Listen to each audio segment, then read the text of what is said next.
Just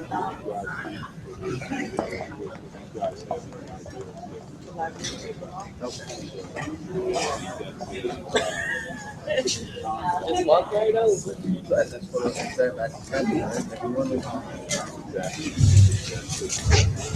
Good morning.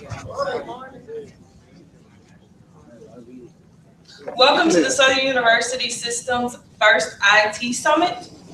We hope that you guys will be enlightened, engaged, and excited about what we've prepared for you today. On behalf of Dr. Ray Belton, Dr. Laura Young, the Associate Vice Chancellor for Vice Provost, for Academic Affairs, will bring greetings on his behalf.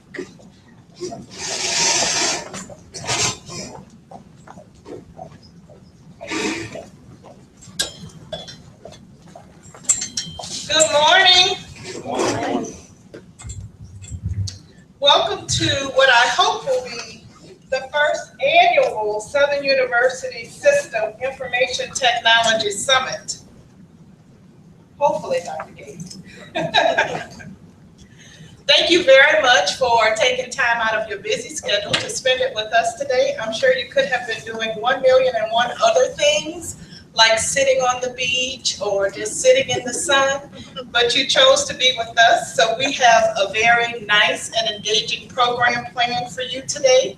For those of you who are new to Southern University Baton Rouge, Southern University represents the main campus of the only historically Black college and university system in the nation.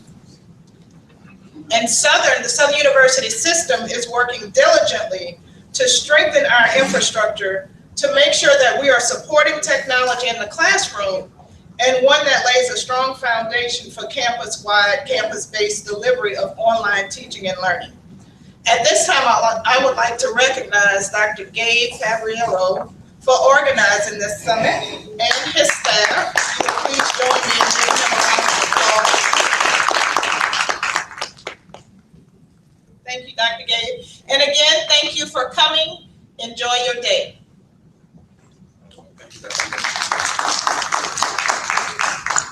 Good morning. Good morning.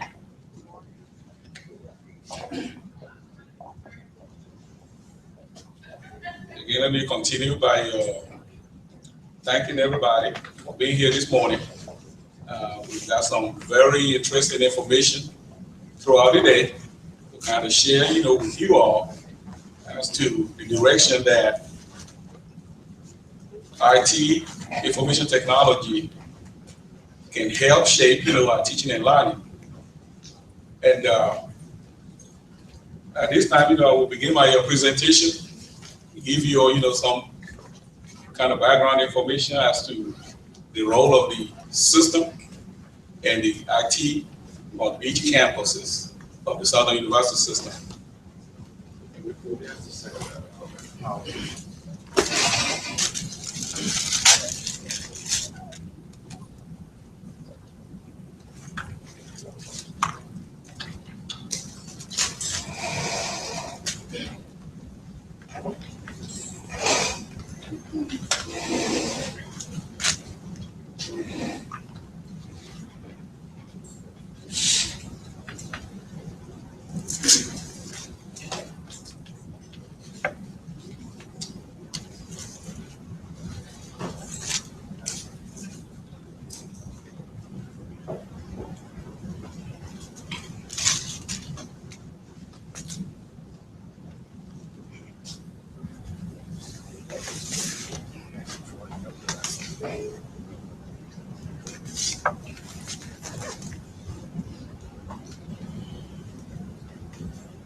Is the on? Yeah.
Where is that?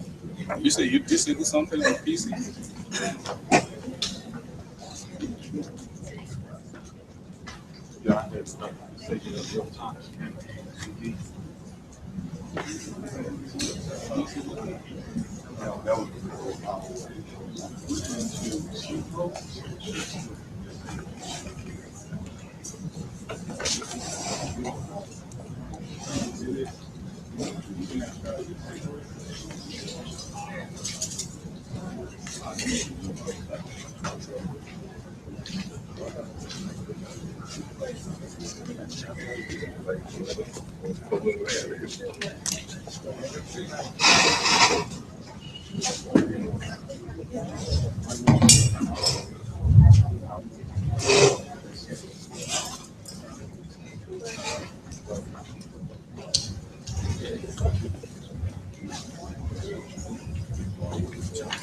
Okay, we good to go? Yeah. Okay. Good morning once again. Let me welcome you all to the first IT Summit. The purpose of this gathering is to bring you all our constituent and kind of introduce what we're doing, in IT-wise, again, to support the teaching and learning. Our purpose here is to serve, the students as well as the faculty that comes to the Southern University system. Over the next 30 minutes or so, I kind of want to get you all, acclimated to some of what we do, some of our challenges, and how, I think as a system, we can mitigate those challenges. Then I will also introduce you all to some of the things that we're doing that you do not necessarily see, but again, helps the Southern University to become the best institution that it can ever be.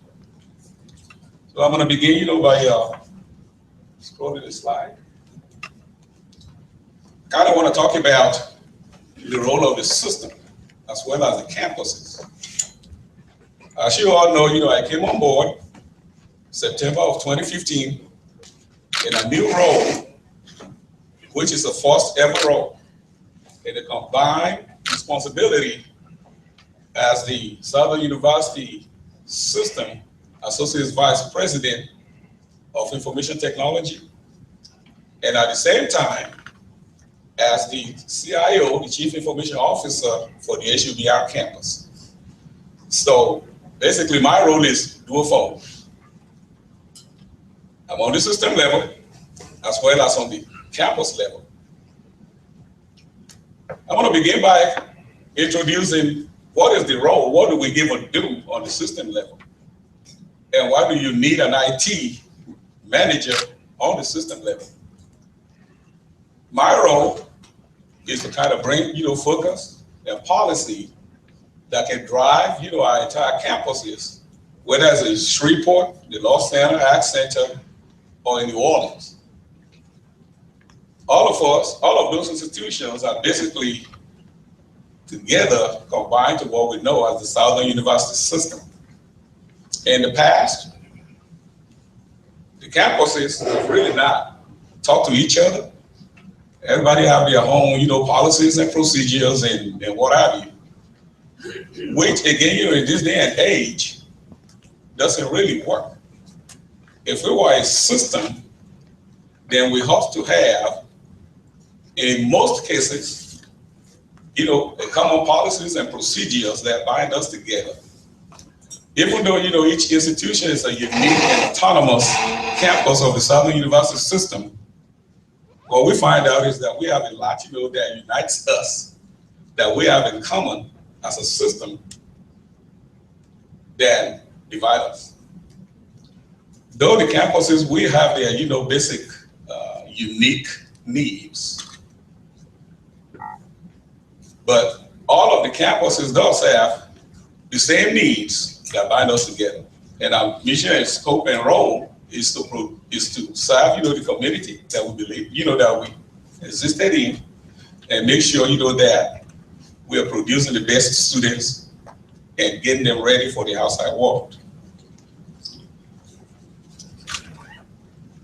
So basically the role of the system is to bring focus so that all of the campuses will operate, on a common platform.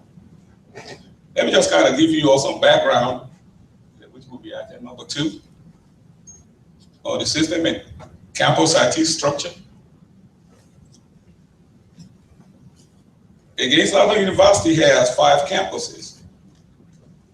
And if you all will recall not long ago, there was a plan that was approved in November of 2013, at the board meeting in Shreveport during the prior administration. And most of you all are pretty much familiar with that, during the transformation. That plan kind of basically called for all the IT from every campuses to become, or to be put under the system umbrella. Although that plan was approved, it was never implemented because, again, it seems at that time to have undermined the authority of the chancellors of each of our campuses.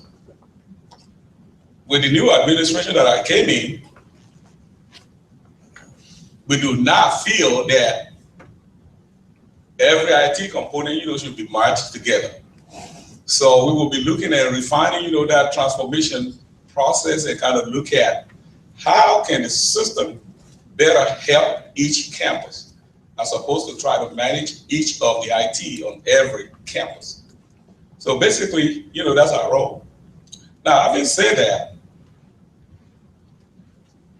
the system has some policies and procedures that we are hoping that the campuses can kind of abide by. As a matter of fact, we expect that. Because again, if we are to be a system, we cannot operate, in isolation or in silos. So basically, as we have it today, each of the campuses of the Southern University system does have obligations to the system office to be guided by the directions and the policies that will steer all of us in the same direction. I'm going to move on to the next slide quickly.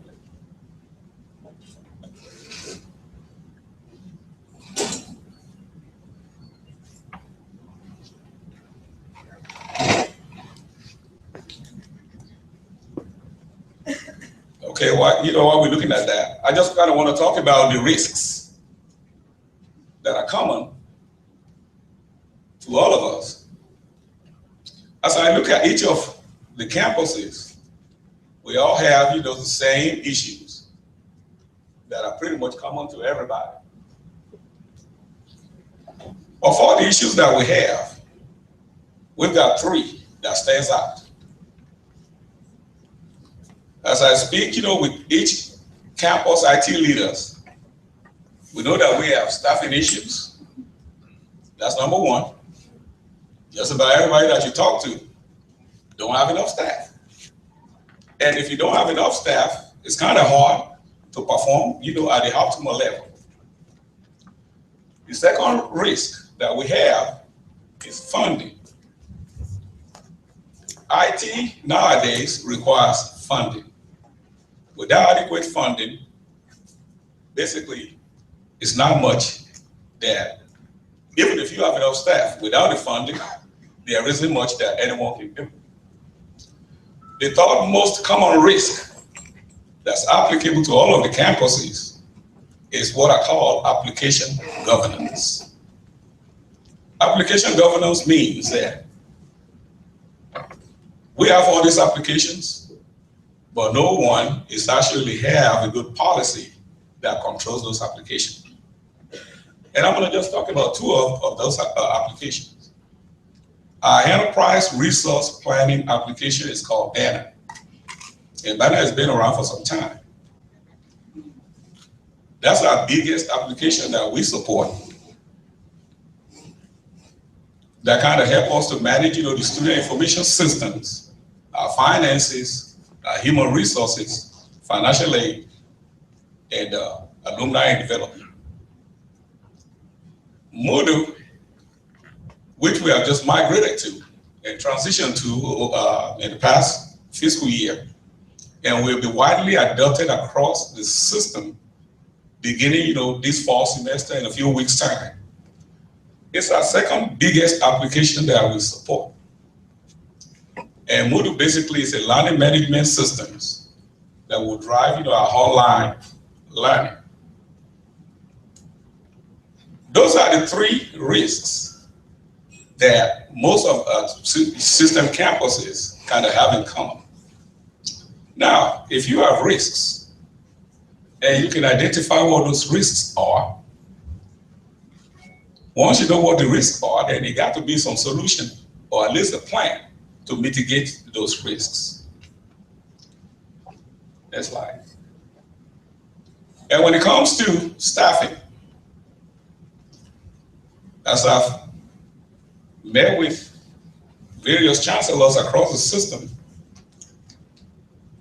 there are three things that we can do to resolve that.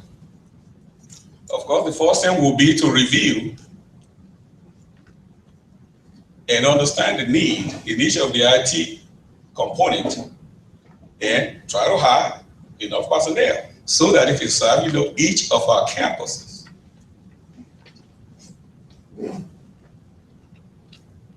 The second strategy is that, as I've spoken with most of our IT directors, some of these unions actually have positions, but those positions, for whatever reason, is being either frozen or they are not allowed to actually fill existing vacancies. Now, you all know that a task that's designed to be performed, let's say by 4 individuals, if you only do it with 2 persons, something is going to go lacking. There's just no way around it. And I know the reason why, and I kind of sympathize that some of these things, with our administrators, is actually beyond their control. And one of the main reasons being that it's not always enough funding. Every year, our education in Louisiana, since I can remember, right after Katrina, back in 2005, it's been slashed. It's been cut down to smithereens. So what you have is that when somebody leaves or transfer to another unit, most of our campuses leader, basically, they kind of zap the position. So you do have positions on all of the campuses, but they're just not being filled. Now, if you're going to run IT the way you ought to be ran, we got to go back and start reviewing and filling those slots. The top strategy is what I call the back office strategy. And I'm going to kind of explain that quickly. Every time I go to all these meetings downtown at Board of Regents, for example, whether it's SREB or Lonnie and so on and so forth, we all have the same issues. Even LSU, also have the same issue. And there is a common theme that seems to be coming out of downtown. Can you all get together and share personnel resources? In a way, it kind of makes sense. Even if you have enough money or funding to hire staff, it's not enough staff that are technically inclined that will come to your campus. In most cases, If you find someone that actually really know what they're doing, they won't harm the leg. At least so we think. And secondly, there isn't enough pool of people in the IT area that we can pull from. Mind you, even in this town, you have, your Baton Rouge Community College, you have LSU, you have Pennington Biomedical Center, you have us, you have several high schools, all competing for the same talent. So the thing then becomes, how couldn't our education kind of collaborate? For example, you find one good person, y'all can share, the salaries, so that the cost doesn't really just fall on one entity.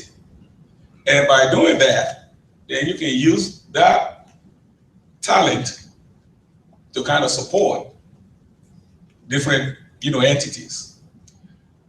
LSU has begun to start doing that, but they're actually even going beyond that by trying to reach out, to some of the campuses and say, okay, well, we identify XYZ, or if you identify a person, then maybe you pay 40% of their salary. I'll pay, 60. And then, we can come up with some type of plan to make sure that that individual can support both LSU as well as Southern. Okay, we're not going that far. But when I look at us, we're blessed.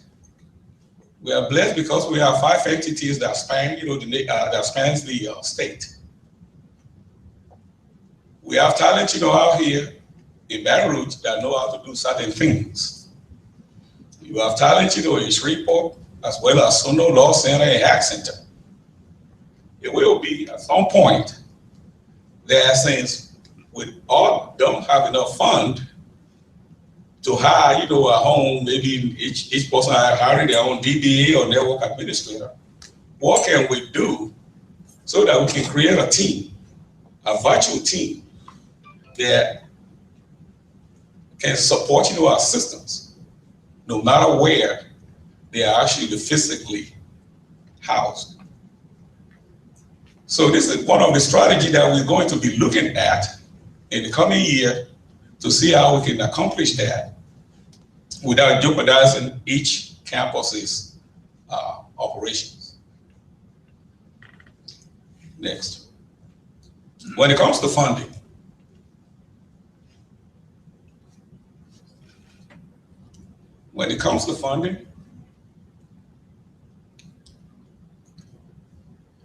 there are 2 ways that can be resolved. And one of the strategies is what we call self-generated funds. Most of you all probably know what self-generated funds are. Every system, every campus, in state of Louisiana as well as across the nation, generate fund that supports IT. I'm talking about the student technology fees. How many of us heard about student tech fees? Just about everybody. That's one of the ways that you can raise funding to support, your IT infrastructure. And the Student Technology Fee is an act. It's a legislative act back in 1997 that authorizes each educational institution to charge student a $5 per credit hour and no more than $100. $5 per credit hour, but no more than $100. Most institutions in the beginning take that $5 per credit hour and they take it up to what you will call a full-time student, which is 12 hours. So you multiply 5 times 12, we're charging this, every student about $60 if they are full-time students. I remember, up in Shreveport at that time, they're only doing 9 hours, which means that they can only collect what, $45. But mind you, the Act says that you can collect up to $100. But that's almost 20 years ago. Technology isn't what it is now. And the cost of technology keep rising every year. And as such, most of the institutions around us have taken, off that cap, where instead of limiting themselves at 12 hours, some are doing 15, which means that you can collect up to $75 if a student chooses to take 15 hours. Other institutions such as LSU and Northwestern and ULL, they've gone up to 20 hours. What that means is that if a student wants to take 21 hours, they'll be paying about $100, which is within the legislature that was enacted. So one of the things that we're looking at, if the funding is not going to come from state appropriation, one of the things that we're looking at is that we may want to also do what everybody else is doing, which is basically move up, the cap. You just pay as you earn. If you take it 12 hours, you still pay $60. If you take more than that, just $5, as long as we are within, the guidance. I think, the only entity within the Southern University system that's collecting $100 is SUNA. And I hope there's no press around here. But SUNA is actually charging $7 per credit hours, up to 14 hours. And that's basically what SUNA is doing as of today. But one of the things that I kind of want to recommend to the president is that we all need to just be on equal formula. We know what we know what the law says. I'm not sure if the student body, in New Orleans actually voted for $7, but the law says $5 per credit hour, and you can collect up to $100. And the only way you're going to do that is multiply 5 by 20 hours, no more, no less. That's one way of resolving the funding issues that kind of plagued us.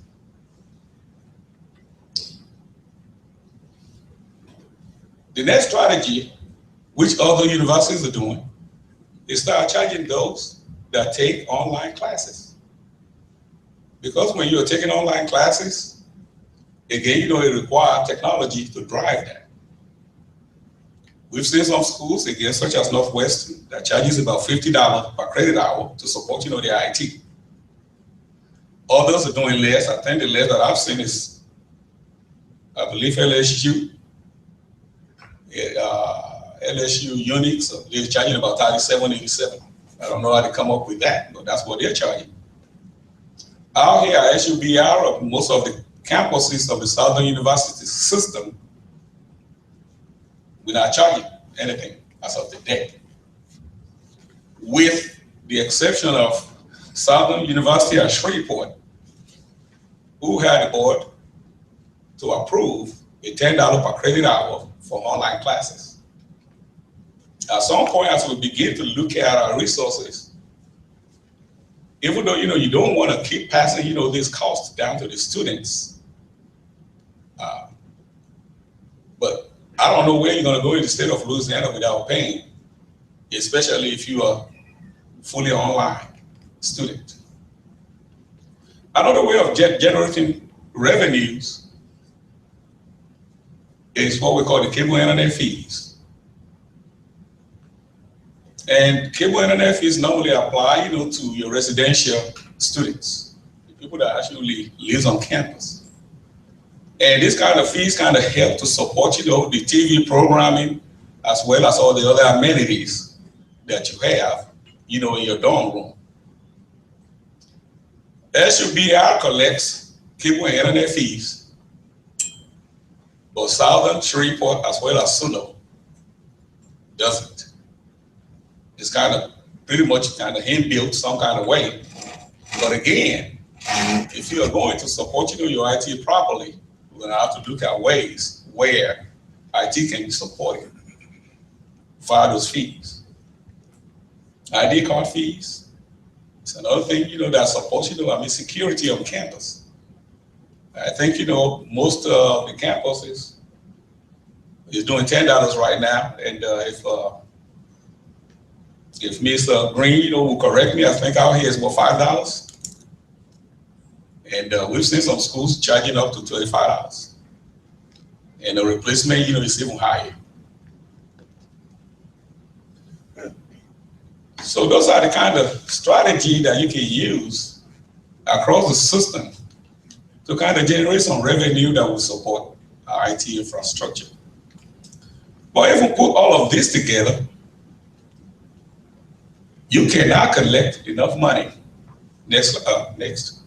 You cannot collect enough money to support everything that the student expects from these campuses.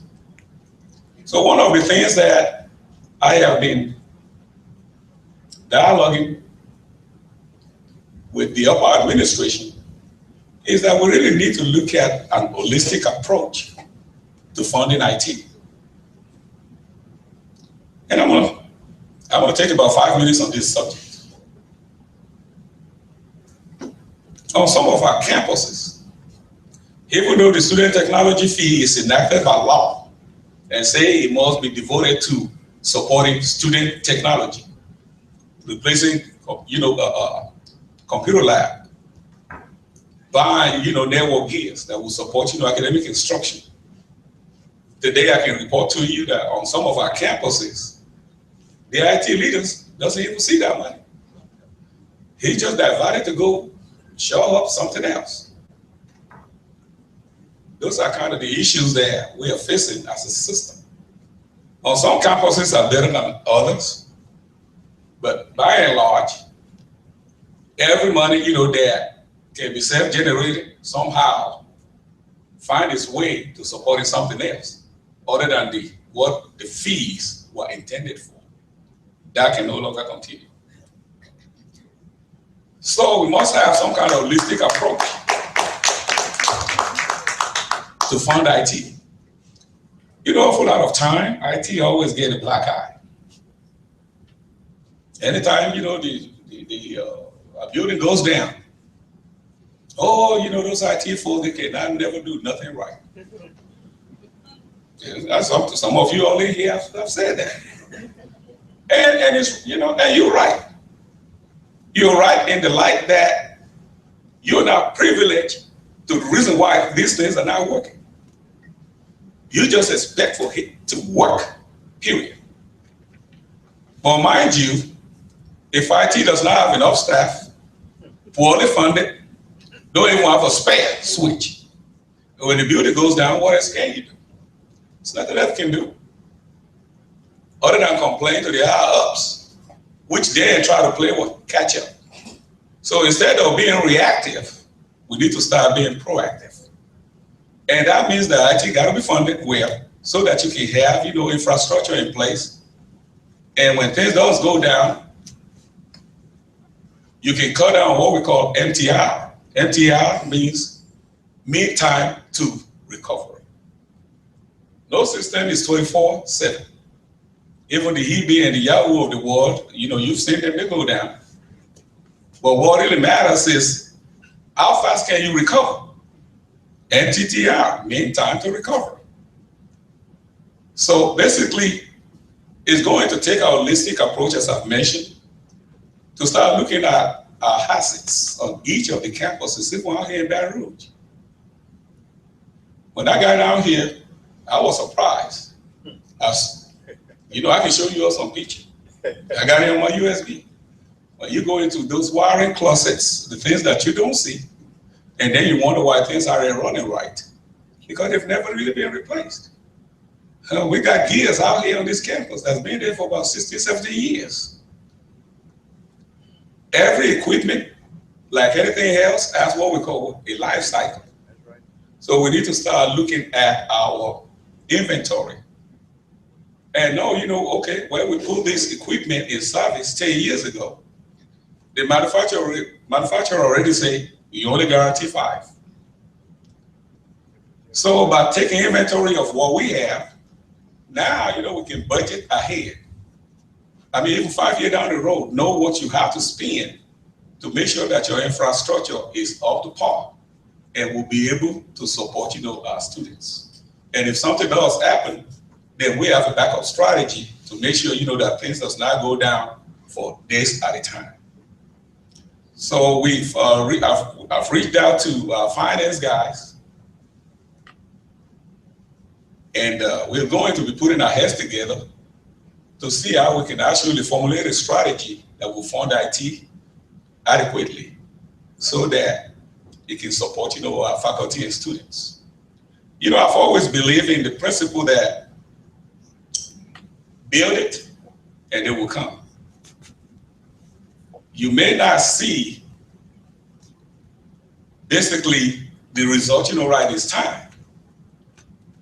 But in order to reap, you have to sow.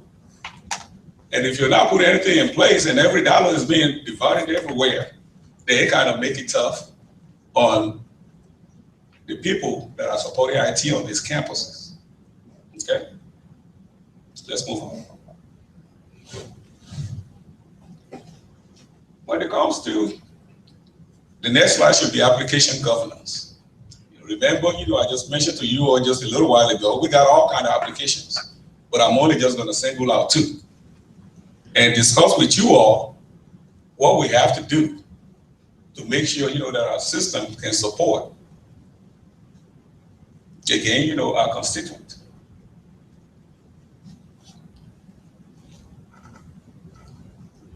Number 1, awful lot of times, we have folks that may have worked somewhere and now hired, and it happens on all the campuses. And they hold allegiance to a particular application. Well, I used to work at UNO, and this is what we use down there. And now I'm a SUNO. Without knowing what SUNO really have, I just want you to bring this up. I want you to bring this application up right now. We get this all over the system. As I look in the inventory back there, we have about 180 different applications over the years that nobody really even look at and taking up space and consuming resources. So there has to be a policy that kind of guide us. We're here to serve you, and we're here, for your suggestion and recommendation. But at the end of the day, IT has to be looked upon as that entity that's been trained to make recommendations, not just be dictated to as to what I want. Because sometimes what you want ain't good for you. It really isn't. So what we're going to be bringing into bear, and in talking, with the technology chair at the Board of Supervisors, is asked me to create, our policies that can kind of make sure that we're not doing wasteful spending. Again, a lot of time we go buy all these applications, we spend $60,000, $70,000. You bring it up, everybody fighting over it, and maybe leadership or the functional unit changes, and the next guy or lady comes up and wants to do something else. So in the meantime, we're just throwing money around like there isn't tomorrow. So it got to be a way that when you as a end users have all this nice idea, that it will be ran through the IT to be vetted, to make sure for one thing, number 1, is the best solution out there. And number 2, what we're trying to bring about can plug into what's already in place. I've been put in a situation that I have to tell people, oh, well, we're not my LSU. Okay, well, we're not LSU. And I don't know what LSU has. But we know what we have in our inventory and what can plug into what we have. So there will be a policy, again, to kind of make sure that we're not throwing money away, folks. And at the end of the day, we want everybody to just be in a win and win situation. When it comes to application governance, another risk that we have is that, again, everybody doing their own thing next. Let's just look at Banner, for example. And I want to talk about this just, again, give me a few more minutes, and I'm gonna sit down. Banner is driven by what you call base control tables, as well as system validation codes. I don't want to bore you all, but what it means is that the way Banner is set up on a set of what business practices. Awful lot of time what we have is that the registrar doesn't talk with financial aid. Financial aid isn't communicating with admissions. Admission isn't talking with the recruitment office. And with everybody not really talking with each other and everybody changing our business practices, awful lot of time what you have is a system that really does not run like it should.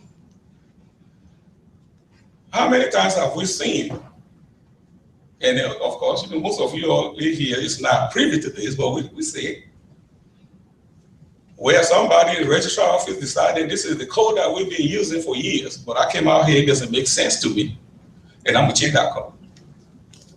Okay, it may be a very good reason for doing that. But who do you communicate with so that your left hand will know what your right hand is doing? We're not doing that. Everybody operating their own silo. All I want to do is just make sure, you know, I keep my nose clean and my area runs like it's supposed to. I can care less what goes on in your area.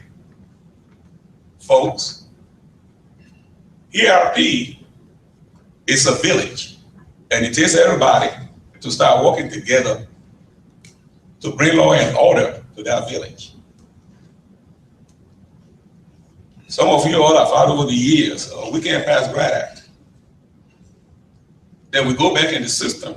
Yeah, we could have passed GRAD Act if the students have been coded properly or somebody had not changed something in that system. But we are catching this after the fact.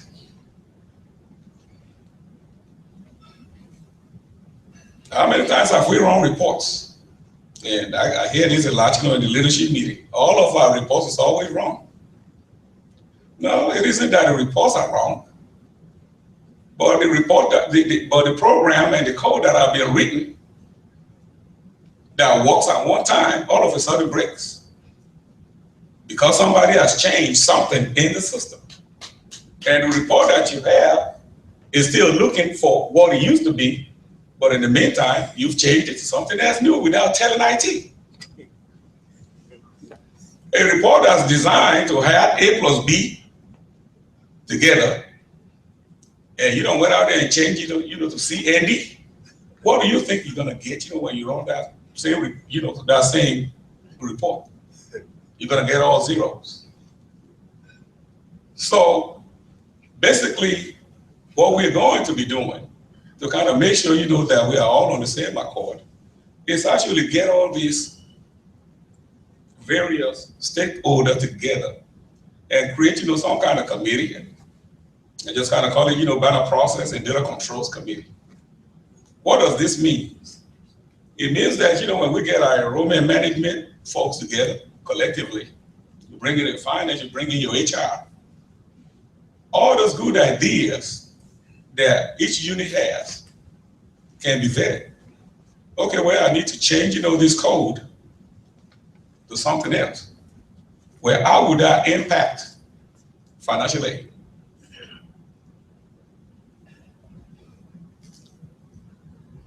If the registrar wants to change something else, how will it impact the finance people?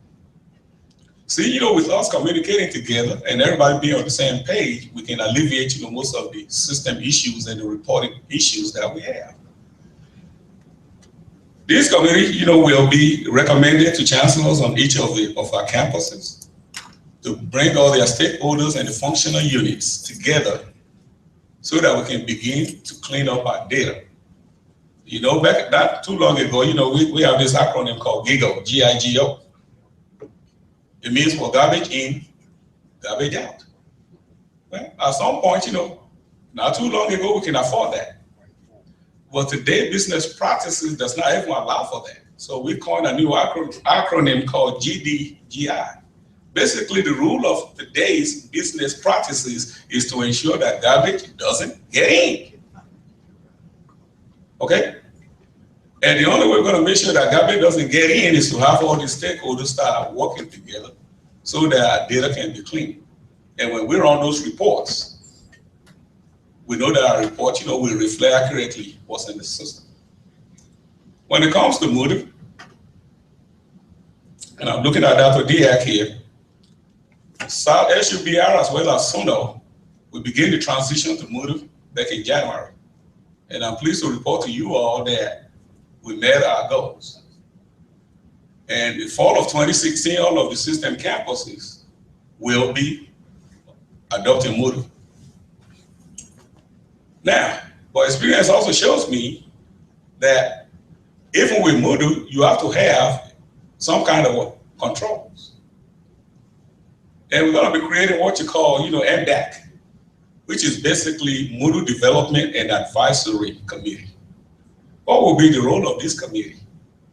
This committee will evaluate, the functionality in Moodle, and it will be comprised of faculty from all of our campuses.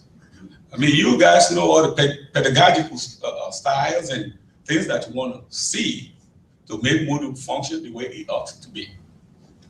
So this committee will be bringing, oversight and making recommendations to IT. We're just IT. We don't know what you all need in the classroom, so it's up to you to tell us what you need.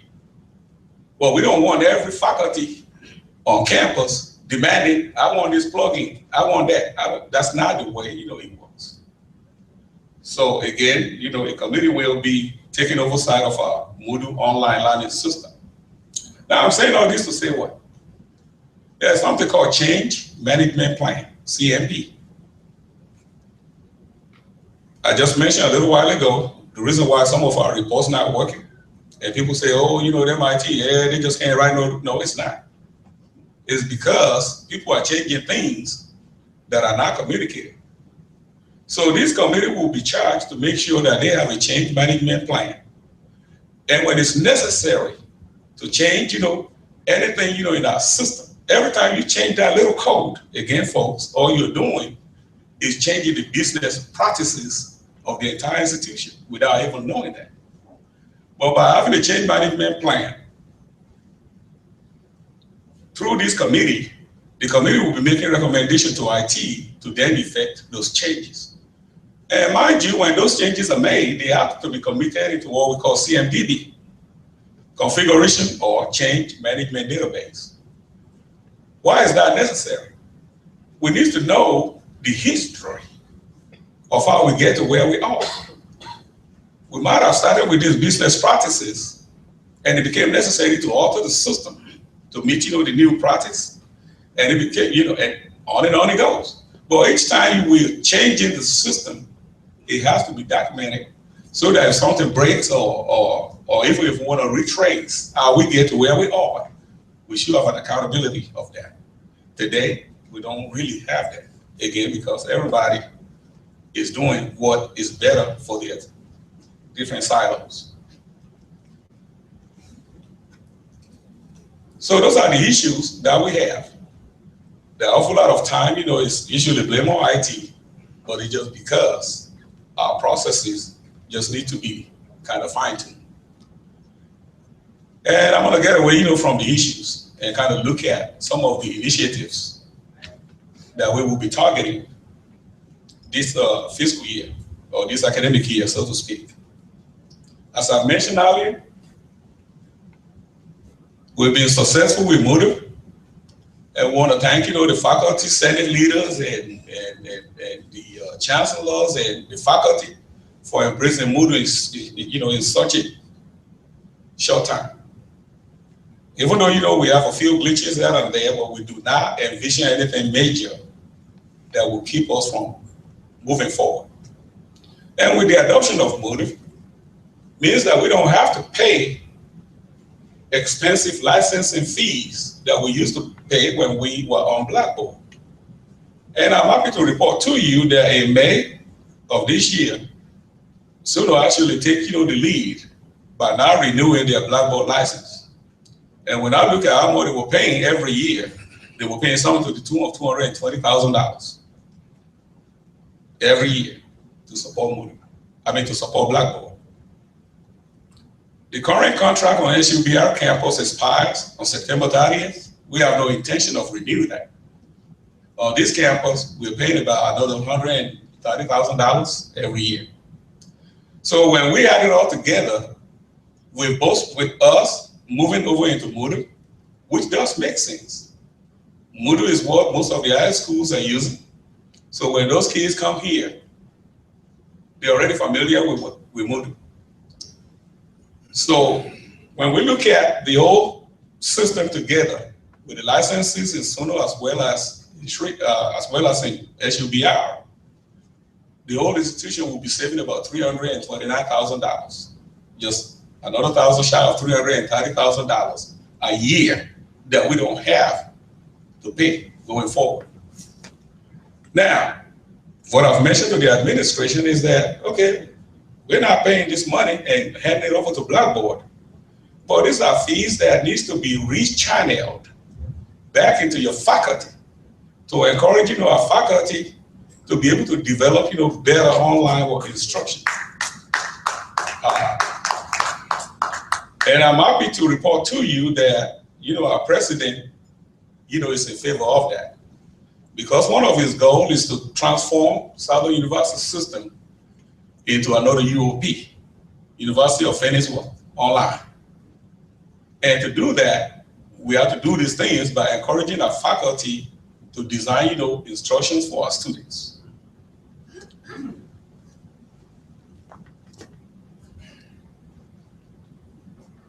So by adopting Moodle, we have some other things called plugins. This plugin basically enhances, the functionality in Moodle. There are 4 plugins that have been recommended by the Moodle task force, just to start with. And those are your attendance plugin that allow faculty to be able to take roles, the responders, which allow us to make sure that people are not cheating during testing. The responders are 2 components. One locks down the browser, and the other one allows you to see a student that's taking a test remotely. The other plugin is Turn It In. Turn It In checks against plagiarism. So if a student went out there and copied a paragraph out of a book and wants to submit that to get grades, Turn It In can go out there and basically say, this is plagiarism, and tell the source of their answer. And finally, IntelliBoard. What IntelliBoard provides is give us insight as to what actually transpired within those courses. Another thing that we're going to bring to bear is after-hour support. If you're going to run an online session, it means it has to be online. It has to be basically 24/7. What happens after everybody has gone home and the student needs help? So we're going to be engaging, resources that will allow us to be able to do after-hour support, so that when the student needs help in the middle of 2 a.m. at night, there will always be somebody there that can help, our students. Applications. In the new year, we're going to again continue to look to enhance our Banner system. Again, Banner is our ERP, it's our student information system. Everything that we do depends on Banner. And we're going to be enhancing Banner across the system by deploying, the XE. We stand for Banner Extensible Ecosystem. Basically, all this means is that the interface that with Banner as of today is being redesigned to even make it much more user-friendly and for you to be able to get information out of Banner. CRM is another thing that we're looking at. CRM stands for Customer Relationship Manager. There are 2 modules that are also designed to complement Banner. One is for recruitment, and the other is for advising our students. Because advisement is key to retention. And what this CRM will do is allow you to advise us. If a student is falling behind, you can see that student live and be able to get them in, and get them all the help that we need. IALP stands for Intelligent Learning Platform. We're looking at bringing this module in, and what IALP does is now interface our Moodle system to the Banner system. So as the registrar creates courses in Banner, it's automatically created in Moodle. As faculty gives grade in Moodle, that grade, is pushed back into Banner. And they will be talking, real life. Another application that you're going to see on Baton Rouge campus, and again, this is for the system. Other campuses will be coming up shortly. It's what we call QLES. What QLES does is basically more so, like when you go onto your motor vehicle office. You see how the system can tell you where your number is without you having to go check all the time? QLES does the same. It just transforms, a physical queue with people lining up for hours at a time into electronic queue, which means that a student can wake up in the morning and say, I want to see the financial aid today. Sign up, online, and the system will be able to tell that individual how many folks are ahead of you and when you can expect it to be seen. So therefore, they don't have to come out here and sit around and tensions flaring and everybody fighting each other. By moving them into an electronic queue, this system will tell you, it will test you, it will call you. It will say, okay, well, you got 10 minutes and this is where you need to be gone. And what if a student misses their appointment? There's a mechanism also that can put them back in the queue. And we think, this will facilitate, our registration processes as well as our advisement. Adobe eSign. On smaller campuses, this may not be a problem, but out here in Baton Rouge, I've gone through it. When you want to sign, a purchase requisition, you have to go, way right there in the back. Then you run right here and just start. Then you ran, had to scale to somewhere else. What if we can convert, all this paper signature into electronic, whereby you can submit this paperwork and it goes to who needs to approve it. That person can sign, electronically. And the system can also authenticate that the person that you needed to sign that document is actually the one that did the authorization. That's another thing that we are trying to bring it to bear system-wide, again, to kind of streamline our processes. Tableau and Argos. We're looking into creating, a data repository that will be common to all of the campuses so that the system office can run a report and submit, accurate data to external agencies as well as for our internal consumption. We have Argos in place and we're bringing up Tableau. And Tableau is basically an analytical software that lets you visualize the data that you have. Instead of just looking at numbers, now you can see things in pie chart, graphs, and you can make it into multi-dimensional view. Rico Officio, Ms. Green in the auxiliary. If you are walking in, from right here, you see that they already started remodeling to make sure, that we can have an electronic mail room whereby, a student don't have to come out here and check your mails every single day. When the student has a mail, they'll get a message that a mail is waiting for you and you need to come out here. And again, these are the kind of things that we have to continue to do, folks, to find ways to make things better. Next. About 3 years ago, we do have a statewide network that we were envisioning that will tie Shreveport with Baton Rouge and Baton Rouge to New Orleans. What this means is that all of these campuses can now have their own private network away from the internet so that we can communicate, securely between the campuses. And again, I'm not going to elaborate on this because I know I'm running past time. But again, that statewide network will be activated this year, as well as a backup internet. Awful lot of time, we depend on Lonnie. And when Lonnie goes down, we don't have no other way out. We just stuck like Chuck until Lonnie decides to come up. So what we're doing is engage Cox, and they're actually already bringing up another internet that will allow us a backdoor out if Lonnie doesn't work. And we're going to tie that, to all of the campuses. So if something happened in New Orleans, they can be rerouted through Baton Rouge, and people will still be able to perform, their duties. IT self-generated funds. We're going to be looking at to means of revising, our fees so that it can match what everybody else is charging. Again, IT does not come cheap, but it's a necessity in this day and age. And the life cycle funding, as I mentioned before, is a must. That our campus, finance officials, we're going to encourage them to get together and kind of create, a holistic approach to our financial issues so that we can continue to provide technology that works for everyone. And that's all, folks. As of this time, I want to introduce our campus IT leaders.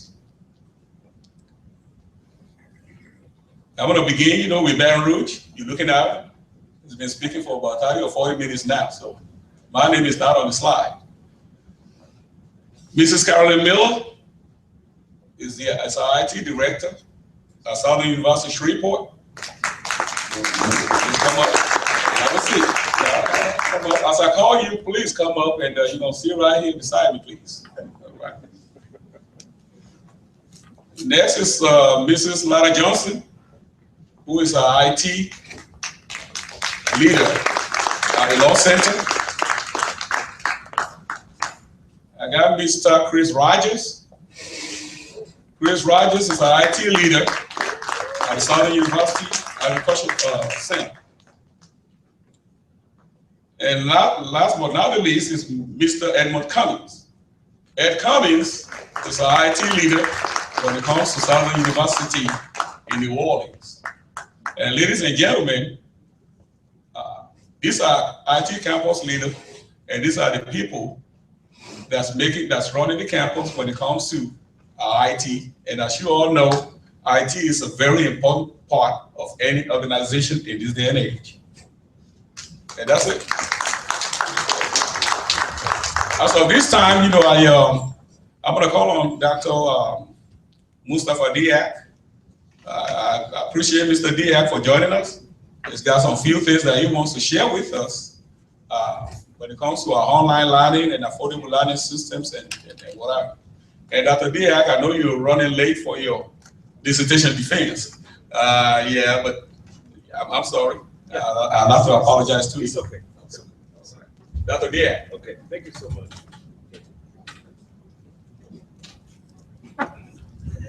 Yeah, I can do that.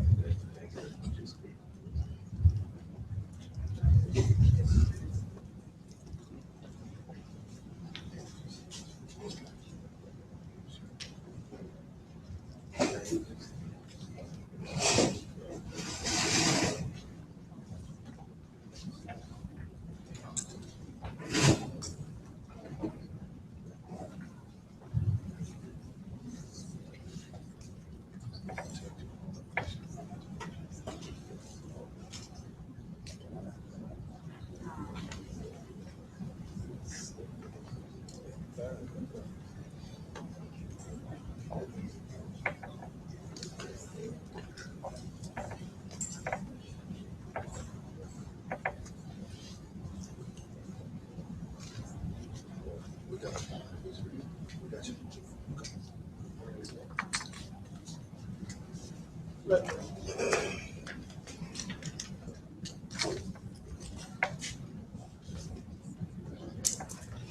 By the way, while we're getting ready, let me just introduce Dr.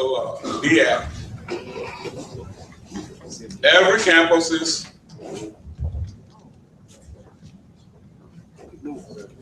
in Shreveport, the person that's over the e-learning is Dr. Veronica McKeachin. Dr. McKeachin right there, that's who coordinates the e-learning program for Southern University at Shreveport. At Suno, the e-learning coordinator is Ms. Shelia Wood. I'm not sure if she's here. She said she was coming. She might be running late. Unfortunately, until now, at SUBR, we don't have anybody.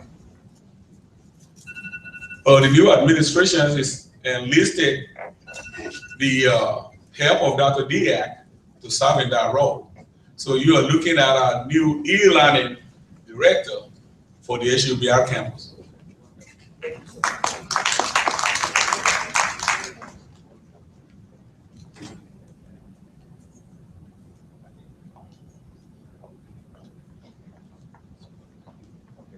Well, thank you so much. Thank you so much, Dr. Fab. And I want really to add that here, you see, you cannot introduce me without talking about the doctoral program in science math education. So I'm directing our doctoral program in science math education and asking at our level, system level, to help us really recruit a good student. That's really a very, very good striving program really here on our system. I serve also in the Board of Regents Task Force for Online Learning for a really long, long time. And everybody knows that I've been consulting for Quality Matters for really a number of years now. If that is not 10, that's probably 11 years. Really focusing on really quality online course and certifying our faculty here in Louisiana, you know, in the Board of Regents in our system. And of course throughout Africa as well. So I've been doing that for a long time. And as you know, with all the initiative that we're talking about right now, quite frankly, if we want to take the leadership, we need to think about quality control. Quality control is going to be really the key thing. Developing and delivering an online course, for me, the main issue really to make sure that we're controlling the quality really, and we're providing to our online learners really what they need to get from us and what they expect from us. And these are just all millennials. So I was seeing really Dr. Huey Lawson sitting in there, and I think he would be probably a better place to talk about the history of online learning at Southern University and on the system. But I would just touch on us really at the system level, starting with online learning since 1999, where we launched something that was called the Southern University Virtual Weekend. That was under, you know, President Tarver, where we used to gather really all our faculty every other weekend here on Saturday. You cannot even believe it. If you check now on YouTube, you may find some trace of those really initiatives that were really system-wide. We were a little bit younger at that time. But quite frankly, you know, I was happy to hear our AVP and CIO talking about our transition to Moodle. And I've been advocating for Moodle since really 2007. You know, I see Rachel looking at me right there for that. I've been preaching this since 2007. And if you hear a little bit the amount of money that we're saving really from 2 campuses, I mean, I'm sure we did not add also Shreveport, but we would be at around $500,000 saving a year, which we can reinvest really in here to build our infrastructure. And I just always have to agree on these things really.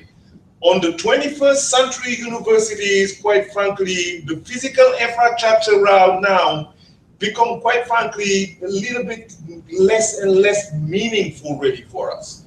But really the virtual presence in there, you know, having a virtual infrastructure is something that is extremely critical. This is the only way that we're going to be able really to compete at this level really. We need to have a virtual presence in there. We have our scrambling infrastructure. Unfortunately, we got to recognize it. Because if you look what we have, you step out and look at really what's going on in even, you know, community colleges like BRCC. I mean, that's really, I mean, troubling me sometimes. But where we can compete, and we're starting to do that, that is really virtually, our virtual presence. We need to have virtual learning environment that are really, you know, very, very well adapted for the 21st century, really, you know, teaching and learning. That's really, we need really to pay attention to that. But I mean, I've been preaching that, but I've been very, very glad and really pleased to have really on our campus, you know, a CIO who has, quite frankly, a vision that I'm extremely supportive of his vision, quite frankly. The first time that he met on this university and invited me in his office, and sitting down really since that day, he was talking about September 2015, and a visionary person really should start by looking at really the infrastructure that is available to you and start asking your question, how can I build on this infrastructure? The first question to me was, okay, well, I really would like to get your help on building, you know, infrastructure around our system here when it comes to online learning and I would need your support. Would you be able to accompany me really in order to transform this university? I mean, I gave my okay since then, and I've been seeing really what's going on in here since then. You know, we decided, okay, we're going to transition from Blackboard to Moodle. Go ask LSU how long it took really to be able to do it. We do that on a very, very short time. It's a wonderful team around. Now, and the team that we have in there, excuse me, the team that we have in there, there's always some people working in the background. I want to recognize there Carl Grant, who helped us really set up here an environment of e-learning really with Moodle that is really the best that you can find in the state. I'm going to challenge any university in the state right now, right? In terms of quality really of online presence right now, as far as the learning management system is concerned, it's going to be difficult really to find. And since then, we had then, you know, a committee, Moodle committee here within Do It. Francesca Williams, I don't know where she is. Dr. Williams had been very, very instrumental in getting that. We have Christina Moodle Williams, somebody now we gave a middle name of Moodle. I don't know where she is. She was very, very critical on here. We have somebody who's that we call Goldie App, because she developed an application right now for Moodle delivery that is really excellent. I've been taking really these 2 weeks, for instance, a MOOC that is being delivered by some friend in New Zealand, and we're using really that application really to access Moodle and do our assignment and all these things. But if you have seen what Goldie has done in there, for me, that's extremely impressive. That means that we have really the team for 21st century really in here. We are really as prepared as anybody to move this university to another level. It's going to take now everybody for us really to build with what we have so that we can quite frankly really move on that. So I want to really to make that really very, very quick, you know, introductory, you know, speech here before even I get to my presentation. I'm going to go through this very, very quick. But I wanted to add that I've been consulting with the CIO as well for us to have at least Southern University System community Moodle. So we need a Moodle instance so that we can service K-12 institution around us, because we have some feeder schools that really need access to building online courses using some kind of platform. So if we have a community Moodle throughout all our system, so that even our schools, the K-12 that we are servicing, if they want access for professional development and all that, Dr. Young, the program that we're trying to run, for instance, with LIGO, developing some online courses to really service LIGO, if you have that community Moodle, that's going to help us do a lot of things really, and reach out to our community really for recruitment. We need really to work hard on that. Now, really I was invited, unfortunately, here to talk about something else that was really some initiative that are really going on here on our campus. And the Southern University signed a memorandum of understanding with California State University and the Moodle organization to start here what is called the Southern University Online Library for Education. And folks, I want everybody to understand that the silos that we have created in the past, that was really having some initiative that is really identified within some campus. This is not an initiative for Southern University Baton Rouge. This is not an initiative for Shreveport. This is not an initiative for SUNO. This is an initiative at the system level. Everybody really is tied to this project actually. In other words, it belongs to SUBR, it belongs to SUNO, and it belongs to all the institutions throughout the system for us to be able to leverage really this 21st century really learning environment that's going to be coming to us really very, very soon. So, and here I had the visit of Dr. Jerry Henley here to our campus and the signing of the Memorandum of Understanding that was really advertised. Now, and here I was just giving some information. the partnership with Southern University in the design and deployment of the Southern University Affordable Learning Solution. Affordable Learning Solution, if you really think about it, that is really something that is growing in this country, that is the buzzword.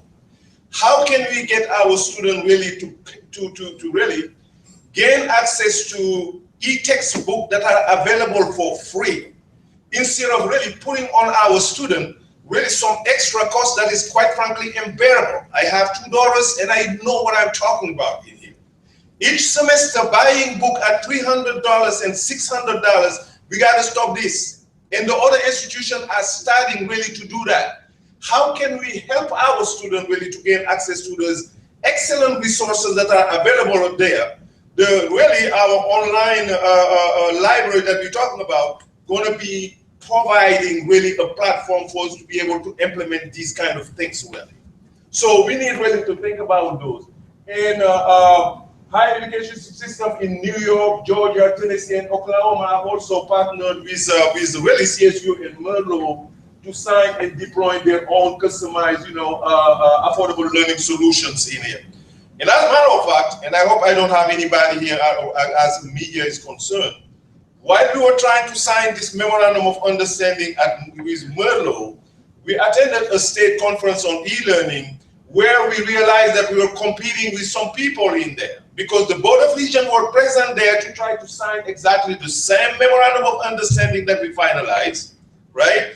Lewis, the library really really in Louisiana was trying really to sign exactly. So we had some kind of competition and we had to move and make this happen for our system really. And I'm hoping that we're going to be leveraging everything that we have in here. Now, here I was just, and I'm going to be sharing this this PowerPoint presentation after we finish so that I don't lose a lot of time really for this. What we're adopting really is coming from the California Open Library for Education that was funded by really the California, governance in there. And there was also funding from the Melinda Gates Foundation, and some institution like William and Flora Hewlett Foundation, really. So they funded really this initiative that was been running in California, which had been affordable learning solution in California is something really that's extremely big in there. You have there's now some things that are called really Z degrees, where you involve in a degree program from the beginning to the end. You're not going to spend any money on books because everybody is available online at some point, really. And faculty are adopting this kind of initiative. So we need really to try to do something. This is really a setup for the California Open Library, for education. And if you visit that, you're going to be really amazed. That's a federated search of really all databases really around the globe, really dealing with this kind of initiative. Now, through this memorandum of understanding, we had created then, an advisory group that we put here on Merlot Voices that help us really plan for this program that we want to deploy at our system level. And right now we're still working on this project. And as you see here, we have now here almost really the Southern University Online Library for Education, which is going to be deployed already. The official launch here normally that's going to be in August 22nd. During our convocation. We're working hard on getting this really, quite frankly, happen for us. And these are really some information. You're going to have open textbook, and I mentioned that, interactive multimedia resources that can be used in order to develop online courses. The quality of the online course, that's just the quality of the content. The content, you're going to have to go buy it with some companies like Pearson, or you're going to use open education resource repositories. And what we're going to have is our library here. That's those kind of repository where you can find the content to build really these kind of courses really. And you can open access research journal, and if in all the field, for research per se, we're going to have some open access journal that's going to be available for us to use. And here are some kind of academic area that are really covered through the content that we're talking about. from agriculture, biology, business, chemistry, communication, criminal justice, engineering, English, fire safety, health science, history, information technology, instructional math, music, physics, psychology, sociology, you name it. That's all the content area. That all the courses that we're developing right now, we're going to have some resources, targeted resources of very high quality that we can adopt to build our online courses. There is going to be no issue of copyright there because all this is going to be under Creative Commons. So we really are looking forward really to be able to really deploy these kind of things. And this was really a visit from Jerry Henley to our campuses here, to our campus. And this is really something that's going on. And the other item that I want to really talk to really very, very quick, that's really that when it comes to learning management system right now, there are a lot of things that are changing if you look at the research as well. I don't know if you have ever heard about something that is called adaptive learning management system. The way we used to do things, that we have really a course management system. We have 20 students in the classroom and hoping that if we design the course, we're going to service all those students. It's not working anymore, right? Individualized learning is really something that is really coming up here in terms of research. Really. How can I have 20 students in the classroom and make sure that each of the students, I'm going to provide to the student what they need really to be successful in there, right? And affordable, individualized learning courseware are really something that is growing very, very, very, very, very, very fast. You have some foundation like Melinda, Gates Foundation that are pouring $30 million, on different institutions right now, really to move with this. We have to pay attention to this because if we want to be among the first, in this country when it comes to learning and online learning, we need really to pay attention to this. So we have just signed a memorandum of understanding with a company that is called a Cookbook, a memorandum of understanding. And that's a research partnership to be able to deploy these kind of courseware really within our system. And we're planning on, and this is Melinda, Bill Gates who really funded now at least 6 companies, really not long ago, with around $20 million funding. And they selected really 6 main company, globally, that are really pioneering really these new technologies. We happen really to sign a memorandum of understanding with one of those companies, and that's called Cookbook. They came here really, I have some information about really Cookbook, about these new technology, where are we going to go with all this? And they just came and visit with us yesterday. That was actually the day before yesterday. And the day before yesterday, we engaged some students from the doctoral program in science math education in the research. So, and some students have funded through this one. But in the meantime, the biology department is really piloting this courseware for the fall semester. And I'm hoping that we're going to start really here with Southern University Baton Rouge for the fall. And for the spring semester, probably involve some other campuses. I do know SUNO would be really a target in there, and SUSLA, and some other campuses that are really interested in pioneering these kind of things. So they made a visit yesterday here with us, and really we trained some biology faculty. We had a session with them. And this is at least a team with one coming from UK, who flew to UK to Baton Rouge yesterday, and really being received here with the CIO yesterday. And the other one was coming from Kansas. And I have some the biology faculty really at the student union yesterday. So during our training, I wanted to share some of these stuff. And why is this relevant? Look at the Association of Public and Land Grant University not long ago, last week, right? They are really announced award for 7 public research universities to accelerate the use of adaptive courseware to improve, undergraduate education really in it. The 7 institutions that were selected there, each of them are receiving what? $500 something, $1,000. which after 3 years gonna be doubled, really. So affordable learning gonna be something that is here ready to stay. And I am looking forward really to engaging our system a little bit more. We have already on our Moodle instance here at Southern University, a course that we have there on affordable learning. If you wanted to learn a little bit more, take advantage of what is in there before you engage your system. Just let know Francesca or Christina. We can make sure that we enroll you to that course so that you understand. And the thing is really, there is a lot of money being poured in here. And our interest right now, as the CIO was talking earlier, to build the infrastructure here, besides really the mean that he talks about, we also have really, here, a need of writing proposal and trying to compete to try to see how we can bring really some money here to support what we're doing really as far as teaching and learning. I think that was my last slide here. And I want to really to take the opportunity really to thank really Dr. Fab for this initiative. And I heard Dr. Laura Young mentioning really the first, IT summit.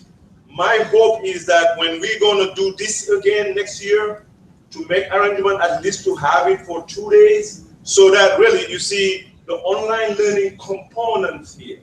Having our faculty to come to share how are they implementing this is extremely important. And I want to really to thank you for the invitation. And thank you so much, because I have a PhD proposal defense with SMED. I had to run. And I'm going to share really what I have in here. If you have any question, I can take very quick.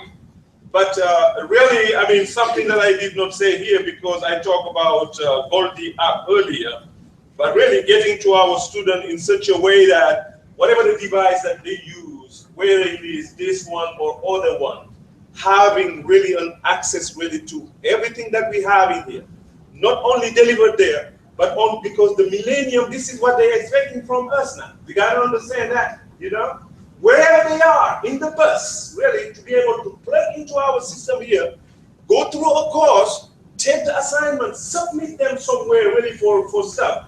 This is extremely important, and we're just doing really, that's why I think, quite frankly, I don't know what's going on in other institutions, and trust me, I know, but really, we are ready to move things, really. We have a very, very good infrastructure.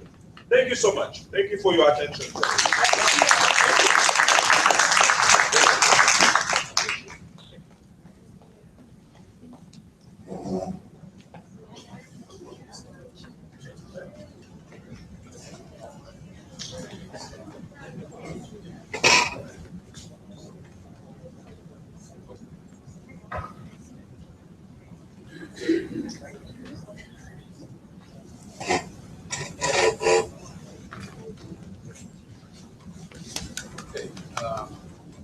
At this time, we're going to move forward.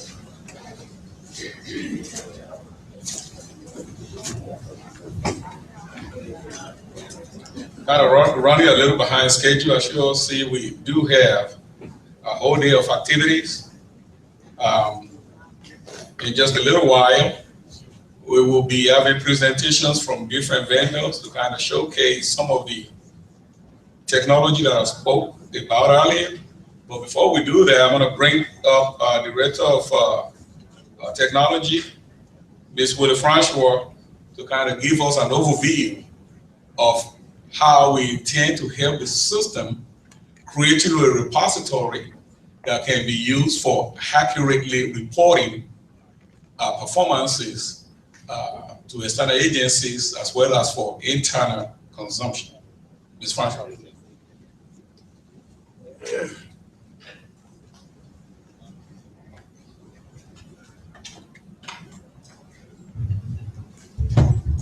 Good morning. My name is Willie Francois, and I'm employed here on the Southern University campus as the Director of Technology Services within the Division of Information Technology. This morning, what I want to bring to you is a presentation about building a sustainable institutional repository for SUS reporting.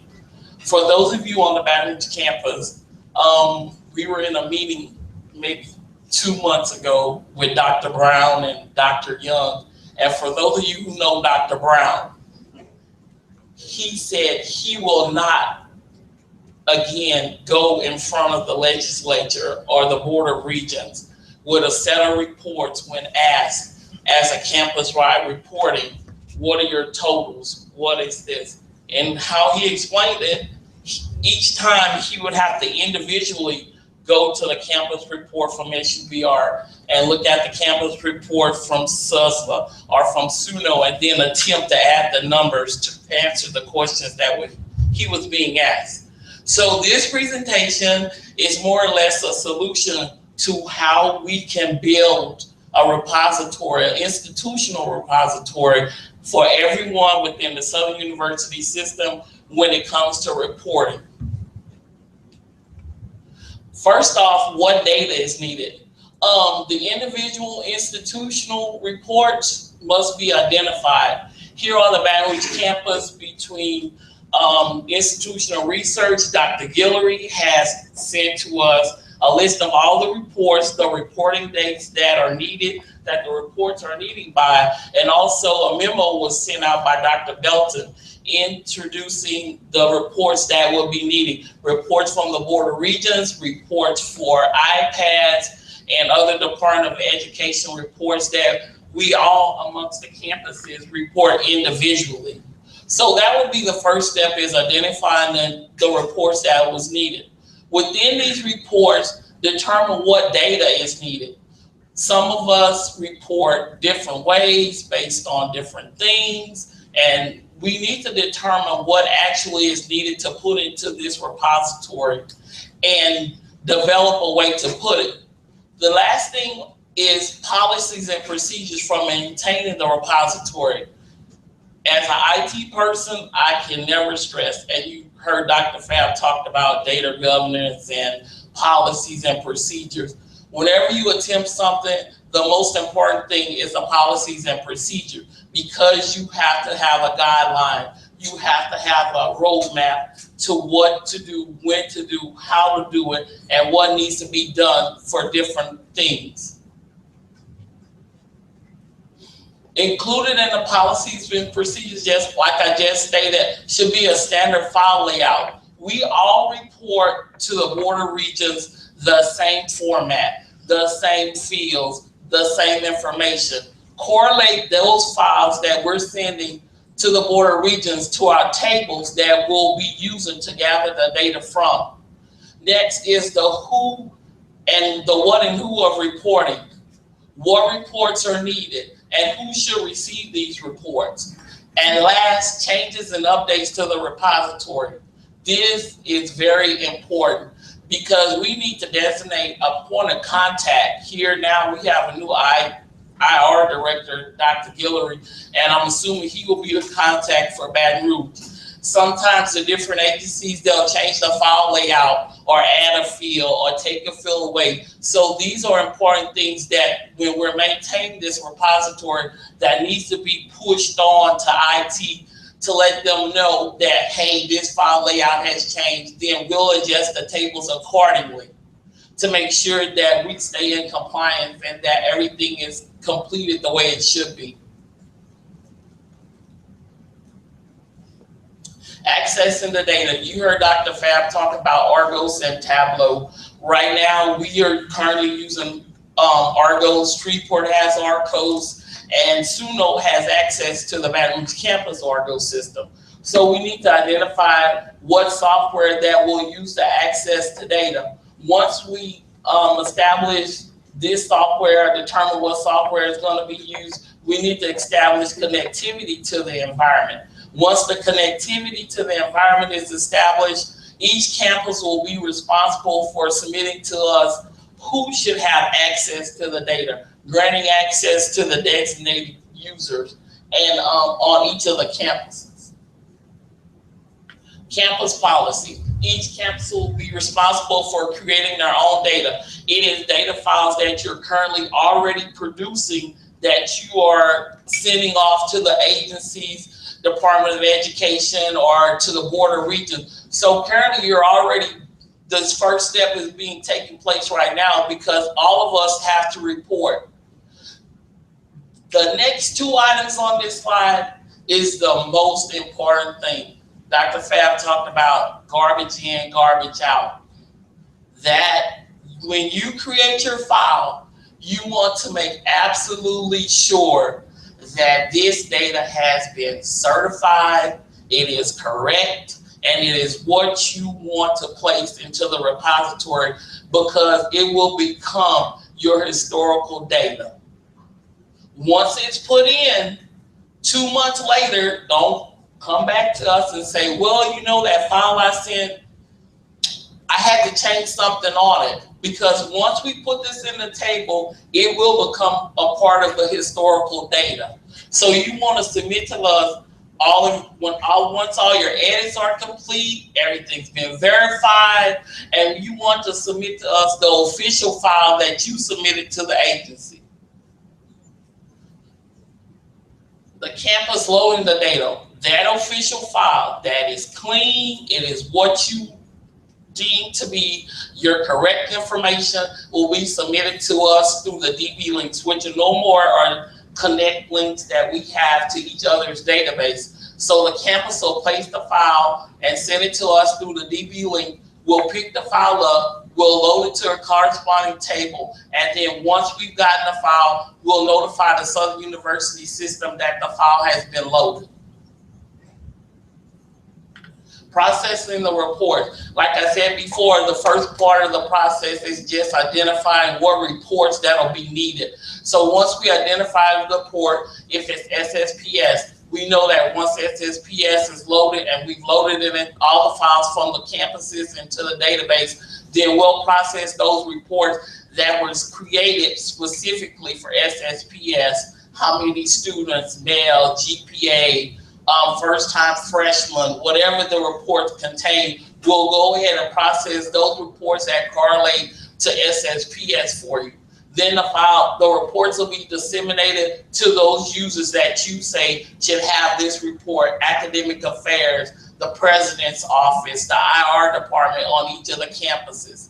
And then once they analyze the reports, then they can issue them and they'll be used to report to the different legislature, to the Board of Regents. We can then become one, and the information that we've created, Dr. Brown stated, will be reported one as a system information regarding our student population and whatever information that we'll need.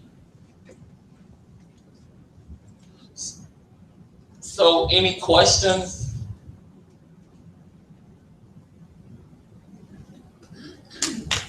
Okay, and just like I said, the one thing that if you want to take away something from this, and we had a discussion on yesterday, is the data that goes into this repository. Make absolutely sure it is what you want to record as your historical data, because once we put it in, then it is the historical data and there's virtually maybe no going back. Don't manipulate, sit on something and then go back and manipulate a file and then send it to someone or give it to someone, and then there becomes a conflict of what was actually reported and what you actually have now sitting on somebody's desk while I changed the file or whatever. So 2 things: make sure it's what you want to submit to us, and absolutely make sure that when it's created and the reports are created, that all the campuses have a say, and make sure you tell us what you want to include and what you expect to get out of it. Thank you.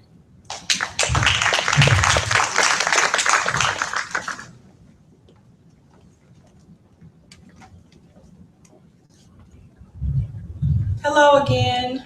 We have a 15-minute break on the schedule where we have SU trivia, where we're going to ask you to go ahead and take about 10 minutes and then come back, and we have some SU trivia questions and some prizes for you. So go ahead and take about a 10-minute break and then we'll reconvene.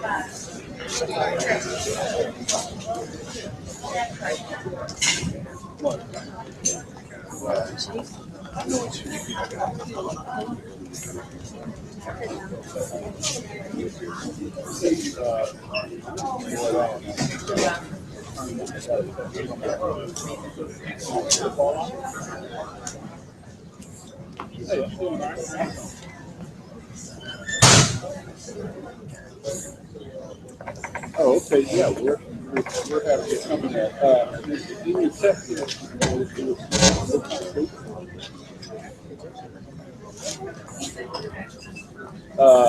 well, not that I have. I was telling my wife people that my wife, you know, my wife,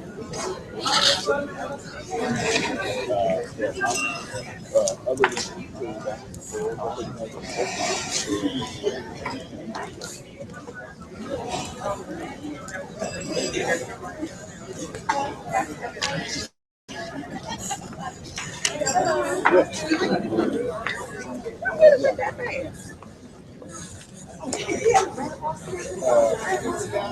barbecue, fine talk like that. Choice. Other than seafood part, and yeah, and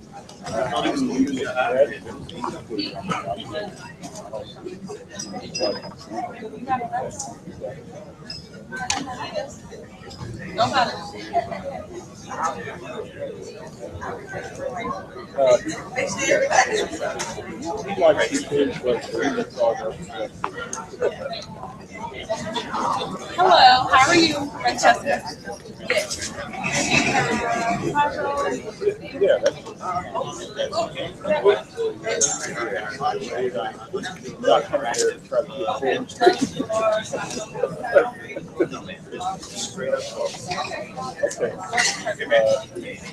okay, all right, thank you. All right, Whenever we can help with that PTA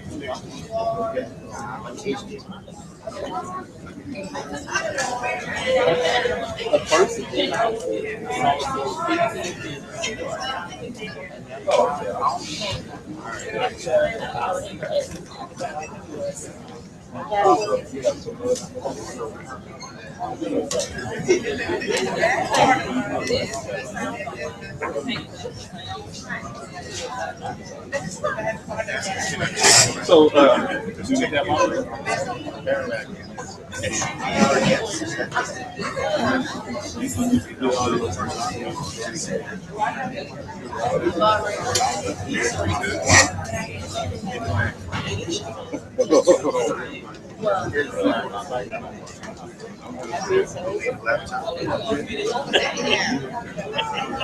So, this no question.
technology. And so I'm usually interested in red. Red is bad, right? So there's Florida. We got something goofy going on in Florida. What's that all about? Right? Okay, so there's a spike. There's one order that caused a problem in technology a while back.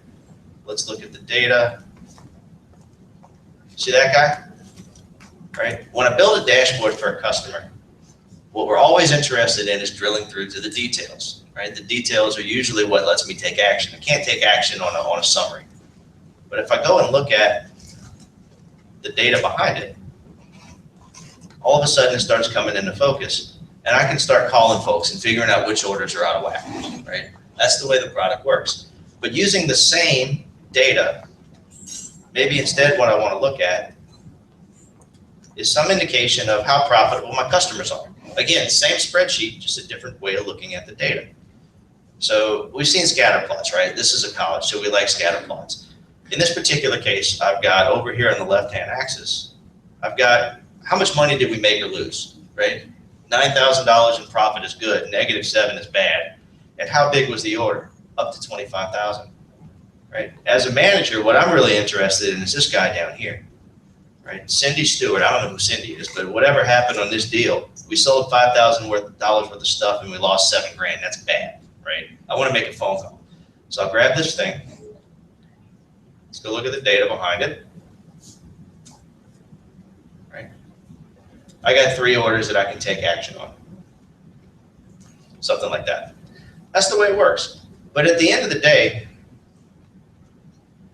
what's happening is we've connected to that one spreadsheet.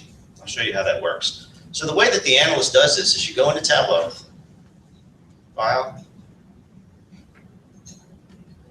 New Dashboard, okay. Data, Connect to Data. It's going to give me a lot of different options. And so Tableau can connect to a centralized governed data source in IT, like Banner, if we've got a cube or if we've got views or tables, whatever it happens to be. Or I can connect to a local source like Excel or something in the cloud or both. And we'll talk about this in just a second. I'll go grab that. I just happen to have that data set on my desktop. Right, there's that Superstore data. And it's going to let me bring it in. It's going to show me all the tabs in my spreadsheet. There's my order tab that we just looked at. Pull that in. Okay. And now we just start building. Okay. So what did we saw? I saw an order date. All right, let's pull that in. I saw let's pull in the number of orders. And let's look at that over time. Something like that, right? But then maybe what I'm really interested in is let's see what the products were and how well they're selling. So there's my category. Just like that. It's the way it works. Or maybe city. Total sales. And let's take my profit and drag that on the color. There's my map. And that's the beginning of it, right? So that dashboard that you saw, I can build that in about an hour in real time. And so there's a lot of things to cover this morning. We're about out of time, but you've seen the basics of how the software works. Questions before I dive into the rest of it? I'll talk a little bit about how the product fits together and what the implementation might look like, okay? So in the modern environment, what we want to do, and I think there was a little discussion about this earlier, Dr. Fab, as I'm piecing together the components of my reporting architecture for an organization, the next step beyond what we just talked about this morning was maybe I start governing this thing, right? Maybe I build a data warehouse.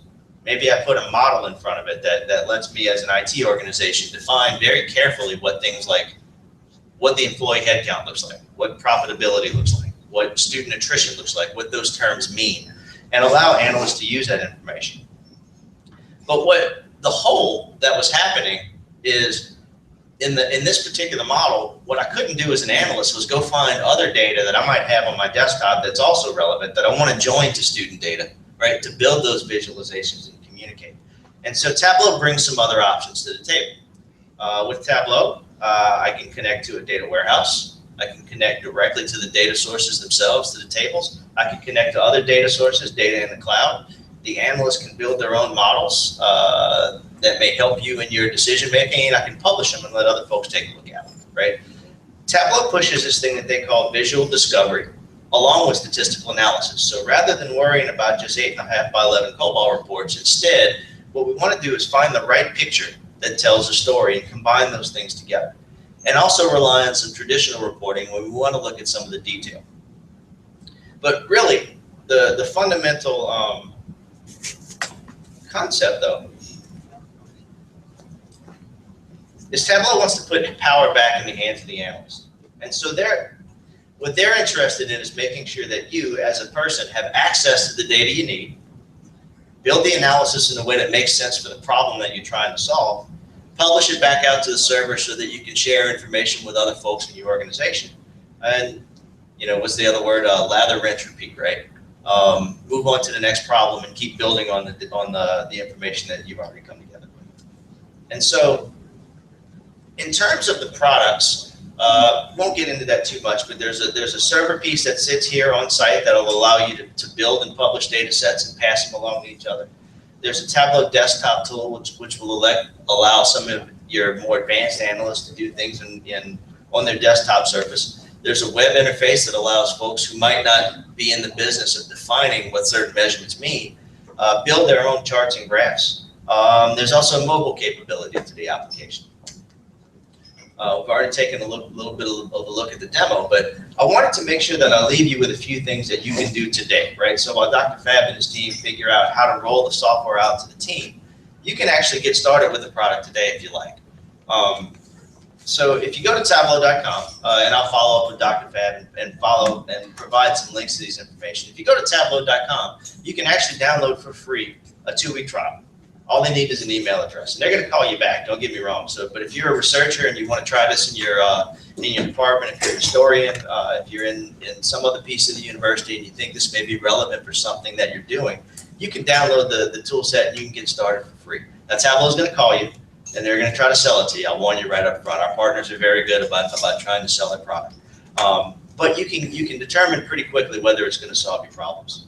The other thing Tableau does a really good job at is they put their own research up on their website. So there are a couple of white papers that I think would be really good for you. There's one on big data on educational campuses. There's some research papers on the best visualization techniques for the types of stories that you're trying to tell. And for the really hardcore IT types and the folks in the room, there's some great documentation about the way that Tableau tends to be implemented in organizations. Now, when it actually comes time to pull this stuff together, we usually look at an implementation in 3 phases, right? So we usually start with, we'll put the software on site, we'll pick a few key users and maybe a department, we'll push around a few copies of the software, we'll start with some collaborative training, and then once things sort of pick up some speed, we'll look at rolling it out to a larger audience. And again, my name's Rusty, I'm from SparkHound. We have, I think, 2 minutes left. Let me go ahead and open the floor for questions. Or Dr. Fab, any follow-up?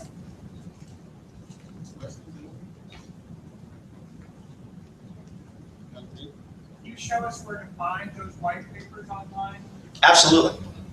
The best place. Just go to Google. And this, I'm not being facetious. This is Tableau does a really good job of making all their stuff very searchable. Okay, their white papers are very easy to find on the website. There's a couple of great ones out there. The best ones do surface to the top. I can send a list of the greatest hits out to Dr. Fab. The other thing that I'll draw your attention to, Tableau's learning information is about the best that I've seen in the marketplace. If you go to learning, if you go to free training videos, and if you walk through the training videos, which are each about 4 or 5 minutes a piece, you'll be functional within an afternoon, right? You'll have your first viz created in about an afternoon. You'll be feeling comfortable by the end of the day. You know, with a week's worth of time playing with the tool, you'll be doing some pretty good work. The other thing, we do have a strong user community in Baton Rouge, New Orleans, and Lafayette. We have a bi-monthly user group that meets in Baton Rouge. There's folks from Blue Cross, from EQ Health, LSU, the state, several other places that are using the tool. If you need help, they're out there. We're certainly available for coaching. But I think you'll find that the tool is in heavy use, and there's an example out there at this point for just about anything you're trying to do. It's a pretty mature software. They're on release 10 at this point. So, okay. Thank you, guys. Appreciate your time.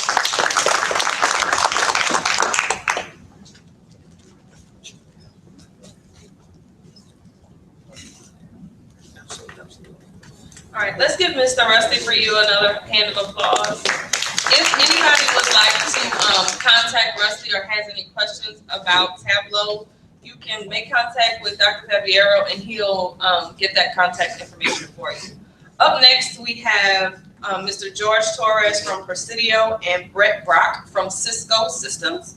So we're going to ask you that you give them your attention as they talk to us about our infrastructure.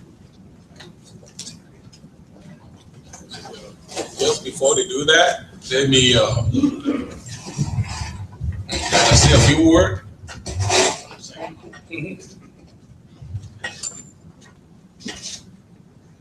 On my very first day on the job, I recall, meeting with the president. And his charge is that, Doc, I want you to make all these complaints from the students go away. I found, the issues about wireless, about how the network, is so slow. And obviously I went to, I think it was an election, student election. The students were running for different offices. And of course there was a pitch. I'm not sure if it's in the student union. And this everybody was getting up and of course, campaigning for themselves and why people should vote for them. And there was a young lady that came up. They say, once I become the SGA faculty, the SGA president, I'm gonna make all the wireless issue goes away.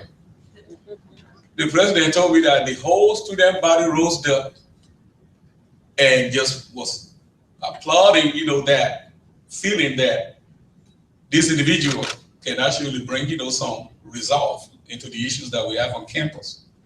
So he made his priority number one is that we give the students all the tools that they need.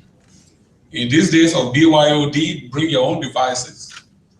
And the millennials, some of them have 4 or 5 different gadgets that they want to connect wirelessly. Nobody wants to plug into the wall. So he made a commitment that whatever we need is going to support it. Of course, funding is always an issue.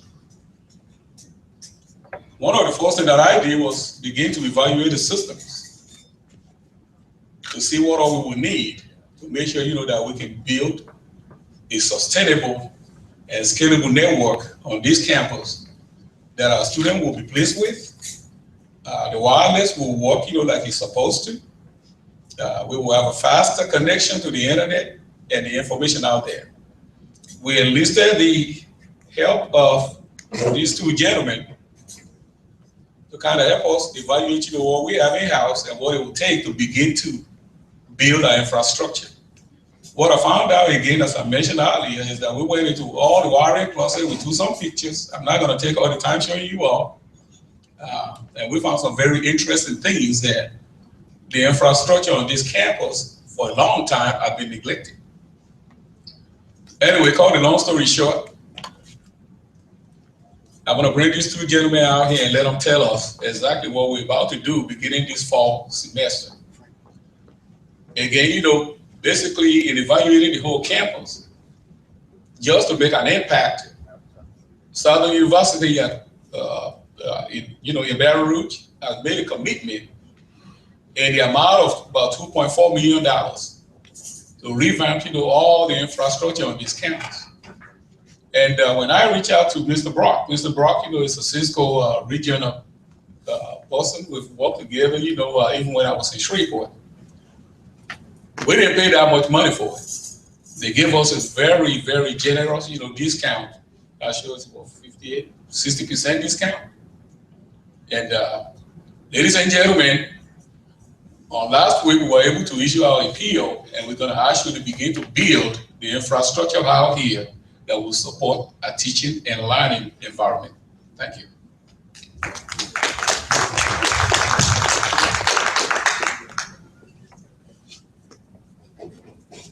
Thank you, Dr. Pagliaro. First of all, let me thank the Southern system and the 5 campuses. I've been involved with Southern for 15 plus years. I've not always been with Cisco. Previously, I was with another employer. And I know quite a few faces in the room.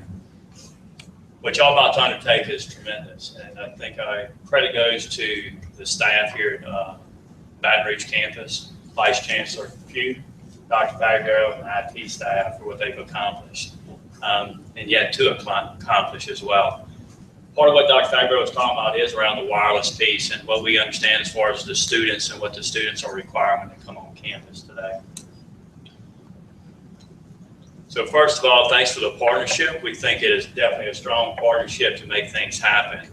I've been involved with Presidio on many occasions over the years in providing the same infrastructure for other customers. I cover the SLED space for Cisco. I cover the state of Louisiana, the LSU system, and a lot of the K-12 municipalities here in the local area. So again, we understand the difficulties you face with SLED and being in the government side of things. We understand the state budget. I live here. I live right around the corner. So I understand the difficulties we have around budget.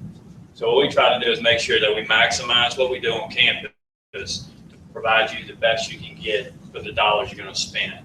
So again, thanks to Dr. Pagliaro for his timeless amount of time he's put into this, and also fighting the budget because I know it has been a very difficult task at hand. So first of all, I want to give you a little bit of history as far as the background of what I've been able to do with Southern University over the years. If we take a look and see, actually a few years back, actually during Hurricane Katrina, I remember Suno coming on campus here. They had to rehouse or relocate themselves here, and the campus here was inviting to them to go ahead and stand up what they needed. We actually put in some collaboration, voice, environment, and infrastructure with the help of the local staff here, along with the Suno staff. That helped y'all go through a critical time whenever it is needed. And then also when Suno went back on campus after that, we were able to help support them through partnerships as well and making sure they maintained what they needed to for the infrastructure. So again, we appreciate the support of that university as well. Met Dr. Pagliaro, again, it's 15 plus years ago. I walked into Dr. Pagliaro's office as another employer and basically got to understand what he was really challenged with on the campus there. We worked through some voice stuff on campus and been able to help them. Here on the main campus is probably where I have my most history. I came out of LSU as an employer and then basically came into the engineering side and actually came in and helped the university here through some other transitions and stuff through the network. So appreciate the opportunity to do that here on the main campus again, but bringing in the next phase of what is to come. As we see the background, or actually the mission statement that the IT from the system has for you guys is basically to support and promote the educational research, service, and management function of the system and the board, broad areas of technology and information management. So that's not an easy thing to do. Again, under the environment we live in Louisiana and the budgets, we continue to get budget cut after budget cut after budget cut, but yet you are being faced to do more with less time and time again. So what we have created here is a great partnership where everybody gives a little to be able to accomplish an end goal. So again, thanks to the system, Dr. Pagliaro, Vice Chancellor Pugh, and all the staff at the different universities that make that happen here on the Southern system. What we see, I want to talk about the trends. Dr. Pagliaro was talking about the trend you see in higher education today. It goes to the students. What do we see the students when they come on campus? The students today, when they come on campus, they want better housing. They want to be able to have access to the internet. They want to be able to bring their Xbox, PS2, their smart TV. They want to have connectivity. What that does is challenges each one of you in the room that has to deal with the infrastructure and being able to support it. So The students expect that. It's actually basically a recruiting tool, believe it or not. Actually, I had the privilege this week of talking to 4 Cisco interns that are doing research for us internal, that are just there for the summer doing some work. And after we got through talking with them a little bit, we posed a question to them. What are the things that you look for in your university to be able to come and know that you're going to get the support you need? And there's 2 areas that stood out in that area, in the discussion. One was around collaboration, and the other was around security. So let me touch on collaboration. Collaboration is a vast set of tools that can be used. Many of you might use smart boards, you might use WebEx, you may use video. But when you start to look at how that pulls together, the students are looking to be able to talk to the professors, not in an office environment, but maybe the student has to travel and work and he's wanting to actually get access to the instructor or the professor. They can do that over Jabber, you can do that over WebEx, you can do that over video today. That's what those students are looking for. They also want to be able to use the technology to be able to provide access to other students and also their curriculum. So when they have to break out in group sessions, everybody that I know of that's a college student works as well as go to school. So when they do that, they need to be able to have flexibility in how they meet and when they meet. So collaboration is the key to those students that we talked to. And actually one of them was one of y'all's rivals is Grambling University. So, but anyway, so we actually also look at security. And what they meant by security for them was not only around the network and the security as far as malicious attacks and stuff they're going to get on their PCs and laptops or in their room on thetheir Xboxes or PS2 or smart TVs. And everything's a kind of attack point now with cybersecurity.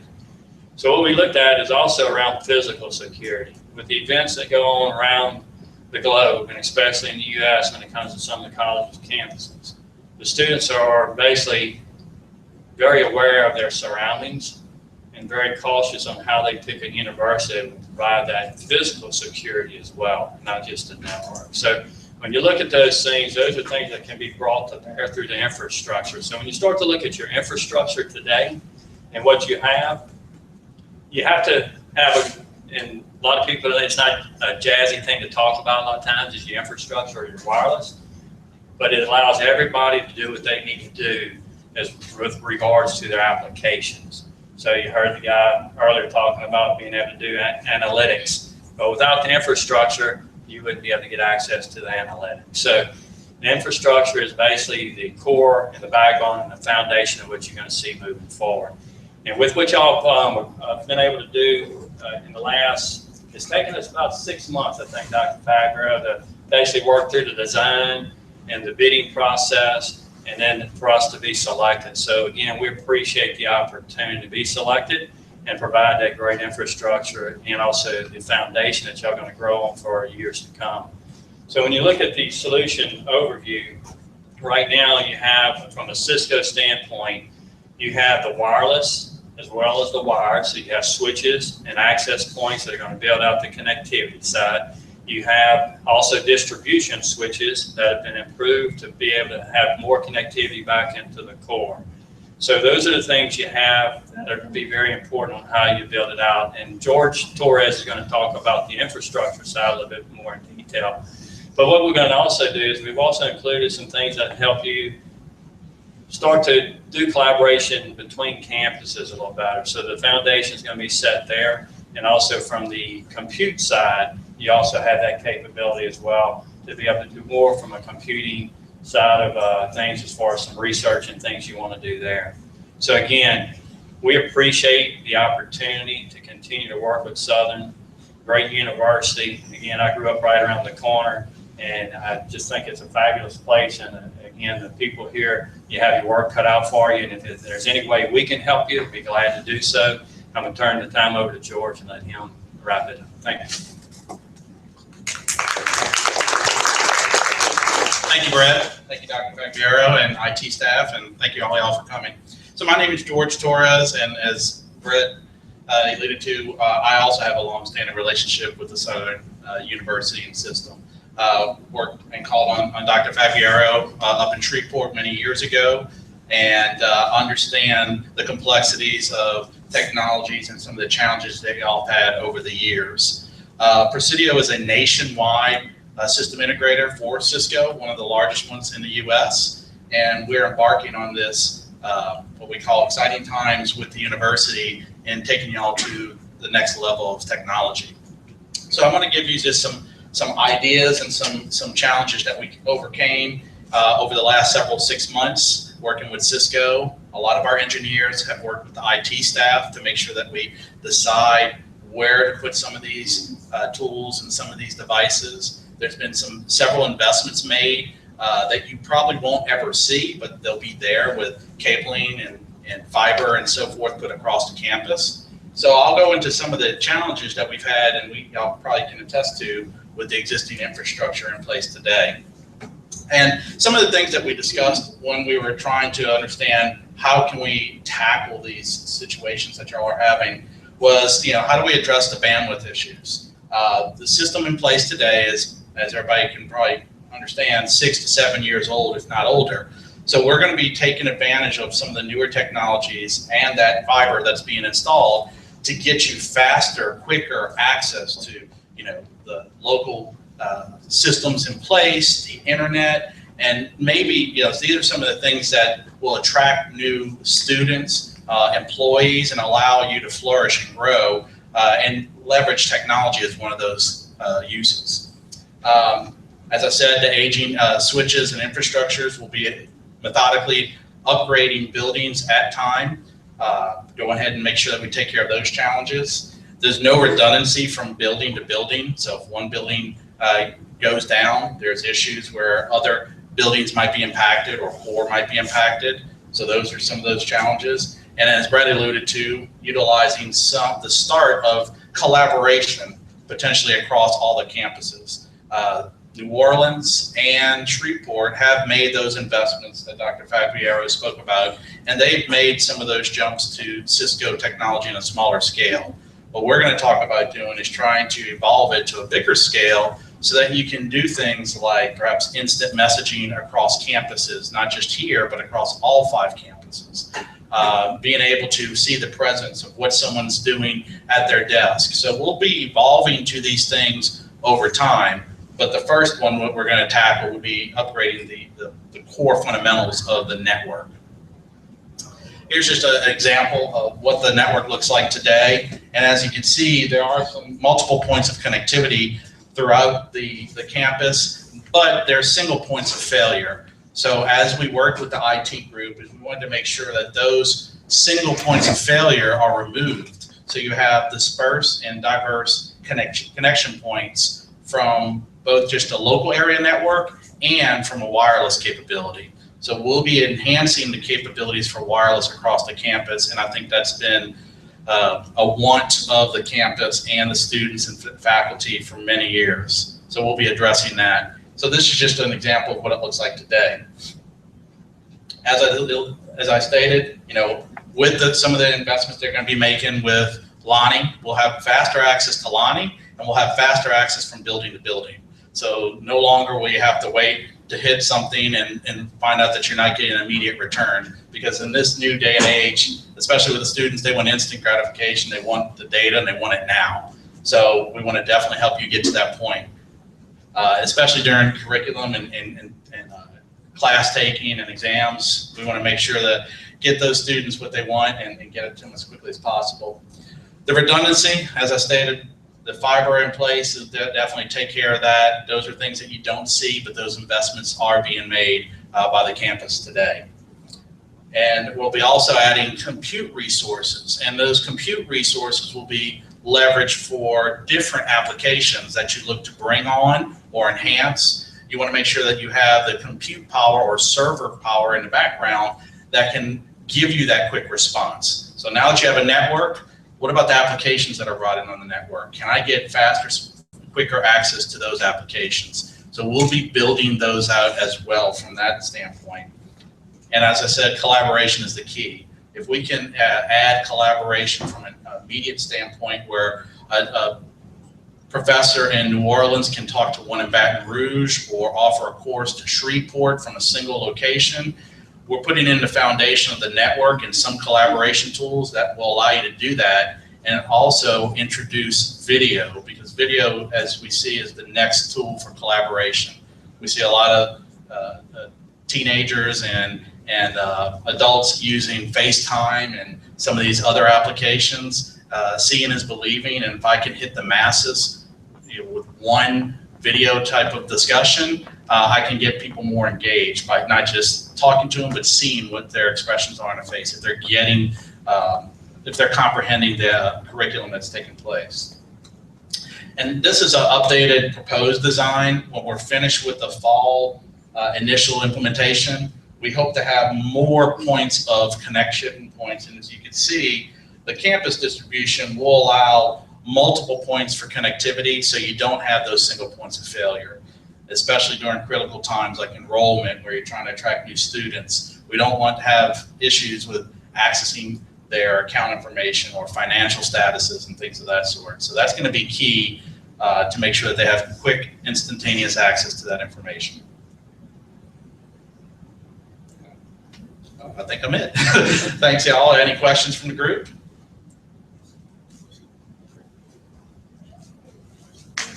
Thank you.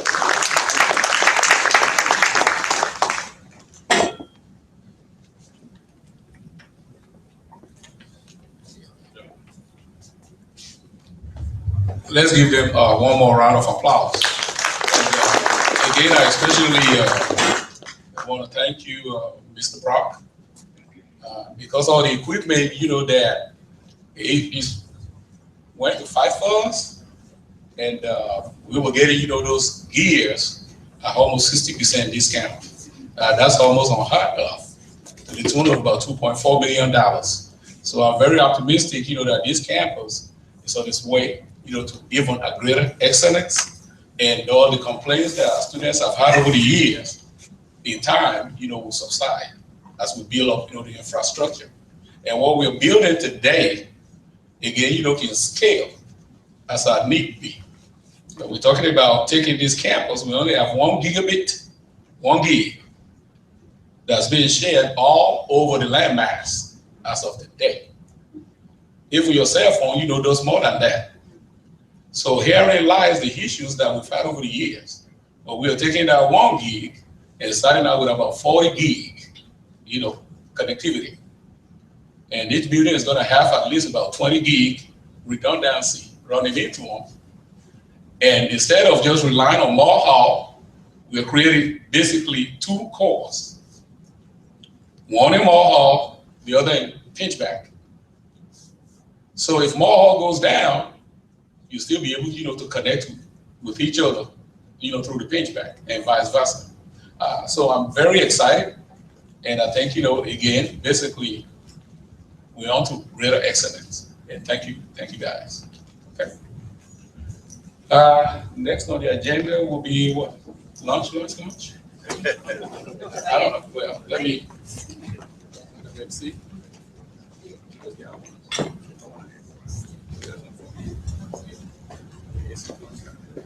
Our next presentation will be via web. So if you can give us like 2 minutes to connect, and we will connect for the Q-List presentation.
Jason, this is Angie.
Now do you hear me?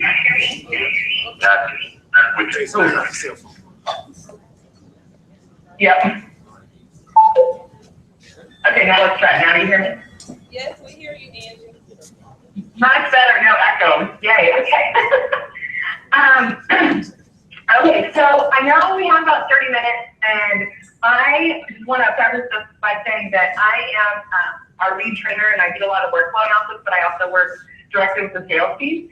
So I want to make sure, because I don't want to be, full on training mode. I want to really make this a demo.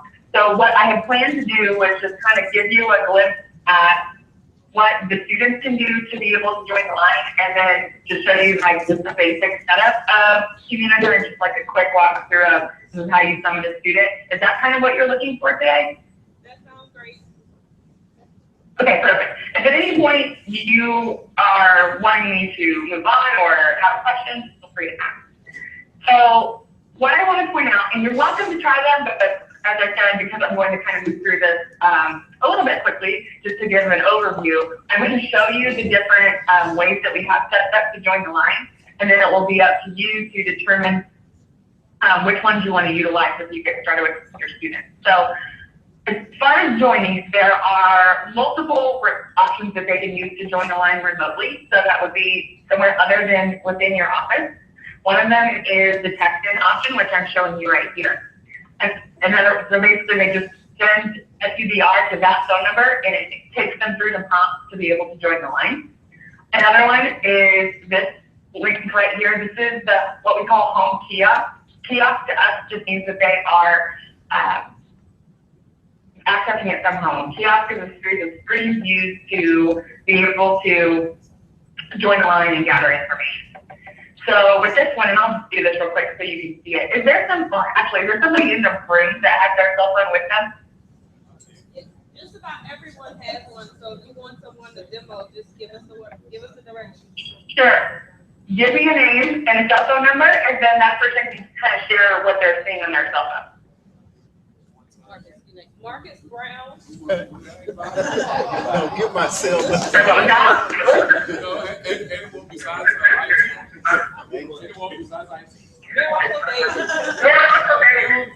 Miracle, that's like that? The last name is Davis. Okay. And what's the number? 225. 444 6278. And this is our Associate Director of Financial Aid, so this will be great. And they're in the room, right? Yeah, she's here. Okay. Just making sure, you weren't showing somebody in there that's not gonna have any idea what's going on. So that's perfect. Okay. So I'll click next. And then it's asking me some questions like, am I a first-time student, returning student, transfer student? I'm just going to pick one for this case.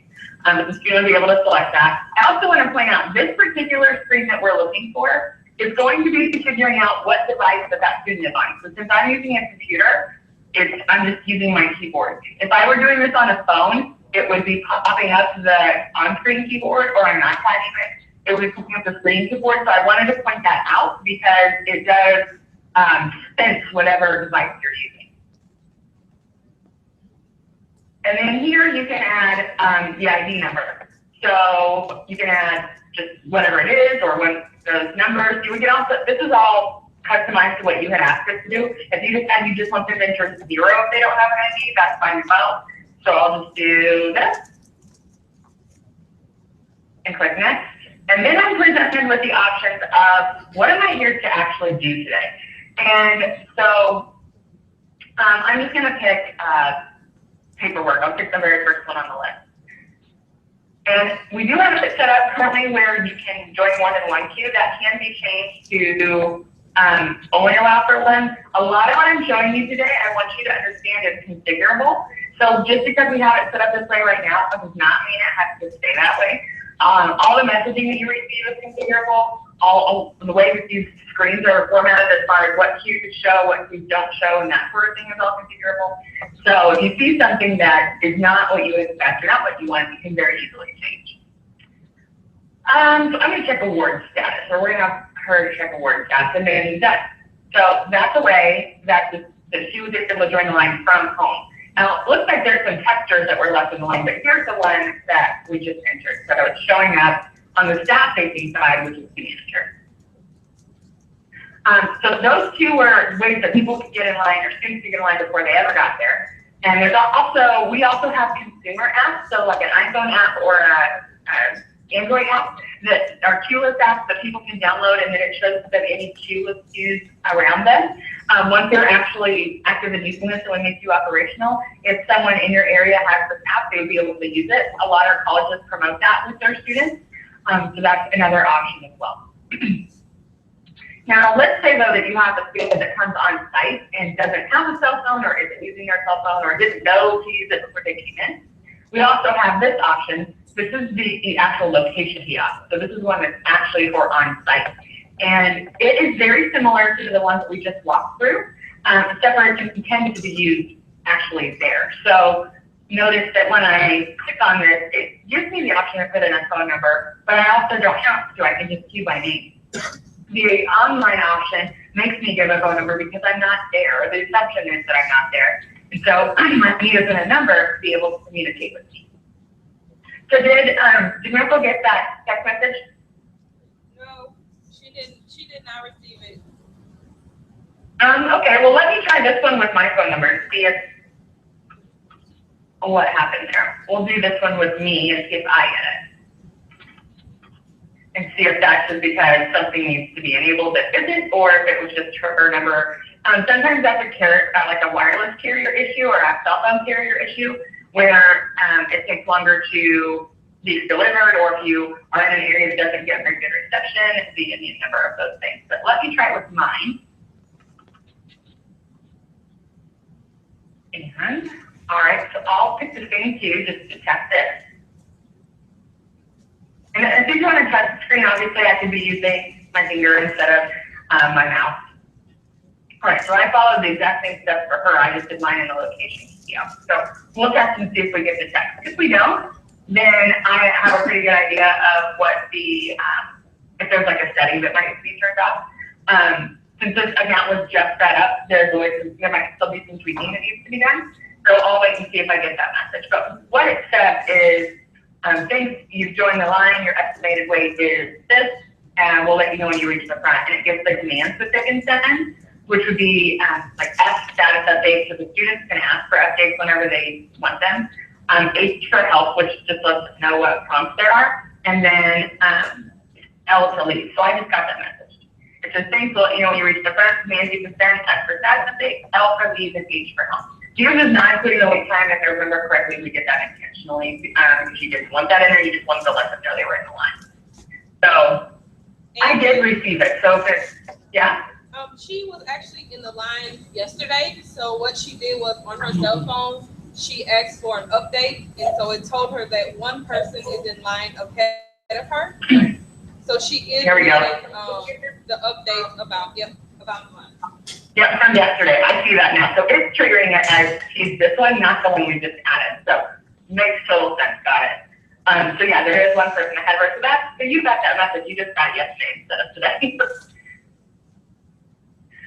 Okay, so one other quick interface I want to show you. Kind of gone over the different ways to join. Although you can also add a student right into Queue Manager by just using this Add Student option, but that's an option as well. Excuse me. I'm gonna quick take. It's a monitor. So the monitor can be used to display in a waiting area what does the line actually look like. So to let me see how many people are in the line. It gives me a visual of what each line has, like how many people are in it. It's displaying everybody by the last four digits of their phone number or their first name and last initial. If you I don't know if you have multiple queues that'll just scroll. The number of queues that we show per screen is configurable, as well as how quickly it rotates. That's also configurable. So I can see the various people. Now, if I add somebody without a phone number, it just shows as first name and last initial if someone chooses that no phone option. So before I move to just look at what the demo with the staff actually do, are there any questions about how students are able to join or the pieces that they see? Any questions?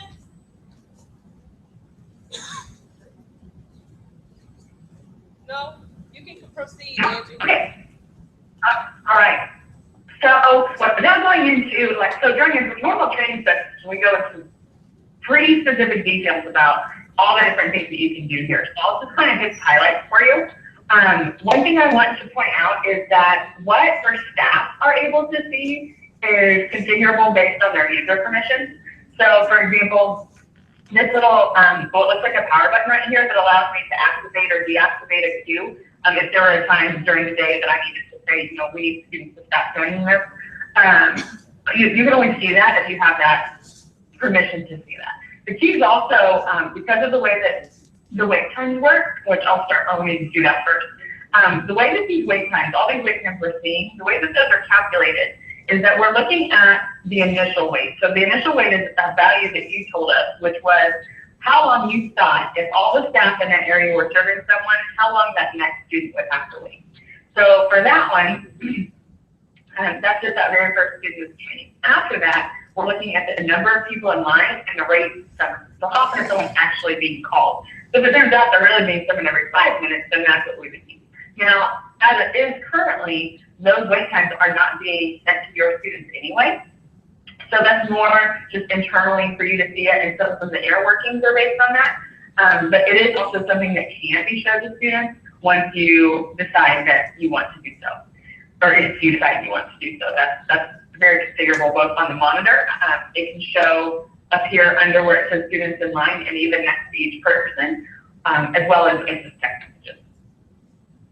So with those wait times, you'll notice as more people get in line, then those times are going up. This big time over here on the side is how long we expect the next person to have to wait that joins that line. Now, another reason that those wait times are important is that there are other things that are based on those.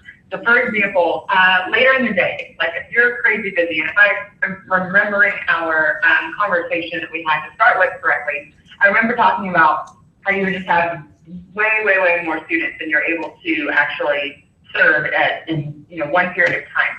So one thing that these queues will do is based on how many people we see in the line and how often you're actually summoning, we can determine when is that capacity. Are you to the point that you are going to take the rest of the time you have to serve the students that are already in your line? So once that happens, the queue can go into what's called a closing state. And that closing state is giving anybody that tries to join at that point that message that we're at capacity, we can't take anybody else. And I think that's important, particularly in a scenario like yours, for you all to understand that its goal is that you're finishing your last student at the time you told us you want the queue to close. There are things that can be done to override that should you decide that you want to, but that's how it's set up. Now, it will also, another important part of that is it monitors for this. So let's say it got to that point and then realize you're speeding up, it will actually open the queue back up for you and allow more students in. So it's monitoring that all very closely. So that's one of the things that you might do with permission setting. Once you, or if you choose to, you can even make it to where, let's say I'm supposed to do anything that's in the tech financial aid status queue, but not the others. I can make it to where I can see certain queues, or maybe I can see them, but I can't come and arrive in them. So there's a lot of different things we can do to help ensure your staff are seeing what you want them to see. As far as when you're actually looking at a student, you can click on, like if you click on them, you can see information about them from when they've been in line to, it looks like, I need to fix one thing I see here. The field, for some reason, for the student status is pulling from gender. I'll make sure we get that fixed. There we go. It's just a mislabel on the field. Easy to fix. But there's things in here like, any of these blue ones, it can even be edited if you figure out the student was in the wrong line. Students also, one reason that this system is very useful is it lets the students do what they need to do with their time while they're waiting. So they don't have to be in the particular area. They can go elsewhere, they can go shopping or go eat or run errands or whatever it is, because they're getting those text messages. It also gives them a lot of flexibility. If I go to go do something else and then I end up being closer to the front and get a message that tells me I'm close to the front, I can actually push myself back if I know I can't get there in time. which is great for the staff because then you're able to keep some of these students that are actually there and ready for you. Students also leave the light if they realize, you know what, I just can't get this done today. They can pick themselves up. They don't have to be dependent on the staff. So it really gives the students the ability to manage their time and not waste yours as much as possible. Just as basic operations from the staff side, it's pretty straightforward. When you're ready to summon someone, you just, whichever queue you're working in, and you would want to make sure that it's at least one person is kind of watching each of these queues. If that's not the case, we would want to reduce the number of queues. So let's say that happens. Let's say I'm looking at this paperwork one. If I click summon, that sends a text to the person that is waiting. So they get a text that says they've reached the front of the line, and then they go up to wherever they get called from. Once the student is in front of you, that staff member can mark them as arrived. That means they're actually there with you, and then you do whatever you need to do to help them, work through their paperwork or whatever it is. But we're tracking how long that service is taking. So once you're actually finished, then you hit the end button. So end being I've finished with this service. So I'll walk through that one more time. So summon means I'm getting called up. This one's actually me. So it says you've reached the front of the line. Thanks for waiting. And then you would call me up. And we can, again, that's configurable. So if you want to say something like, please go through your name, that's something that can be added. And then marking them as arrived. You're serving me. When you're finished, we hit end. Pretty straightforward. There's a lot of what if scenarios that tend to come up during the training sessions, like what if the student doesn't show up, or what if I need to expedite a student, and we walk through all those scenarios. But that's basically that summon arrives at the end. I even tell them during the training sessions I do, I often tell the participants, if you remember nothing else I say today, if you remember the summon arrive end process, you're going to be off to a great start. So I can go into some other details about things, I can talk about other things, but I would rather, if it's okay with you here, what are some other things you're interested in, or what other questions do you have? Are there any questions from the group?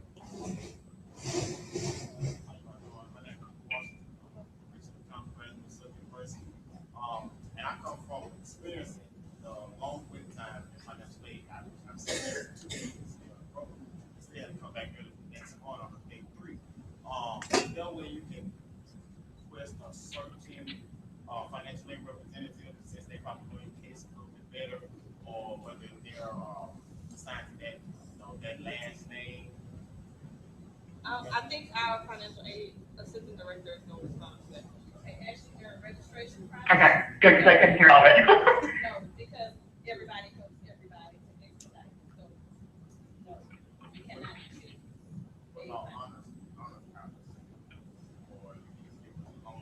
Well, it is based on the presentation that they showed us. You can choose financial aid status, ask questions, scholarships, work study. So it is sectioned out based on the presentation. Any other questions for Angie? Angie, I think we're good so far. No questions in the room that we couldn't answer. Okay, great. Well, I know that Bruce has been doing, because I was traveling up until yesterday and leaving again tomorrow. This is helping to pick a great day for this. I know he did a training session, I believe, yesterday, and there's going to be an admin one tomorrow.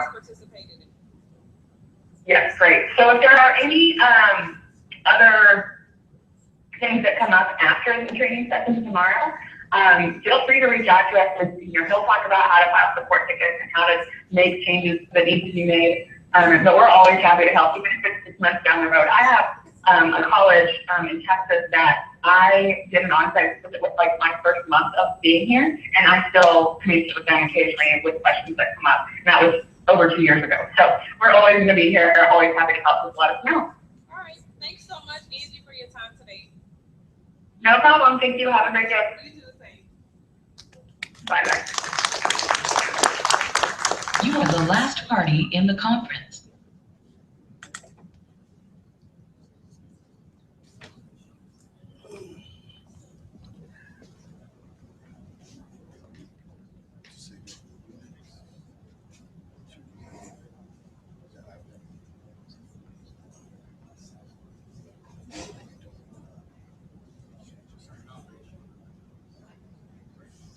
Oh, I get it.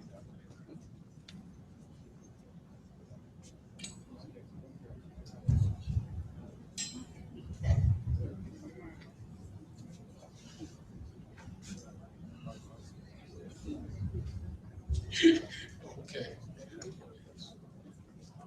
Okay, looking at our agenda, I guess, the next thing is in line is, lunch. Okay. And just stay in there.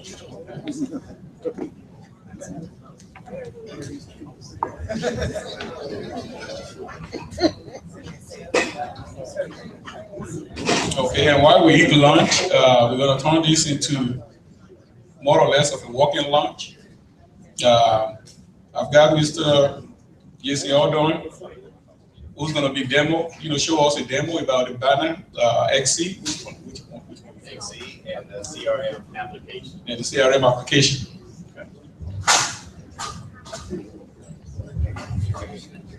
Yes.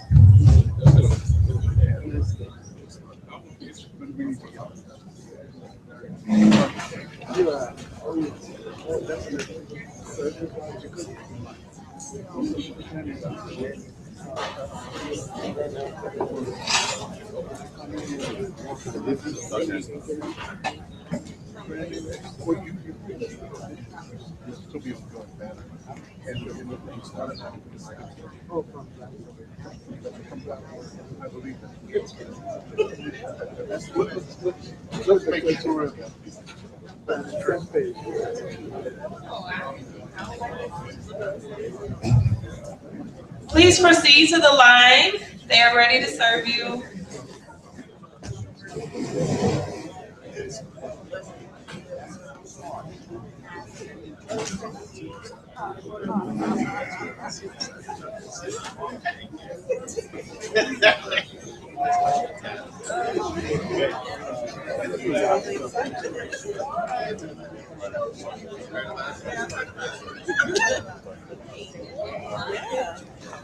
I don't like this. I like this.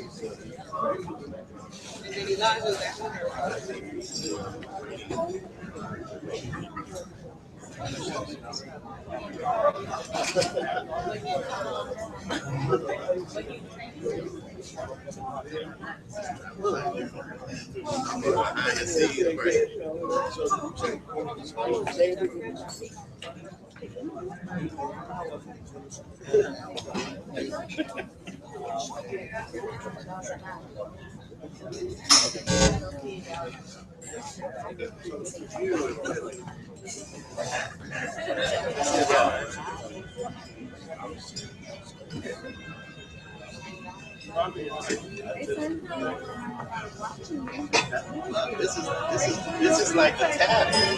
No, I'm going.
with your success rates for specific types of cohorts of students. And so these are the 4 steps that you'll see play out as we take a look at CRM and Advise. I'd like to look at the solution from 3 different perspectives today. And these are the 3 dashboards that we deliver out of the box with Advise. You may choose to add additional dashboards and customize each of these dashboards as appropriate for your campus. We're going to first look at the advisor, and this is that common core persona that interacts with students. While it may be an academic advisor, it could also be a counselor, it could be a residence advisor, it could be an athletic advisor. You determine who that is and the kinds of data and information they see. And then we'll look at the faculty member who interacts with the student, obviously in a different way on the campus. And then finally, that student success manager. This is the individual or individuals on the campus that are responsible for the larger engagement and the overall success of the student success programs and initiatives. So let's take a look now at the advisor. In each of these personas, we're going to look at a couple of features within the solution. For the advisor, we're first going to take a look at the student profile. One central location where all of the data from those pieces that I showed you earlier are coming in together. So your ERP data, along with learning management data, and any third-party systems that you're integrating come into one location. We'll also see the student success score, and this is how we determine who the students are that are most at risk on your campus. This score can be generated based on biographical data that you have on the students as they come into your institution, as well as transactional data as they're going through their curriculum. If they've missed several classes, if they've maybe changed their major several times, those things may be impacting their success. Giving your advisors the focus on those students who have more risk at not succeeding in the institution. And then thirdly, we'll look at the alerts. And these alerts in Ellucian and CRM Advise are both automated and manual alerts. Automated alerts are generated when a student has hit a certain threshold or tripped a certain trigger that needs notification. So that, again, that could be something like changing their major multiple times or dropping a number of classes. It could also be manual alerts that are generated by staff members who visually interact with the student. They see something that's going wrong and they want to take that step to make sure that appropriate parties are notified. So let me share with you now CRM Advise, and take a look at these 3 items from the perspective of an advisor. I'm sharing with you now my advising dashboard. This is web-based, happen to be in Google Chrome today, sharing this with you. And as I log in as an advisor, this is the dashboard that I would see. On the left-hand side, you can see a list of students that have been assigned to me. This assignment may be coming out of your student information system, or you may make the assignment here within the solution. The list is sorted by success score. In this case, you may choose to change the sort order, but we're putting the highest risk students here at the top of the list. And I can see that indicated by their success scores. These 2 students, Caleb and Rex, both have a 56, and they're in the red or high risk category. The next several students are in the yellow, and the rest are in the green. That's clearly described over here on the right, or shown in this chart, where I can see my 2 students in the red, 4 in the yellow, and 23 or 79% are in the green and are at less risk of struggle. As I scroll down my dashboard, here at the very bottom, I'm going to see all of the alerts that have been generated for the students that are in my purview that I'm responsible for. I can see the very first alert is a dropped course. So Caleb has dropped his business technology course, and this is indicated as a high alert, thus the red and the exclamation point. The next alerts are about low scores. The students Rex and Zane both dropped to a low category, and as the advisor, I was notified of this information. Now, this isn't just information. There's activity that's happening behind these alerts as well. And so in the case of each of these, there may be 1 or more tasks that happen behind the scenes. I may receive a notification, but I may also receive a task to follow up with this student and make a very specific outreach about this situation. This may also mean that several other offices are notified and other individuals may be following up with tasks or communications with the student. Scrolling on down, you'll see some additional types of alerts, and here's one for Caleb about a late assignment. In this case, This was generated manually by a faculty member who had noticed that he's had several late assignments. And so the faculty member comes in and generates that alert, and we'll see how they do that in just a moment. I'm then notified as the advisor as well as the other appropriate parties. A great example of an alert may be a financial alert, where you have a faculty member who shares a conversation with a student about the student's struggle and with their financial aid. That faculty member may not have a clue how to support that student, but they come in and create an alert, a specific alert, in this case, a finance alert, and the system will know where to generate that information. You will have decided at the time that any financial alert is going to be sent to the advisor as well as to the bursar and or the financial aid office as appropriate for follow-up. So those are both automated and manual alerts to the students. Now here in the middle of my dashboard, you'll see all of the tasks that I have been assigned. On the right-hand side, these are my open tasks. It's my to-do list, the things that I have been requested or assigned to do based on alerts or activities within the system. On the left-hand side, you're showing an example of team activities. So if you do have a team advising approach at your institution, you may have one central place where these tasks come in. As a supervisor, you may come in and assign those to appropriate advisors, or an individual advisor may come in and select one of these tasks and claim it as theirs and follow up with that student. So two examples of tasks here on the dashboard, both team and individual tasks. So looking at my dashboard, seeing several alerts and seeing Caleb here at the top of the list being in the red, clearly this is a student that I need to be supporting and providing some outreach and connection with. So let's take a look at his profile. And this is where we see now the academic information and biographical data all coming together in one central location for the student. Right here at the top of the page, I see the student's photo, I see their ID coming from the ERP as well as email and phone number.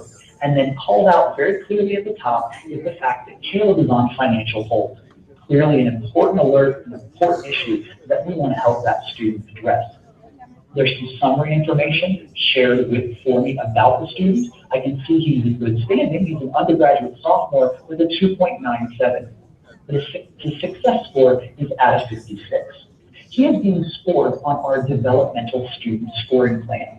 Your students may come in and be assigned a scoring plan based on their biography. For example, a first-year student coming into the institution, you're going to want to evaluate that student based on their academic history in high school, looking at things like their standardized test score or their grades in high school. Maybe even the location they come from or the type of school they come from plays a part in how they're going to transition into college. That may be different when you're thinking about an upperclassman. The students, an upperclassman, their standardized test score when they're grade in their high school math class may not play as much of a role any longer in their success. Then we're going to be looking at things like their transactional data, the number of classes they're in, how many pass-fail courses are they taking, how many times have they changed their major. So you may set up and establish the types of success scores that are appropriate for your institution. We'll deliver for you some standard success scores, but we give you the ability and the support to change those scores as appropriate for your institution. In this case, Caleb came in and was assigned to the developmental student scoring plan because of his academic history. He came into us with some criteria that didn't meet our standard admission criteria, and he was placed into our START program. That's clearly identified here under the indicators. The indicators are segments and data elements that you want to call out for your users to see. In this case, we can see that Caleb started in that START program and has completed it. That's indicated by the fact that the indicator is turned off. He's also receiving support services, and you can see that listed here. So while he's finished with the START program, he is still working with our support services office to receive that kind of support. In addition, we've also called out the biographical information. In this case, the fact that Caleb is a rural student. For your campus, if you're an urban campus, you may find that students coming from a rural setting struggle on your campus. And so that may be a cohort or a population that you would like to flag. Maybe you have adult students or non-traditional age students that you want to call out and let your advisors know that the student fits in that category. That's another example or use of indicators. You can decide the types of indicators that are appropriate for your campus and set those up, turning them on or off automatically or manually as appropriate. Over here on the right-hand side, you're seeing the success score performance over time. If we look at Caleb's history, we're going to see that he's been struggling for most of his career, but actually, back at the beginning of this calendar year, he was doing well, but took a sharp drop here in early February. Scrolling on down his profile page, you're going to see a lot of information now about the student. Again, all coming into one central location. Here I can see the courses that he's enrolled in, or in this case, a course that he has dropped. He's still enrolled in these 3 courses. Here are all of the alerts that have been generated for him over time.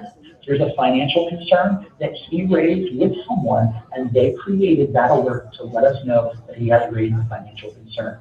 In fact, that seems to be a common issue for him, and obviously the student being on financial hold, that makes sense.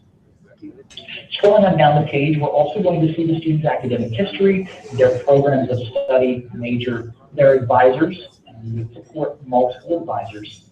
And then scrolling to the very bottom, you're going to see the engagement plan that the student is on. A CRM is all about engagement. And so we have established a series of communications that go out to students based on their biography.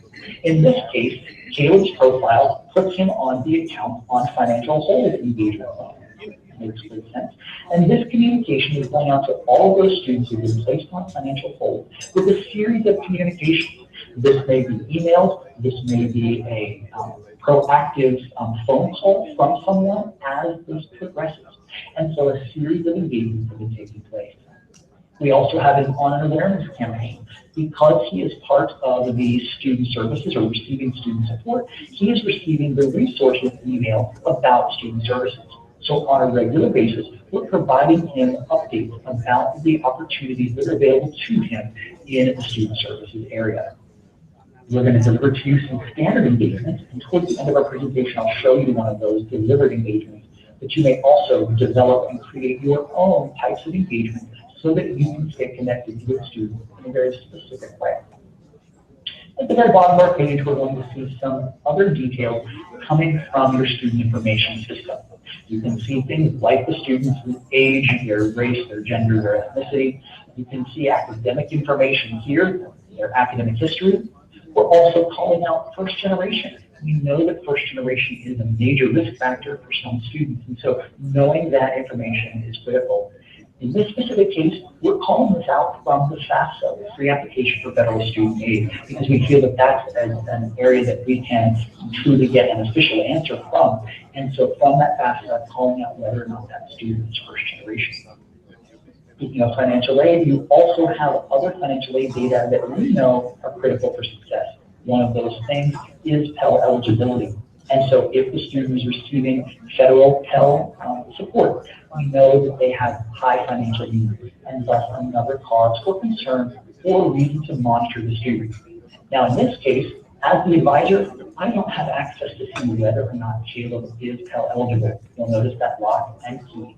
You do have some field level security so that you can control, you can see this type of information.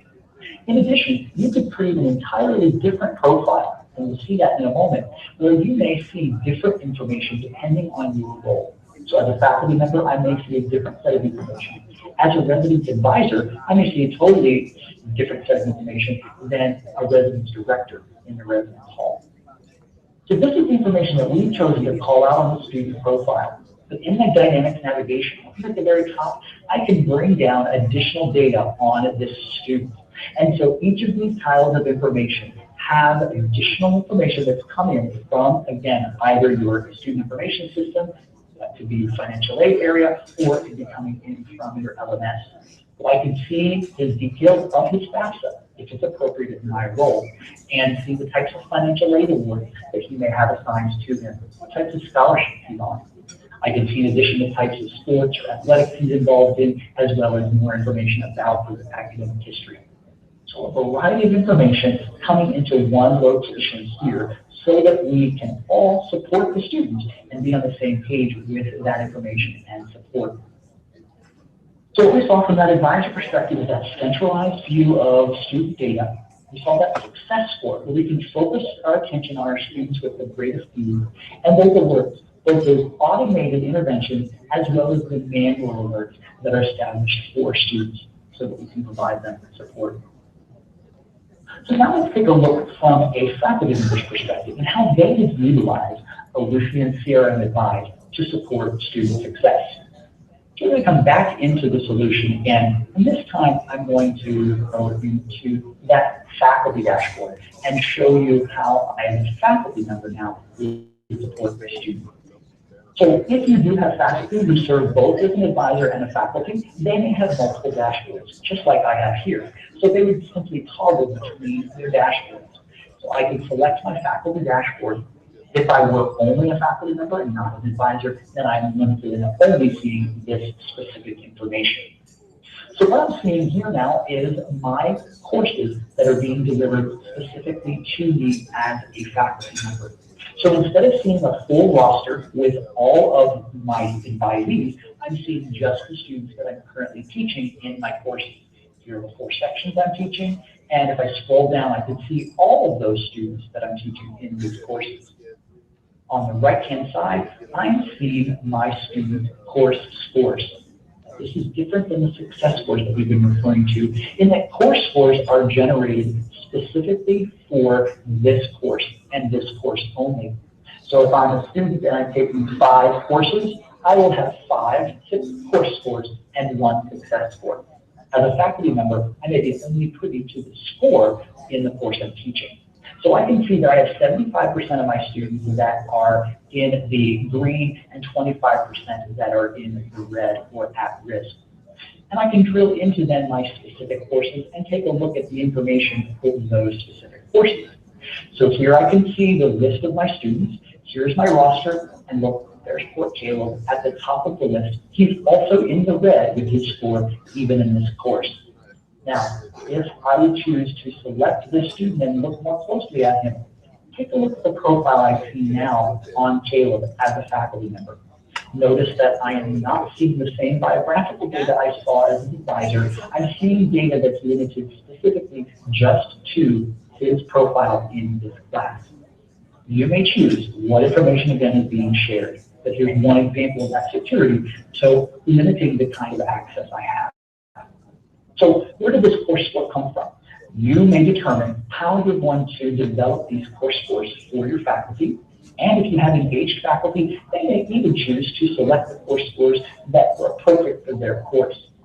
Some examples of how course scores would be utilized would be looking at the student's engagement within the learning management system. And so how often has the student logged into the LMS? Are they engaged? Are they adding messages to the message board?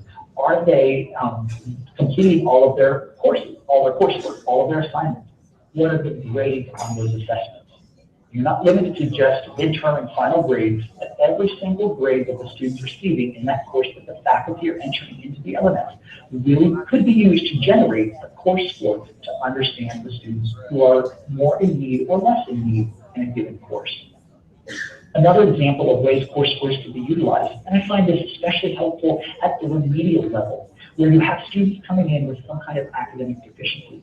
You may utilize their prior academic history to understand who may struggle within a given course. An example might be an entry-level math course. If you have a student coming into a beginning math course where they have done poorly on maybe a prior exam, standardized test score or placement exam, that may give that faculty member insight into where they need to provide support for those students. So a variety of ways you could utilize those course scores and have your faculty help support those students in their success. You determine how many course scores you're utilizing and how you're using the access to this information for your faculty.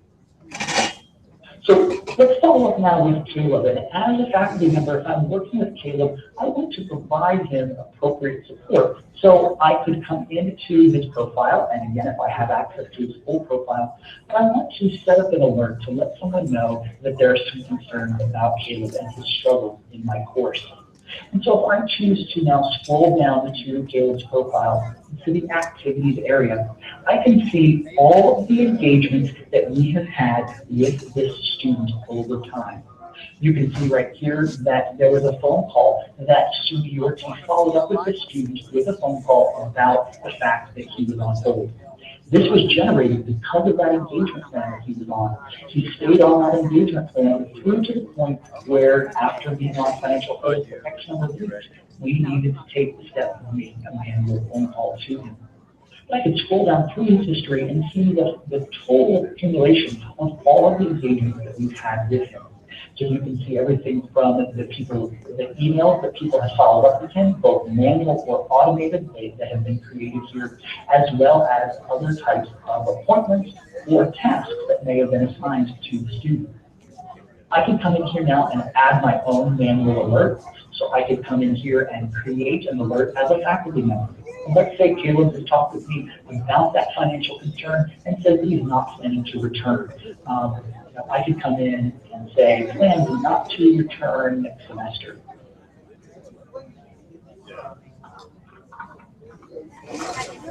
Due to finances. And again, I may not be able to support him as he needs his support because I don't understand his financial aid. But I know that this is a high alert, this is a problem. And so I want to create this alert. And I'm specifically going to say that this is a financial alert because I know this needs to go to that finance office. And so I can save that alert, and then it will be generated now to the appropriate offices who need to follow up with his financial concern issue. So that's one step. As a faculty member, I put that to rest. But as the advisors follow up, and as we complete that task, you may have another engagement plan that sends a thank you reminder, a thank you out to that faculty member to let them know that that plan has been completed, that we followed up with that task, and that it has been closed. I may also want to make some notes about my engagements or my connection with the students, and so I could come in and create a note. These notes could be accessible to everyone who has access to the system, so these are public notes. In addition, we have an area for private notes. And over here on the right, you can see a private note that is already added about the student's disability. In this case, Caleb had shared with me that he had been recently diagnosed with a learning disability.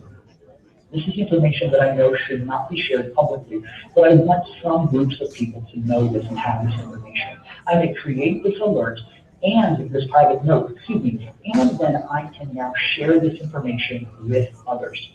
In this case, I've already chosen to share it with some individuals. So Fran Eckert received this, and the advising team and the student athletic team, because the student is an athlete, will receive this information and have access to this private note.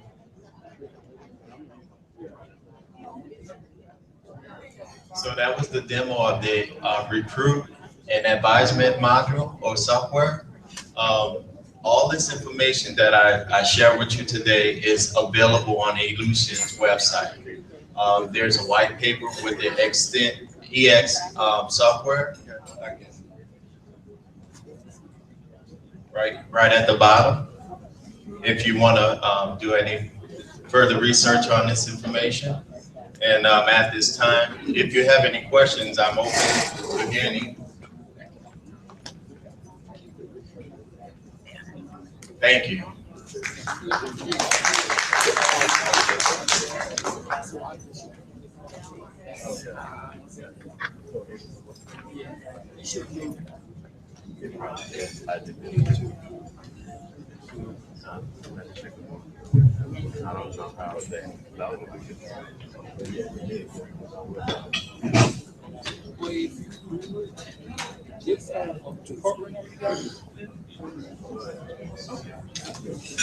Okay, center. Okay, that's why I'm loaded out. More halls. Yeah, with Carl Green. Yeah. Send it to us. Yeah, it was awesome.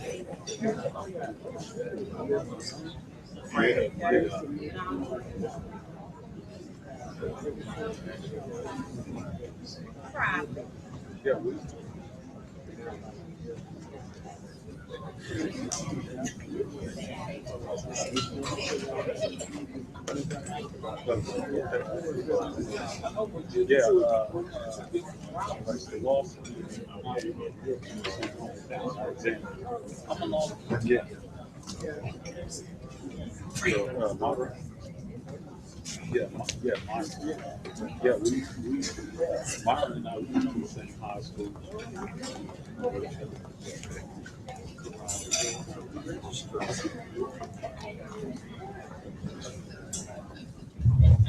Good afternoon again, everyone. We have Ms. Karanda Bean here, and she's going to present you with a short demonstration on DegreeWorks. Who is Ms. Bean? Ms. Bean is the Southern University Baton Rouge campus registrar. Thank you.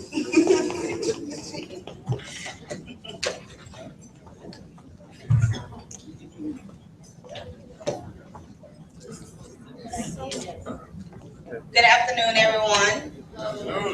I'm Karanda Bean. As Dr. Williams has stated, I'm the registrar here on the Southern University Baton Rouge campus. And I was asked to do just a brief kind of first look at DegreeWorks and just give you a little background about this project, where we started from to kind of where we're at now and where we plan to move forward to. So DegreeWorks basically is a comprehensive advising tool. It's a system to help advisors, faculty, and students with their academic planning and matriculation while they're at your institution. So I arrived at Southern in April of 2014. So upon me arriving, DegreeWorks was a product that I was familiar with. I had seen the product before and thought it was a very, very good product, and was informed that Southern had purchased it, but it just had not been implemented. So one of the first things that I was charged with was implementing this. So within 4 weeks, an Elucian team was on campus to begin implementation of DegreeWorks. I had a very, very small implementation team, myself, Jason Ardon, and another employee who is no longer here, so it was the three amigos. And we worked several months to just try to get it to a point to where we can feel comfortable enough with presenting it to the college and actually having it for the students to use. So I know when you think about 2014, 2016, that's a long time. In between that time, we've had updated catalogs, because you have to have the curriculum in order to use the system. We've had college names change, so we had to add that to the system. We've had to decide whether or not we want to just go full on and do all undergrad, graduate level, and how we were going to roll it out. So we decided to just do undergrad. I think that this is going to be very, very useful for the students, because being in the registrar's office, or even if you're an advisor or a faculty member, you know, we hear all the time students say, well, I didn't know I had to take that. No one told me I had to take that class. I didn't realize I was 3 credits short, or, you know, they don't know what classes they may need to take next, or how they want to plan it out if I need to go to summer school. So I think that our new freshmen that are coming in, we should really be able to use this with them and better help with retention and help them to matriculate in an appropriate time frame so they can go ahead and complete their degree. So what I'm gonna do is I'm gonna log in, and I'm just kind of gonna show you what the degree audit looks like and what the graduation checklist look like.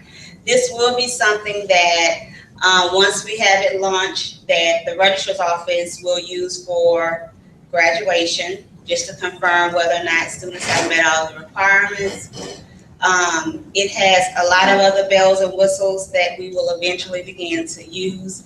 There's a student planner piece where the advisors can actually sit with the students, and they can actually plan out their entire academic plan for their entire, you know, for their matriculation in the future, because it does connect with Banner. And so if the schedule is present, they can actually sit with them and actually create their schedules for the future. So that's something that right now we don't have. We just kind of go from semester to semester. And then also with the implementation with XE, and I think before me there was a just some conversation or presentation about it, but they have improved DegreeWorks to where it actually will complete the entire, it will register the students in the class. So if a student is meeting with an advisor, and once they're sitting there, they do their plan, their plan of study, they create their plan, and then they will actually be able to have that information fed into Banner so the students could then be registered in the class. So we're trying, I think that they have a lot of good things that they're doing with this product.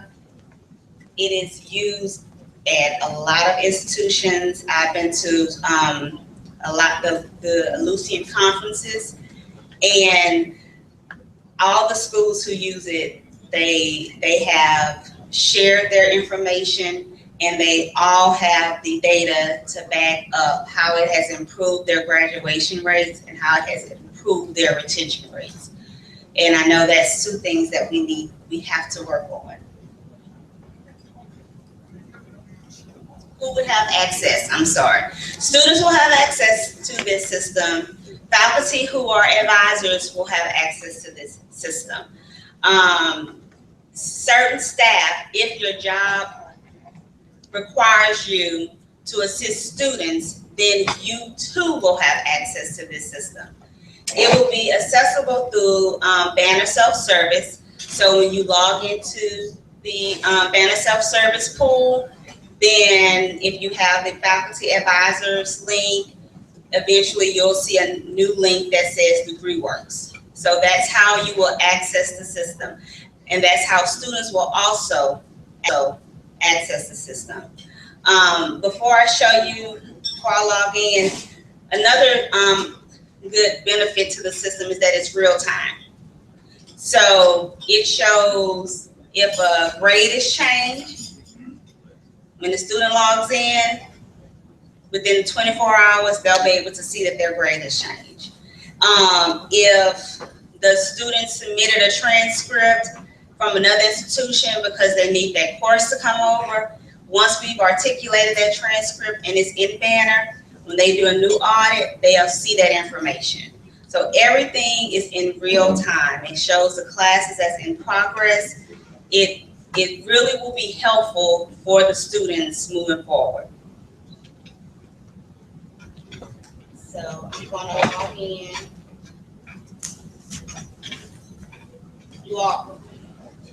You all will not log in like this.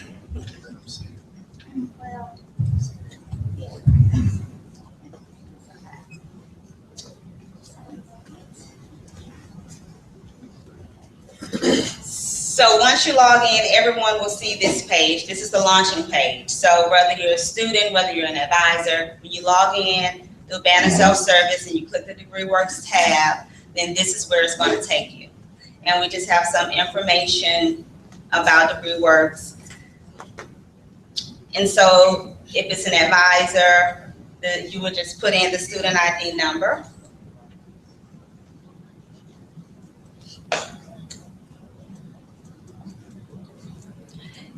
And then once you put in that student's ID number, then their audit worksheet will appear.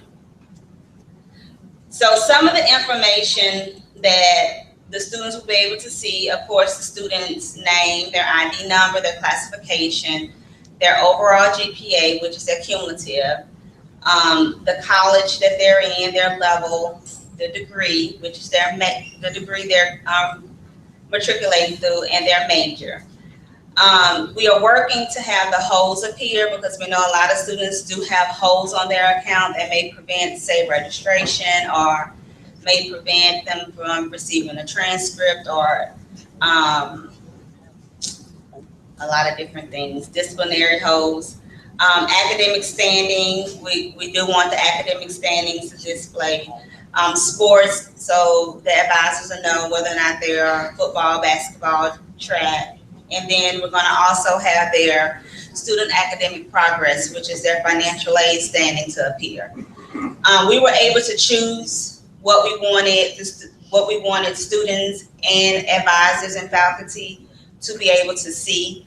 And we realized that the options over here were important because we know that that can impact the students, especially when you're meeting with them to advise for an upcoming semester.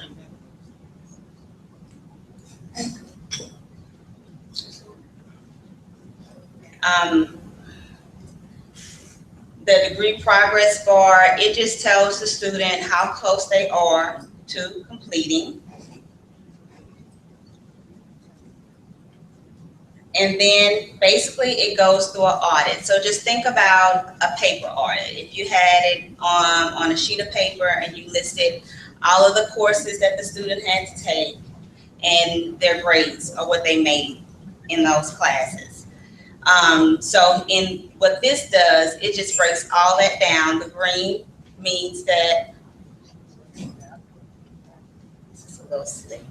Okay, the green is that they met the requirements, and we actually have just the general basic requirements at the top. The gen ed classes, and what we decided to do, it was several different ways we could have set the audit up. We could have set it up by semesters, first semester, freshman year, first, second, sophomore, or we could have just listed the courses that were required. We could have actually put like just required courses or, you know, gen ed blocks. It was a lot of different ways, but to make it simple, I wanted everything to just be listed. When you start grouping and categorizing, it can get kind of confusing, or the students may think they have to take a class in this order, and that's not the case, because we know everyone's at a different point. So I figured if these were all the courses that you have to have in order to complete this degree, list them. If the student has outstanding, course requirements, then the box will be red, and it'll actually say still needed, and it'll tell them what they need. I don't know if it's gonna link, but here it actually links to Banner, and it'll actually pull up that course description, what they have to take.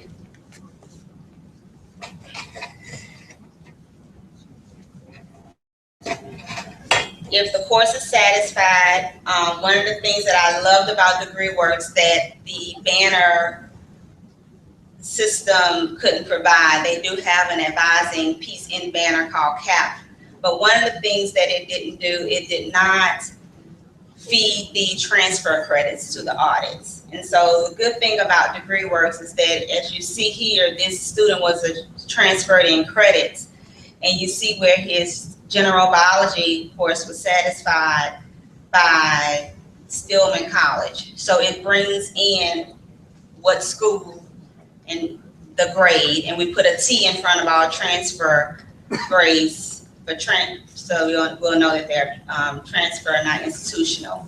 So that was a plus. And then also the audit does a best fit. So when it's ran, the system actually is going to place the courses in the best place to meet that particular requirement, which I'm going to show you at the bottom. It alleviates having sometimes, well, in his case, he had a lot of transfer credits, a lot of fall through courses. Fall through courses are courses that are not being applied to any of the degree requirements. So in this aspect, what we will begin doing is DegreeWorks allows us to actually input substitutions. And those academic people know how hard it is to keep track of course substitutions, because right now it's just a piece of paper that's submitted and that's it.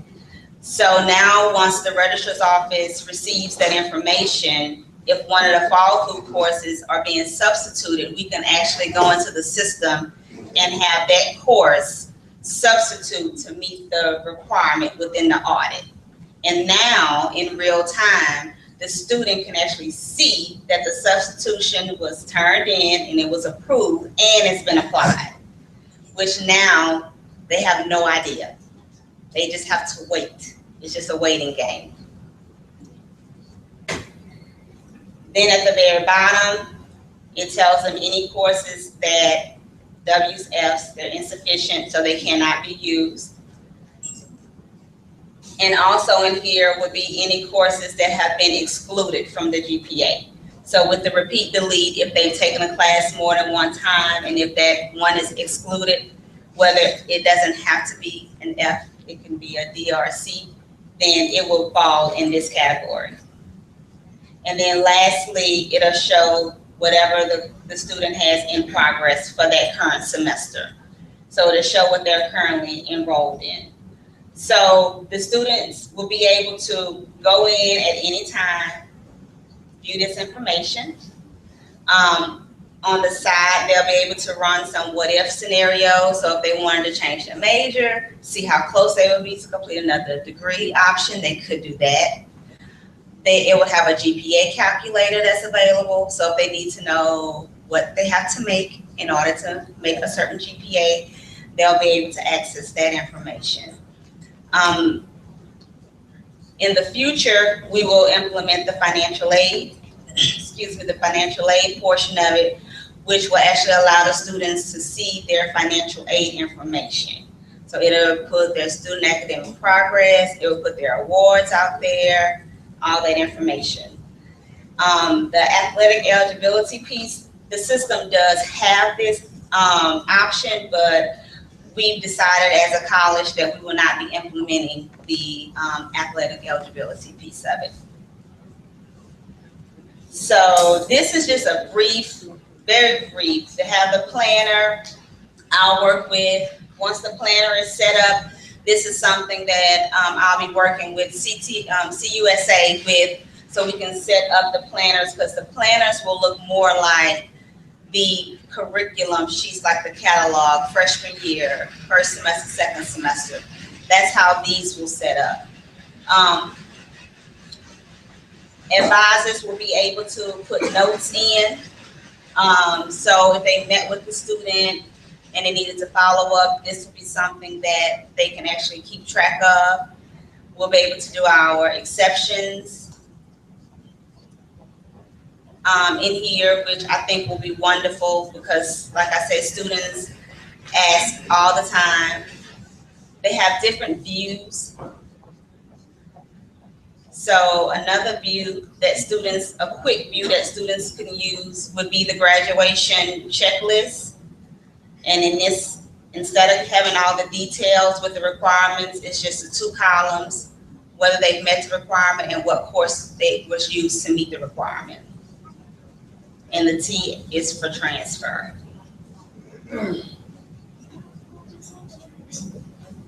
And the good thing is the students, when they run these, they can save them as a PDF and print them if they want to have it. If they could be looking at something at home and decide, I have a question about this, I need to maybe talk to someone in my department, they can, run it, save it, email it to them, and maybe schedule an appointment and have a conversation. Mm-hmm. We know that once we do launch it, it's not going to be perfect. It's still going to be a work in progress. We have most of all of the undergrad courses, programs will be available within the system, with the exception of BIS and music, because music was canceled at the time we began the implementation, but now it's been approved again. And then eventually we'll add graduate school, and then we'll add the law center. So eventually, I think we have to just do it in pieces, because another thing, we can put as many programs, but we have to maintain them. And so but it's just me in the office now who actually knows anything about DegreeWorks. I have to now train other staff members, so once we really get into it, I can have someone to actually maintain. So if it's a curriculum change, a course change, the good thing about it is if it changes in Banner, it updates in DegreeWorks. So I'm only having to maintain one system. So I just wanted to give you a brief overview at this time. If anyone have any questions, I'll be more than happy to answer them. Yes, ma'am. As an administrator, can you run a report to show how many courses are still needed? Example, like maybe in intro to computer science, you still need 150 students to take that course, et cetera, and provide that information to the advisor. Yes, so DegreeWorks do have a reporting feature, and you can, based on the programs and study that the students are in, and looking at what they have left to take, you can use it for schedule planning. So you can run a report to say, yeah, you have 150 students that need this class, so we need to offer a couple of sections of this class. Or we have nobody need Computer 190. So we, so yes, reports can be done from the system. Any other questions? Well, if no other questions, I thank you for your time.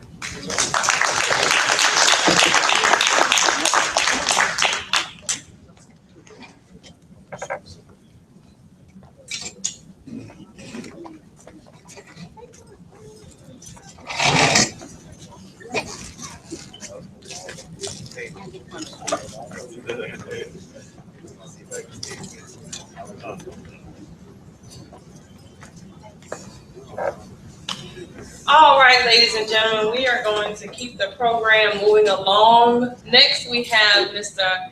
Elijah.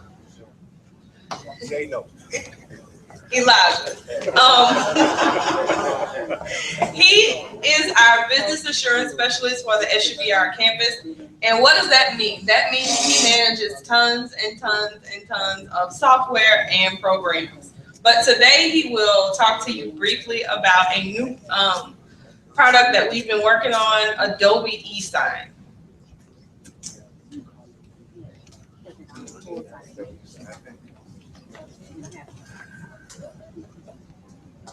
Thank you, Dr.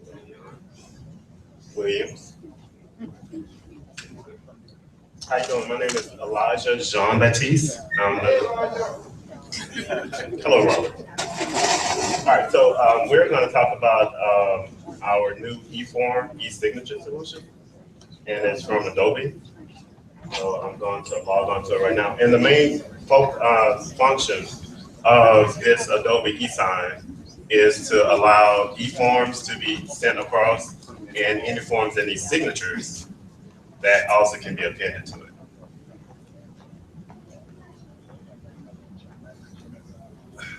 And Willie Francois is going to assist me with that. Okay. So the Adobe eForms is a web-based eForm solution. So I'm going to log on to the Adobe eForms right now.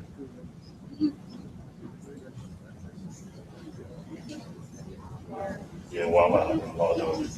All right, so I guess the form solution that we're gonna use right now, well, once you log on to eForms, and the only folks that need to log on to eForms is people who are actually creating forms and sending forms out. So folks that need to sign don't really need to log on. So we're going to use the Title III time and effort form. So I'm simply logging on. The first time that you log on, you're going to see dashboard. You're going to go across to send. And you're going to create your list. And this list is basically the list of folks that are going to have to sign or approve the form. I can't answer.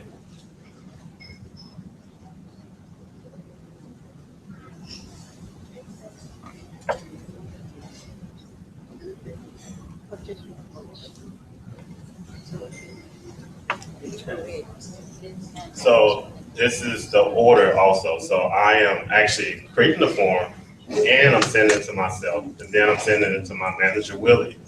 And then ultimately it's going to go to Title III. Now scrolling down to actually choose the form.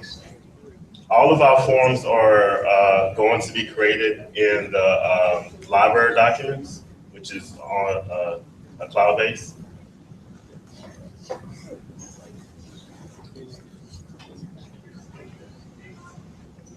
Well, right now we currently have the lead form. We have a blank PAL. We have 2 variations of Title III. We have the FLMA application. We have the I-9, W-9, W-4. Currently, but we're gonna have a lot more afterwards. So I'm attaching the form. So far, the only thing I did so far was I created a list of folks that are gonna get the form, and I attached the form. And then I'm just gonna simply click send. Because I'm sending it to myself, it's going to my email. Okay. I had my email open already, so this is how it pops up when it gets into your email. Go fill it out. And this is basically just a replica of the existing time and effort form. Choose the month, choose the percentage of effort, choose the activity. Just ran something like that.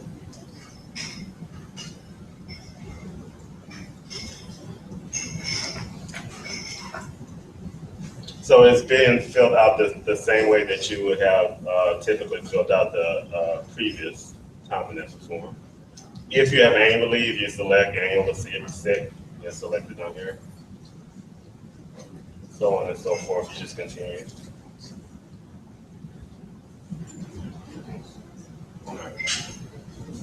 And once you're done, you sign as an employee.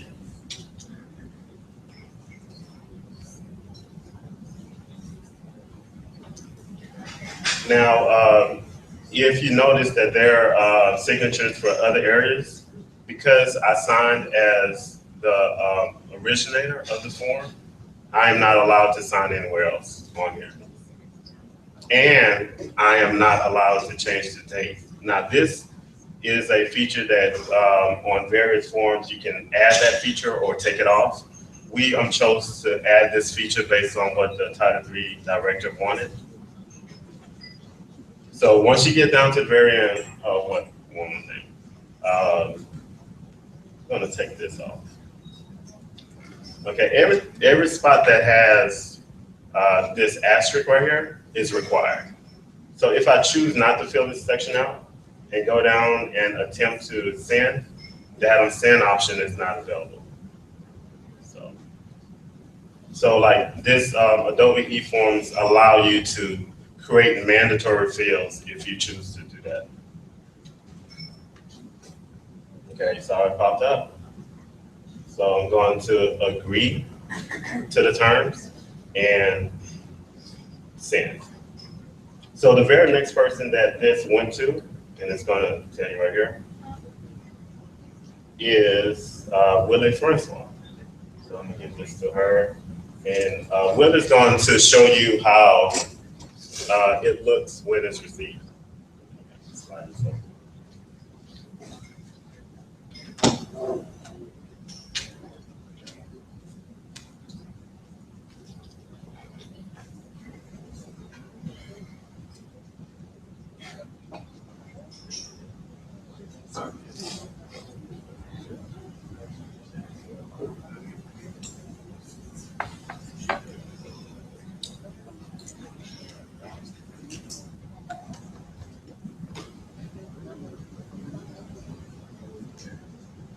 Okay, once I received the EDOC from Elijah, there's a queue, and what he was talking about, you can build a queue where the form goes to. So I was the next one in the queue. So once I receive the form, I'll open the form. Okay, so we told. Okay, and once I get the form, it's gonna give you a message. Okay, there's a message and it's gonna ask you to click here to view the form that you received.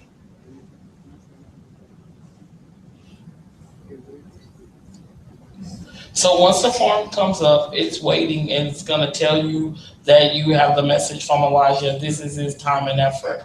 Then I'm gonna come down.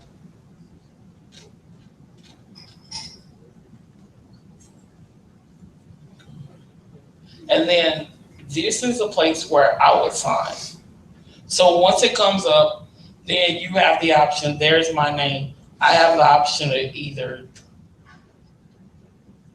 I can just sign with my name, or I can choose to, those of you who want to put in your actual name, there's a pen that you can purchase or have that you can do it. And then once you once you sign, you can save it and then apply it. And then you'll agree to the terms. This is all part of some of the issues that we had previously with other forms about routing forms, how we know that this is the originator who actually signed, and that was one of the issues. So with e-sign, it allows you to agree that once you sign this, you're saying it is you that is signing. So click the sign. And then it'll tell you that you successfully signed the agreement, Title III, time and effort. And then it'll also give you the option where you can actually download and keep a copy of what you just signed.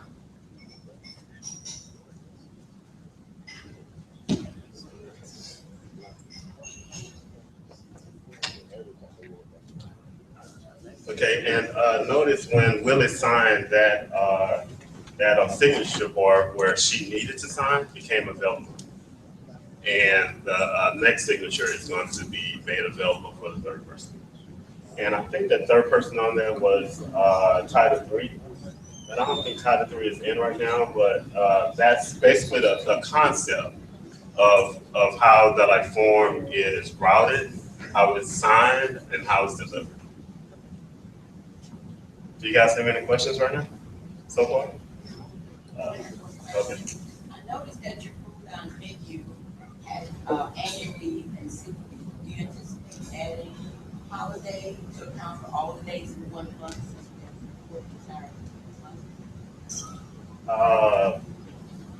The form and the information that's on the form is not provided by us, but it's provided by the owner of the form. So in this particular form, it was done by Title III. Maybe Title III is going to ask us to add those features, but it is not a feature that IT say we're going to add this or we're going to take that out. It's done by whoever wants the form created. Dawn? Well, again, we have access to create our own forms, like we have department forms.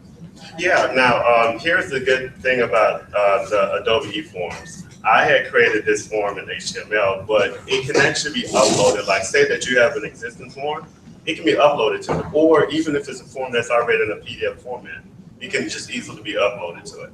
And then we are just simply appending the signature to the bottom of it, and that's it. So it's pretty. Create our routing queue and all that. Yes. Yeah, so the routing queue is created by whoever initiates the form or whoever provides the initial information on it. So once all the signatures have been affixed to the form, anybody that's on the routing group, they have the routing queue, they have access to it once it's fully approved? The way that the routing queue works is the initial person, once they sign, then the very next person get it. Now, there's also another feature where we can do a mega sign, meaning that we have one form and we just send it out to a disbursement of folks, and it is not set like the first person has to sign before you see it. It is just set where it's sent out to everyone at the same time, and then you sign at your own leisure in a timely manner. I guess what I'm asking is, once the form is approved by everybody, if the person who needs to maintain the form is not necessarily the last person to sign it, I'm somewhere in the middle, but my office actually has to maintain the form. How do I get a copy of the fully approved form? There's two ways to do that. One way is to have your department initiate the form. Whoever initiates the form gets the final copy. Or you can set it up where we can build a widget online. They can click on the form through one of our websites, and we have it sent back to HR or Title III or registrar or something like that. So those are the options. It seems like the most common options with the customers of Adobe eForm is to have the originator be the one that the form finally gets delivered back to.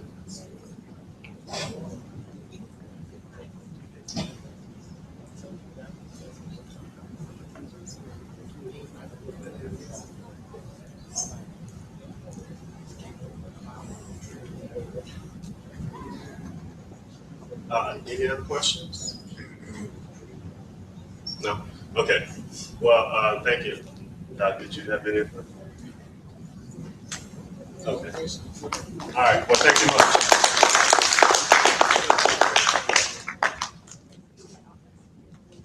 Okay, we're gonna break this up a little bit and try to do something a little more exciting, because everybody looks like they've fallen asleep.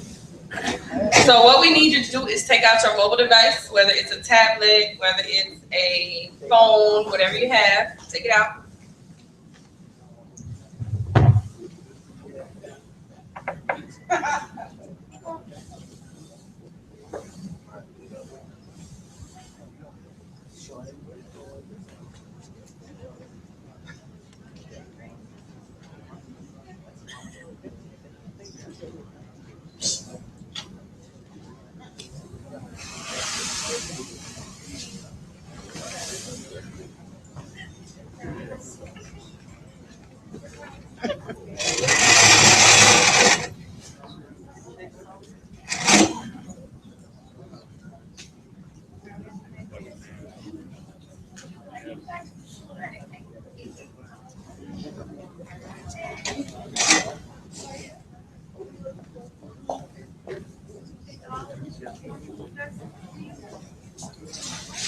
All right, this is a game that I typically play with my students. We also use this for student orientation to kind of break the monotony when we have first-time freshman orientation. So we've decided to have you play. So let me just give you some information. No Googling, no checking the website or anything like that. So we'll have a practice question so everybody can kind of get the hang of how this goes, and then we'll start in with the SUS trivia. So I did not create these questions, let me put that out there.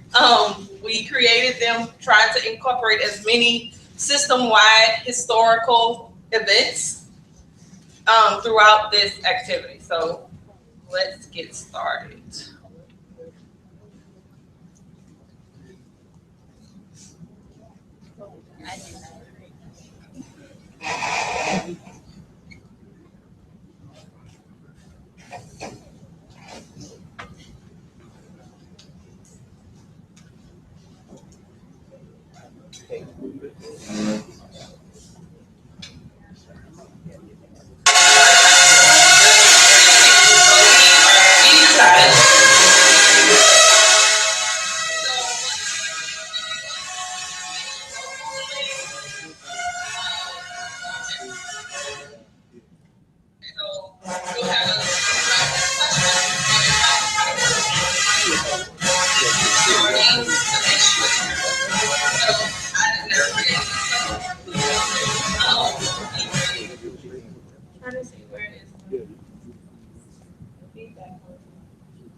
All right, so just follow the directions on the screen, and as you join, you'll start to see your name pop up.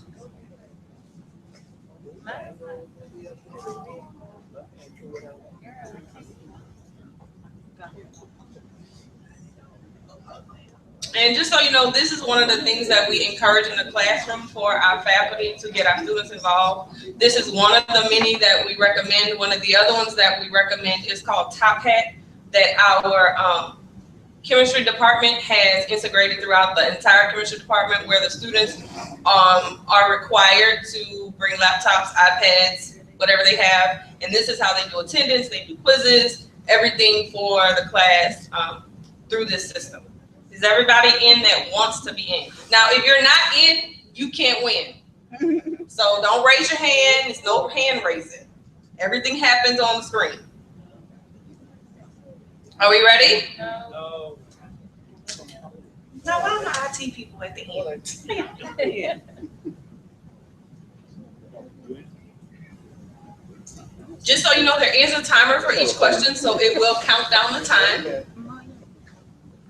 And it will give you the question, then it presents the question again, and then you select your answer. All right, are we ready? Yes. Yes. We going. You can't play.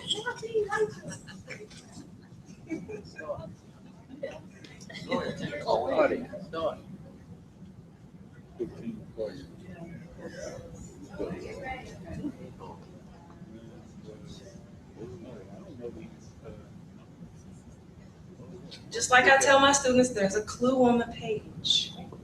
Look for the clue. There's a clue. That one was a practice one. Oh, okay. So get ready.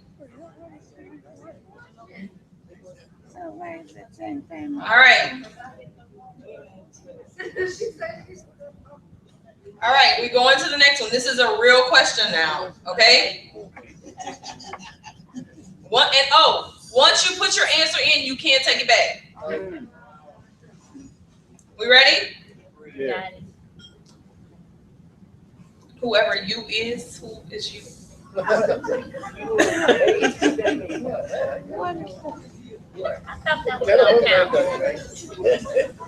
What is the building named after the first and only SUS female president? Bam. Oh, I got that right.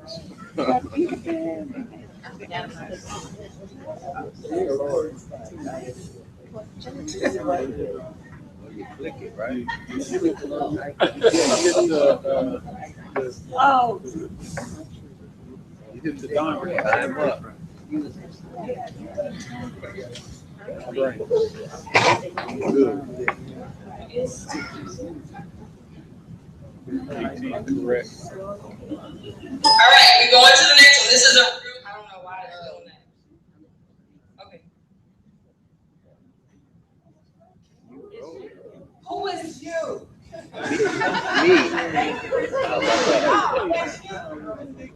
All right, next question.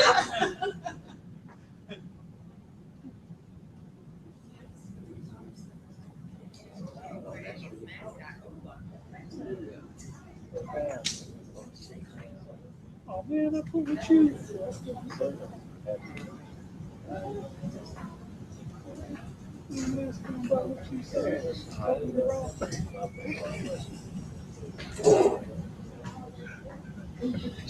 I got another one wrong.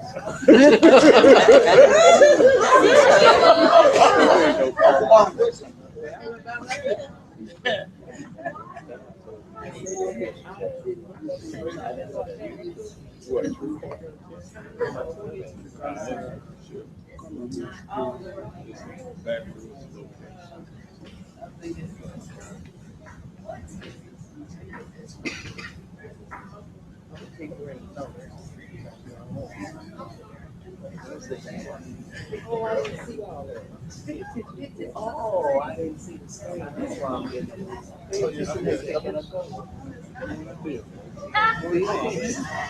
Wait a minute. No, it was not 19.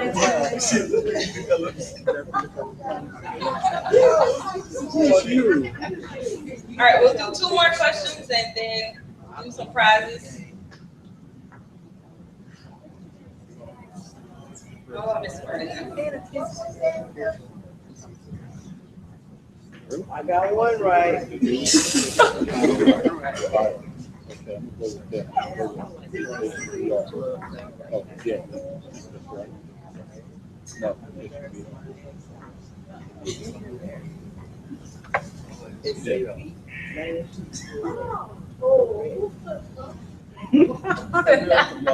Yes, indeed.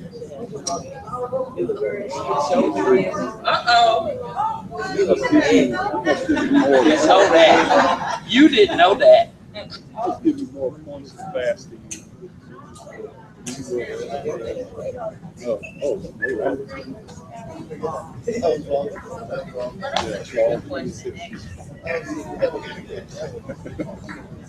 I got it right. Oh, you know what those are? History week. Hey, I gotta catch up. Come on. Oh, I know that. Oh, I know that.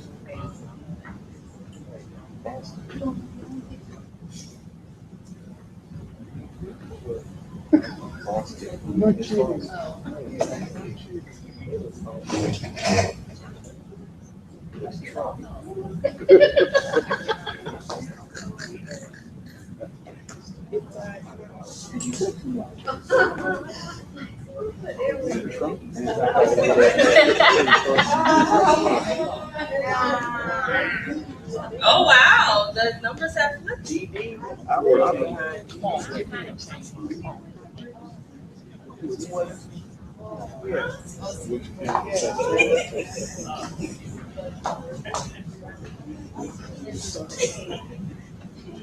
All right.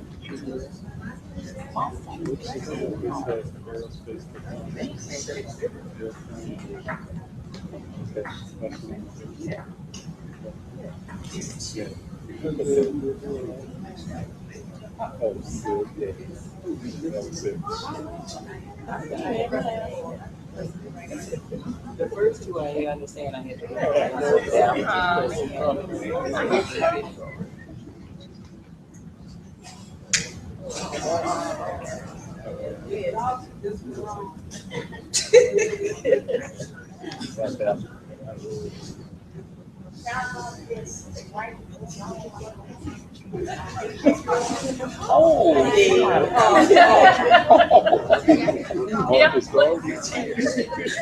See, y'all acting just like students.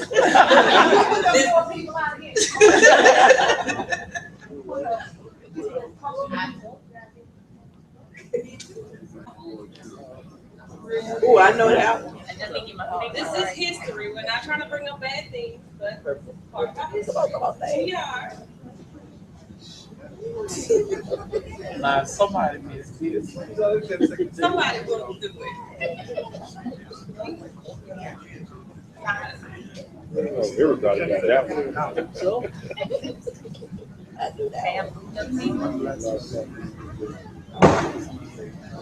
You don't know that one.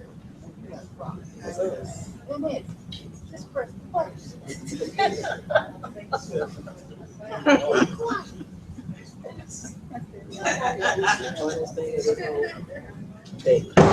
I got that wrong. Oh,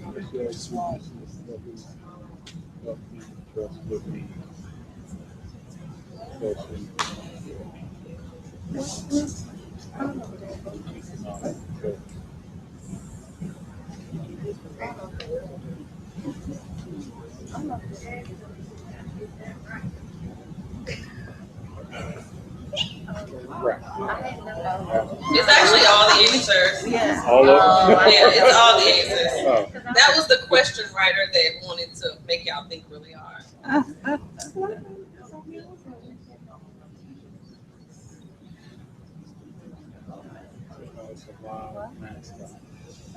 well, thank you. If you just give us. Also, too, if you're wondering if you're answering the questions and you're trying to figure out why aren't you like moving up, also it's also about who answers first. So although you get the answer correct, when it does the ranking, it does it by who answers first. I'm not. Still 15. This is a hard. Oh, I know that one. These are our really, do you really know your system questions now? Come on, people.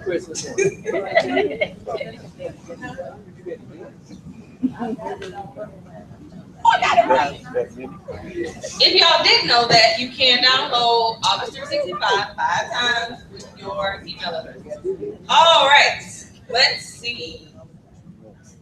I think the last one. So our top winners are JR. Who was JR?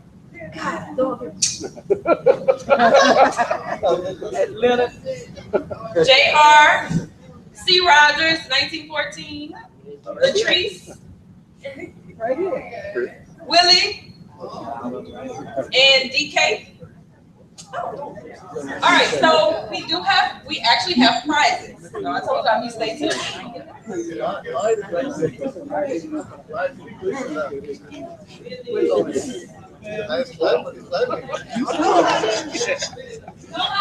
Questions. It's not biased.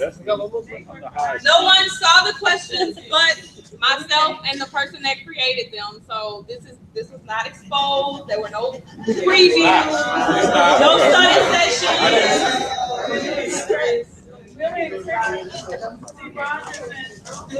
So to those of you, the top four, well, you can come up and select your prize, and we'll take about a 5-minute break, and then we'll start.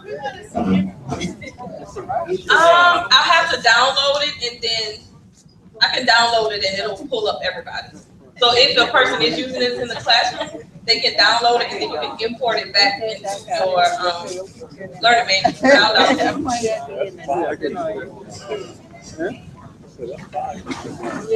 Oh, you still.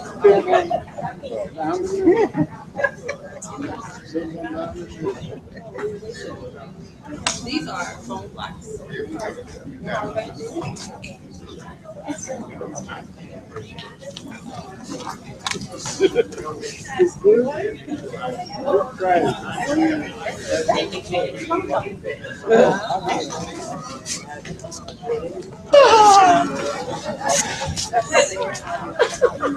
What you got? See, dog, you didn't need it.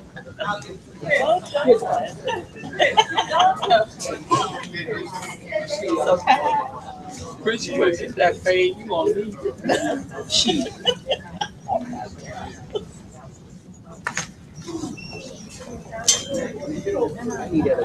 You need to get a phone. You can have one. Wait a minute. I don't want no down. So then also you can rate the quiz and tell us if you liked it, you didn't like it.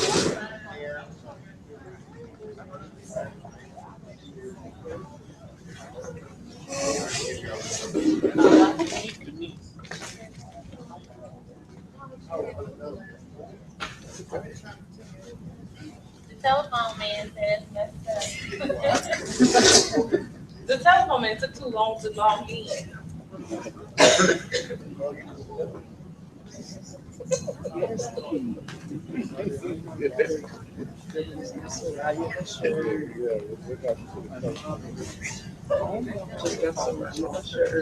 So if you, Dr. McEachin, so it does download into an Excel spreadsheet, so you can actually see how many answers were correct, incorrect, and it goes through all the questions to see what answer they actually gave.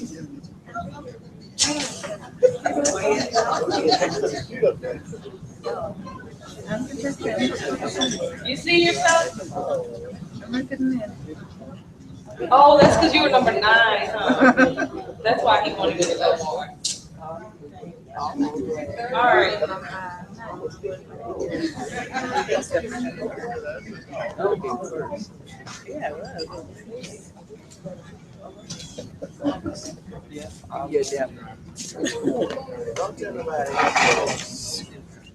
Chris got the t-shirt.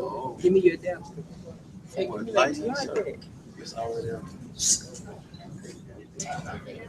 I'm gonna keep my shirt. I'll trust y'all. Y'all keep my shirt.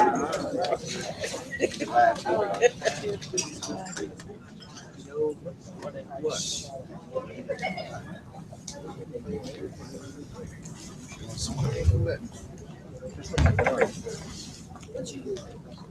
create lightning.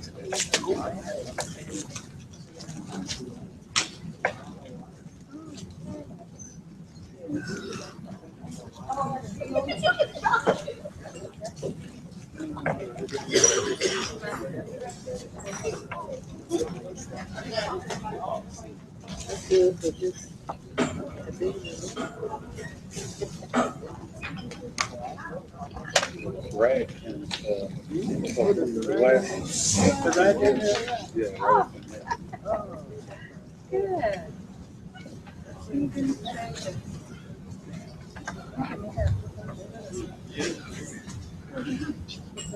Okay, we're gonna go ahead and get started with our campus IT overviews. And first we have Mr. Christopher Rogers from the Ag Center. Then we will have Mrs. Johnson from the Law Center, and then Mr. Cummings from Southern University, New Orleans.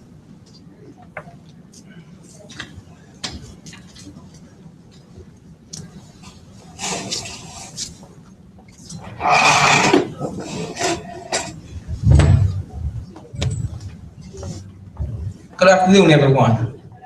Let me try this again. Good afternoon, everyone. Good afternoon. Okay. My name is Christopher J. Rogers, and I currently serve as the IT and Communications Director for the Southern University Agriculture Research and Extension Center. I've been at the Southern University Ag Center, as we say it in short, for the past 14 years. Prior to going to the Ag Center, I formerly worked on the SUBR landmass or the SUBR campus, where I worked in the library. And I actually see my old supervisor in here, Ms. Dawn Kite. Thank you. So before I go any further, I just want to let you know that that was my stepping stone and my groundwork in getting me at where I'm currently at, and that was the John B. Caton Library. So I thought I would make that the disclaimer. Okay? Well, the digital divide. What do we know about the digital divide? Anyone? The haves and the have-nots. Those with technology, those without technology. That's something we've been grappling with for 14 years at the Southern University Ag Center. That is part of our mission as a technology office at the Southern University Ag Center. That we have constituents, we have the people that we work with across the state of Louisiana that does not have those necessary tools, because we work in a rural area. That's mostly our clientele that we work with, are rural citizens.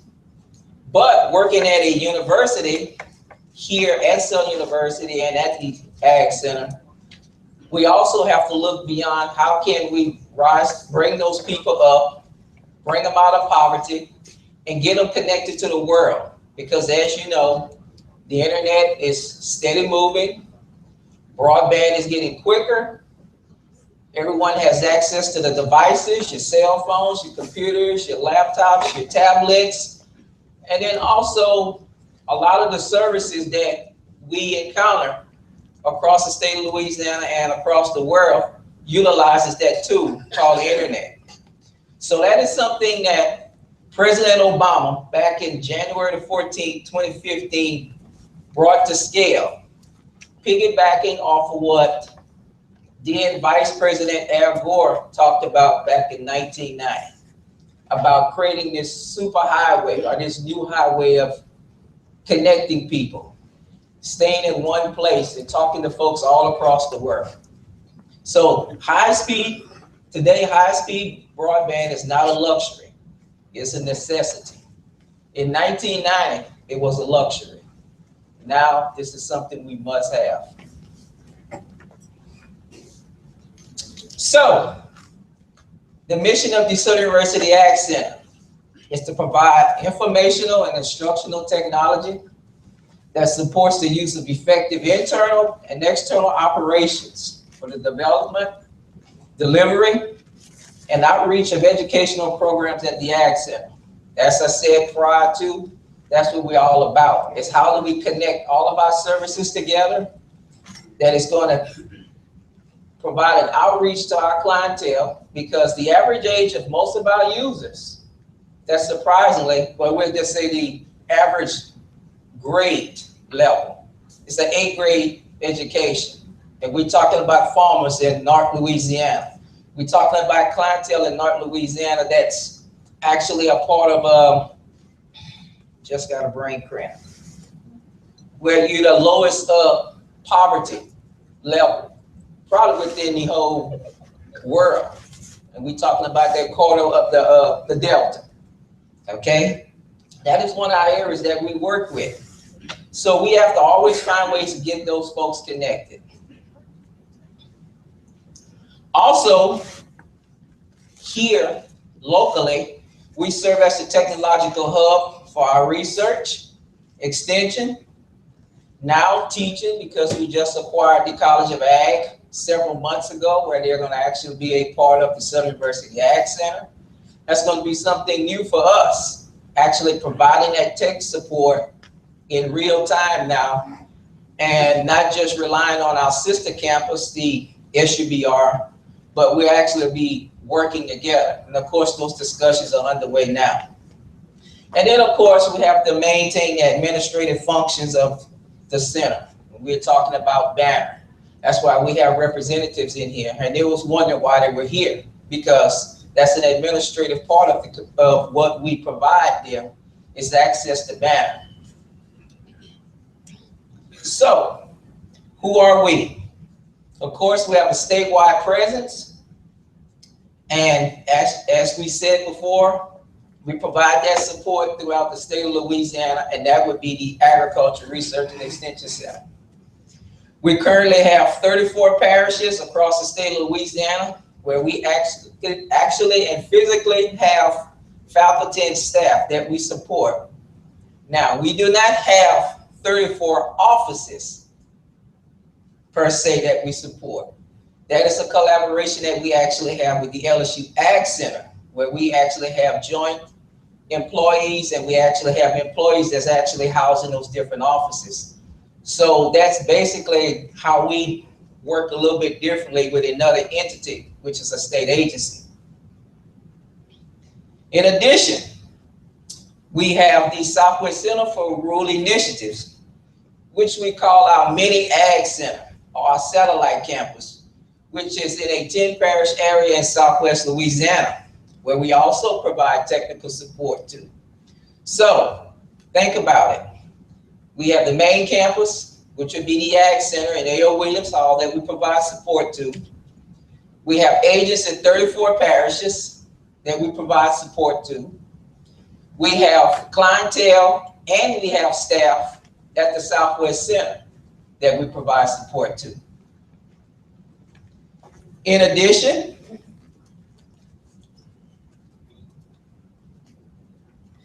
we actually have computer labs in about 14 locations across the southern part of the state, and that's through our Center for Rural and Small Business Development, which is a grant-funded project, and I'll get into that a little bit later, that we actually provide support to.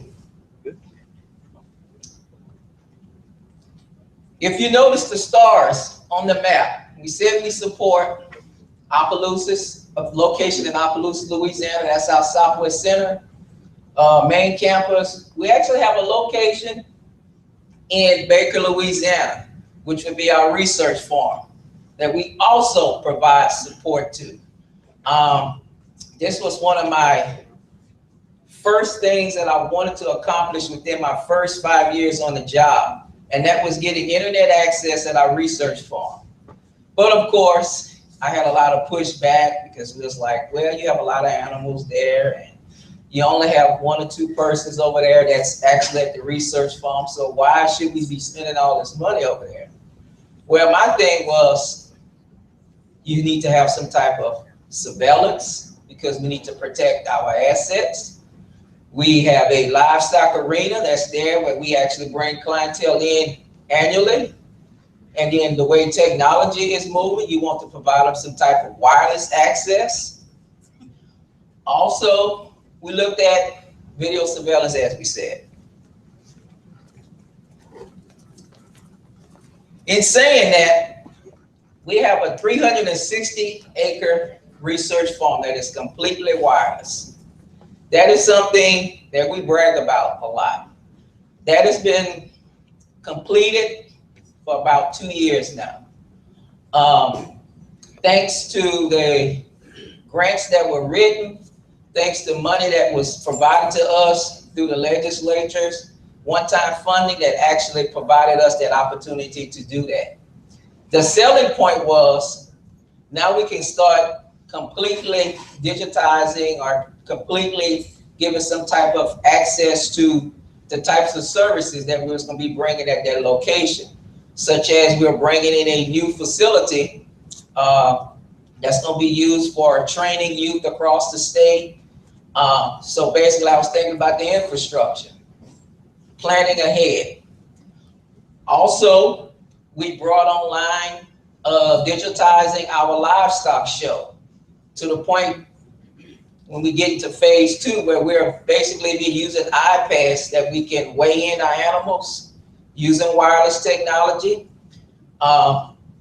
Basically, we can run the whole show through an iPad. Just this past year was our first cut at actually running the livestock show digitally. I remember when we first got there, we basically was moving around a lot of paper. We was losing things. We had to go back and forth from A.O. Williams Hall to back to Baker, vice versa. So using technology has actually enabled us to bring things back to fruition. So I was told I needed to give a little snapshot or some type of report card on what we have done over the past year. Well, I'm pleased to say that we've virtualized our data center. Of course, we have used Dell servers and we're using VMware to continue the continuity for reliability and business continuity. We also have installed 20 TVs, or we'll just say LCDs, at our livestock arena, piggybacking off of our wireless network that we can actually push the results from a piece of software that we're going to talk about later to our television monitors, where we don't have to put paper all over the arena or bring in signage that can be broadcast now via the arena. And then also maybe some of the past shows or just some of the interesting things that's going on at the Ag Center, or now since we have the college, that can actually be pushed to our arena or pushed during our shows or any other activities that we may have. And that can also aid in recruiting now. We've completely digitized, or we've done a complete refresh of our classrooms now in A.O. Williams Hall. We just completed that project maybe 2 weeks ago, if I'm not mistaken, where we've taken a rack of AV equipment with maybe about 15, 16 devices, and we've cramped it down into about 2 or 3 devices in one podium, where we actually have the ability to do web conferencing in our classrooms. We can do video conferencing, and we can also record real time. Another thing that we brag about, and of course this was something that one of my colleagues fought me about at one time or in the early stages, and that was actually having mobile technology for all of our agents. Because at that time, the big buzzword was, we need to get an iPad. Well, my thing was, why do you need an iPad? Just because Apple said you're supposed to get an iPad, you're supposed to have an iPad. But we had to find ways of making sure that if we was going to use mobile technology, it was going to be something that you really needed, because we was trying to utilize state funds or utilizing those grant funds, whoever's funding us, and using it properly. So we pleased to say that all of our agents across the state of Louisiana in 34 parishes, okay, have mobile technology where they actually have docking stations on their desks. They all have iPads as well. So we try to make it easy because our agents does not stay physically in their offices. We have some that's working 2 or 3 parishes, which means they have to be flexible and they have to move around. And then the average lifespan of those devices is right at about 2 years old. And of course, we're continuously upgrading our desktops for our faculty, staff, and administrators. And of course, the average lifespan that we can probably say is right between 2 and 3 years. I guess y'all all looking at me like, wow, 2 to 3 years, that's pretty good. Well, it takes a lot of arm twisting. It takes a lot of convincing. And I'm probably one of the luckier ones that when I was first hired, I was actually placed on the executive council where I could actually throw those things at my boss or the other constituents who would have the funding, providing that need that we need to have these things in order to make life easier. Also, we earlier said that our livestock show was fully digital. We actually use a software called ShowWorks that actually gives you the ability, like we said, do your weighing in, you run the whole show, you probably can do your financing, you can do your paying online, which is going to be a module that we bring in for the 2017 show.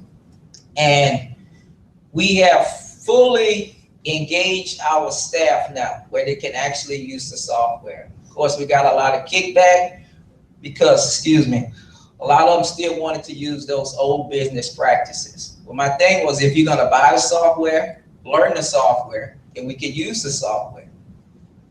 Okay. Finally, some of the things that we are going to be looking at in the next fiscal year.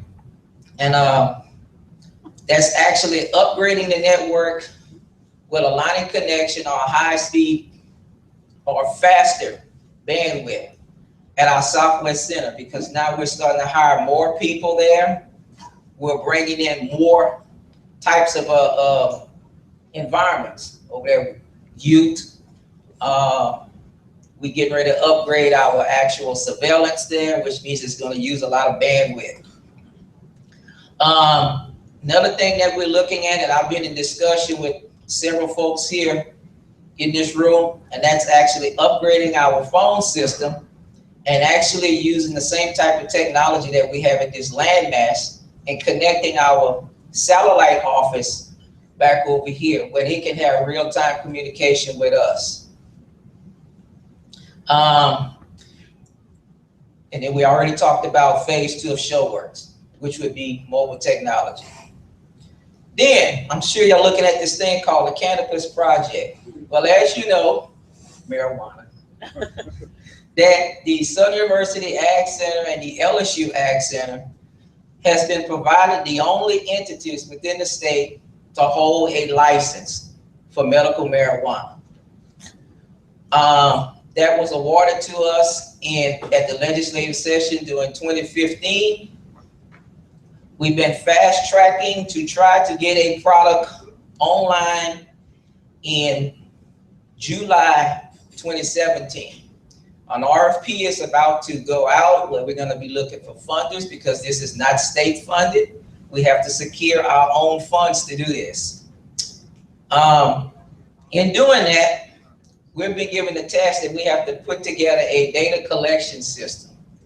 So it's in its infinite stages right now. We saw some things that went on today that we could actually try to tap into as we're thinking about this project. Another project that's coming online is that we're getting ready to start a nutrition survey project. This is something through USDA. And it's basically bringing in 35 new iPads that's going to be given to all our nutrition agents all across the state of Louisiana. And this is a joint project with LSU Ag Center. A lot of the things that we do, we have a joint relationship through the LSU Ag Center. we must admit to ourselves that without the LSU Ag Center, a lot of the things that we are trying to do or what we have done, we wouldn't have been able to do that with their help. So we have a very good collaboration. In saying that, additionally, as we try to, with my staff being very limited, I always crack the joke that I have 1.5 persons. There's one person that I have that works in IT, but of course I manage an office that has a staff of 6, communications and IT. You probably wonder, how do you provide tech support across the state of Louisiana? Well, we have this collaboration with the LSU Ag Center. Normally we have a telephone or email tech support. If it's something that we can't get to within 24 hours, normally we can make a call to a regional office across the state of Louisiana through LSU, and then they'll provide their tech person over there. Do the tech support. If there's anything that would be needed from us, then we'll send that information or send that type of equipment to them, and they handle that for us. We also talked about the integration of technology services with the College of Ag. This is something we're going to be visiting very soon. We're going to be migrating to Office 365 because we know this is something that we have to do. My thing is, I've had to take my time on this because I know what type of clientele I have. I know what staff we have. We still have a lot of older staff across the state of Louisiana. So we take things a little bit slower, but I also have this motto, keep things simple. And we gradually engage them in the process. And another thing that we're looking at is enhancing our disaster recovery solutions. Right now, we actually send backups to our Southwest Center. It's a slow process, but it's a backup.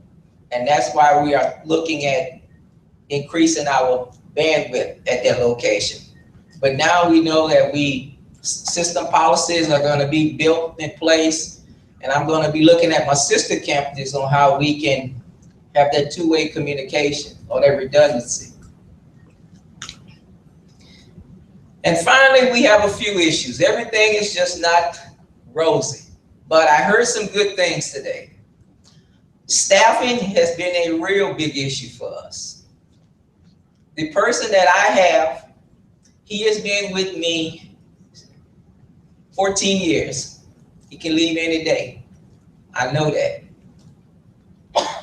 He leaves today, I'm the only person that would have to take care of the administrative functions of my office and hit the ground myself. That is an issue that I've been fighting with for the longest. When I first started, we had only 30 to maybe 40 folks that was working in the total Southern University Ag Center. It has grown to at least 160 personnel. And that's counting folks that are working on grants and contracts. We still looking at bringing in a lot of different programs, and we have to provide that support. So some of the discussions that I always have is, when you write these grants, you have to engage technology in the beginning, not in the middle, not at the end. And I've come to the posture now that if you write a grant and you don't write technology in it, I can't provide the support because I don't have it. If we provide the support, you may not get it when you need it, but we will assist you. And of course, we talk about funding, and we know that state budgets are dropping drastically. We have lost a lot of money ourselves. That's state funding. And we do not have a student technology fee. We're the only campus within the system. Some of that may change now since we have the college that's coming online. So that's about it that I have. Again, thank you for giving us the opportunity to give you a little snapshot of who we are from the Southern University Agricultural Research and Extension Center. Any questions? Thank you.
Justin.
My side, all of a sudden, he set something up, set it up, he set it up.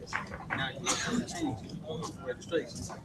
And just, they bring up the registration, and now I'm just saying, we in the process of trying to set everything up. You want this. It's true on both sides, both sides. Like, you can't change this stuff, and then don't tell nobody to change it. That's what they say. Wish you like this, but this is today. You much got to go in right now. Let's do this real. So,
Good afternoon.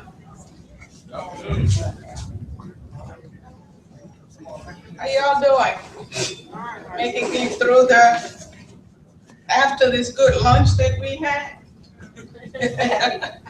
So we are one step ahead of the technology, so we had to change some connections to get this running.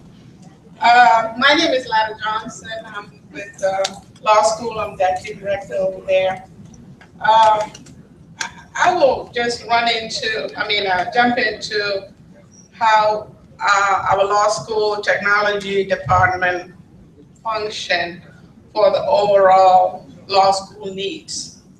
So what I did is I divided the functionality, what the whole institution needs, what the administration needs, what the faculty needs, what the student needs are. So overall need for the law school. So law school, we manage a network that handles all the connection to the law need, storage, mail, all what most of the universities use. Hardware, software, they are the hardwares and software for the faculty, staff, students, they're all the same. So to avoid any issues, web services. We just recently revamped our website. I hope you all have seen that. Email, all communications are through the SULC email. We have the capability for video capture. Of course, internet access, digital signage, the bulletin system, access control, which is coming into and out of the building, so for security purpose, telecommunication, the phone system for the law school, and the surveillance system, which is also a security system, is all managed by the IT department. The kiosks, we have a system where guests who comes to the law school don't know where they need to go. They can use the kiosk system and walk them through to get to the destination. So now the specific needs of each entities, administrative needs. Administrators like or need a lot of reports, statistical analysis that, and for us to provide that, IT has to have special programs and special setups in order for us to provide those information for the day-to-day operation of the law school. And these reports might be for SACS, for ABA, for the state, for any entities, including the career services. For example, if a law firm call and say, I need 5 or 2 students, top of the class, top 10% for an internship. So what we do, we can pull up the report, give it to them immediately, and within minutes or hours, we find the student if they want to interview them at that time. So the advantage, while they call 5 other entities and they're sending the information, our students are already interviewing and getting in. So the importance of reports to not only help the students, but also for the other entities, we realize what it is and we make it as priority to get our reports together. Sidetrack administration. Sidetrack is for SACS. All our data we gather into that, so when the SACS come in, we can provide them with their documentation. All the stuff is already in there, so it's like a depository for all the information. We can pull it and run the reports for them. Video and audio conferencing. I talked about students interviewing through video conferencing. They don't have to go to California or even New Orleans if the law firm or the entities who are looking for the students, because we set them up, the video conferencing system, they interview, they know whether they got a job. So we realize how crucial it is, this information is on hand. Audio conferencing, same thing, either through the telephone system or the audio conferencing system. We also run our own faculty evaluation. We create the scanning program. We implement, distribute to it at the end of the semester, gather the data, scan them back in, give them the necessary reports that's needed for the faculty as well as the administration. Our other service goes to the faculty. Faculty needs support in the classroom, and the classrooms are equipped with same setups kind of you see here, a brain freeze. Computer, a projector, video conferencing, so we can, distance learning, I guess, we should change that. Distance learning, so the students can, or the faculty can, faculty uses these classrooms extensively. First, when we started setting up these systems, wasn't sure, but now you tell them for 30 minutes, the classroom is down.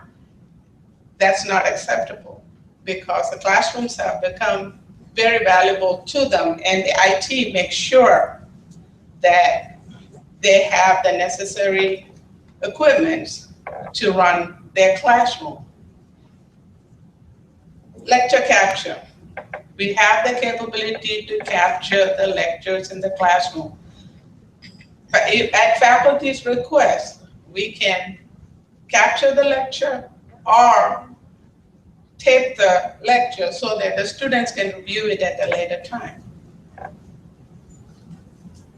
As you know, at the law school, most of the information is related to legal matters, cases.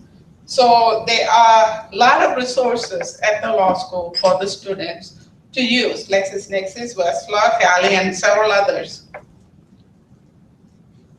The support is given for connection to these systems so that the faculty as well as students have access to this information. Example, students at the law school take their exams on their laptops. Two reasons. It's really good for faculty because they can read, because they're typing and printing it out. So the faculties can read and don't have to figure out the handwriting. An exam4 is also used for bar exams. So we support them and encourage all students to use exam4 to take their exam. When they use the laptop and initiate the exam4 software, it blocks everything else. And it keeps track of what the student is doing. All keystrokes are captured, and every minute, I think 6 copies of the exam is captured into the hard drive. So we have not lost any exams since we started this in, I believe, 2002, I believe. And we print an average of 2 to 3 cases of paper, printing all these exams and giving it to the faculty. Like Baton Rouge campus, we also use LiveText and Barbary. for administration, Barbara administration, where the legal, what exactly? Vice Chancellor? Mostly Barbara is analytics for stuff for first year students that they use. We get reports on kind of some of the formative assessments throughout the semester. Right. And then we have the clinic. Clinic is where we have faculties as well as students can receive on-hand experience on dealing with cases and going to court, and they use the clinic with the students to do this. The clinic has also a setup for video conferencing where the clinic faculties can reach out to rural areas or other entities without traveling to provide information, and IT supports that also. With the students, of course, the classroom support, they do presentations, they study, all that different needs for the students is met by the IT department. They have study rooms, different setups so they can do group study.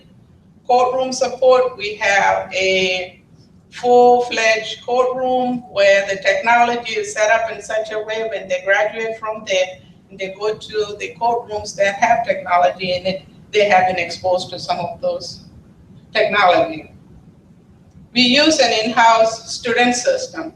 Why do we have an in-house student system in addition to Banner?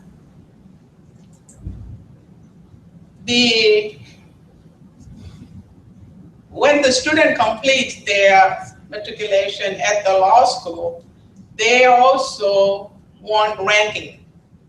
Right now, ranking is not an option on the Banner system. And we can pull in some of the reports that might not be yet available in Banner using our in-house systems. Of course, distance learning, video conferencing, and we also have 2 labs.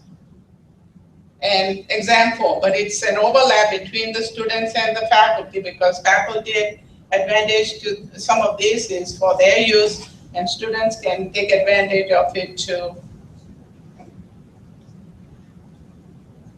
for the students' use. So in summary, what do we have to support these kind of needs of the students, faculty, or administration? We have, no, we don't have 1,750 systems. We have 175 systems. Each department holds their own network, printers, so it is consolidated instead of everybody having one on their desk. A few people do. There is about 29 virtual machines, 5 physical servers, access points for our wireless, about 44 access points. And we are in the process of installing Eduroam, which our students can go to other universities, and if they are part of Eduroam, they don't have to have any particular credentials to get on their network. And it is it's a federated access across university campus nationwide. If they're part of Eduroam, then they can get on their network, log in as if they're logging in at the law school, and still be able to use their network over there. Classroom setup, I have already said what we have there. Desktop support, same thing. They're all regular PCs with Windows 7 right now. We haven't gone to Windows 10, Microsoft Office, Adobe, PDF, virus programs. Those are standard programs unless we need something specific for a particular department. We use 3 types of backups right now. Amazon to back up it to the cloud. Happy Sure, we do it locally. And we are using one of our old repurposed storage to have a backup at the server room itself. We have a generator, so we are up 24/7, and we are open from 7:30 in the morning till 6:30 or 7, depending on the exam time in the evening. And how many staffs do I have? In addition to me, 2 more people. And we are able to hold these hours and I think meeting the needs of the law school. What are the shortfall? Of course, short-staffed, like everyone else. Poor compensation. At the law school, all the positions are funded by Title III, so if Title III go away, we're in trouble. The IT support itself is through Title III, of course, and student technology fee. As the general fund get cut, we get cut too. Portion of IT operation but non-tax activities. What we mean by that is some things that, you know, someone else could do, maybe the secretaries or whatever. IT still take over, do this.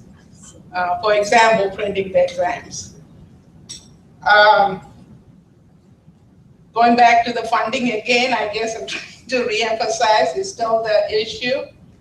And unscheduled events, you know, as most of the IT know, we'd be the last to know when something is happening, and we still have to accommodate those things. So we still operate just like everybody else in the campus, in other campuses. That's all I have. Any questions?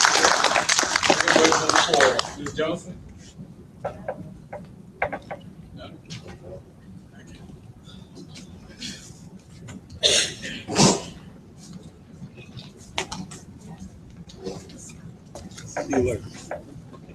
you.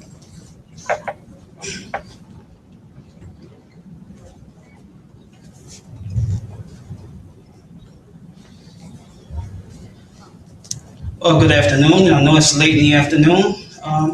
My name is Edmund Cummins. I'm the IT director for Southern University at New Orleans. I am just blessed to be here because being here means I'm alive. God bless me to see another day and I have a job. So that said, you're gonna find that I'm a little different from the other IT directors, as you can see from my presentation here. But I'll be brief and I'm gonna tell you a couple of stories. One of them, I graduated from high school in 1986. Back then I was handsome, I was a lot smaller, I had all my hair. I was sitting in my counselor's office and I said, hey, I'm thinking about going to SUNO. She told me in 1986, don't go to SUNO, it's not going to glorify high school. I was like, wow. So fast forward, I find myself as the IT director for Southern University, New Orleans, 2004. Walking through the hallway, I'm excited. I'm going to change the whole university. I heard 2 students talking about this damn place is worse than a high school. So it kind of crushed me, but I kind of moved forward. Spend my days just like the other IT directors. Fully staffed, I have 13 people. Right now I have 6. So I go from fire to fire to fire. And what happens is I don't do a very good job at the things I'm supposed to be doing, like updating the desktops, so on and so forth, keeping sure that we're patched. Devices need to be patched. These things fall by the wayside. So as a result, technology is subpar. It's not my fault, but it is. So I'm going through the campus again.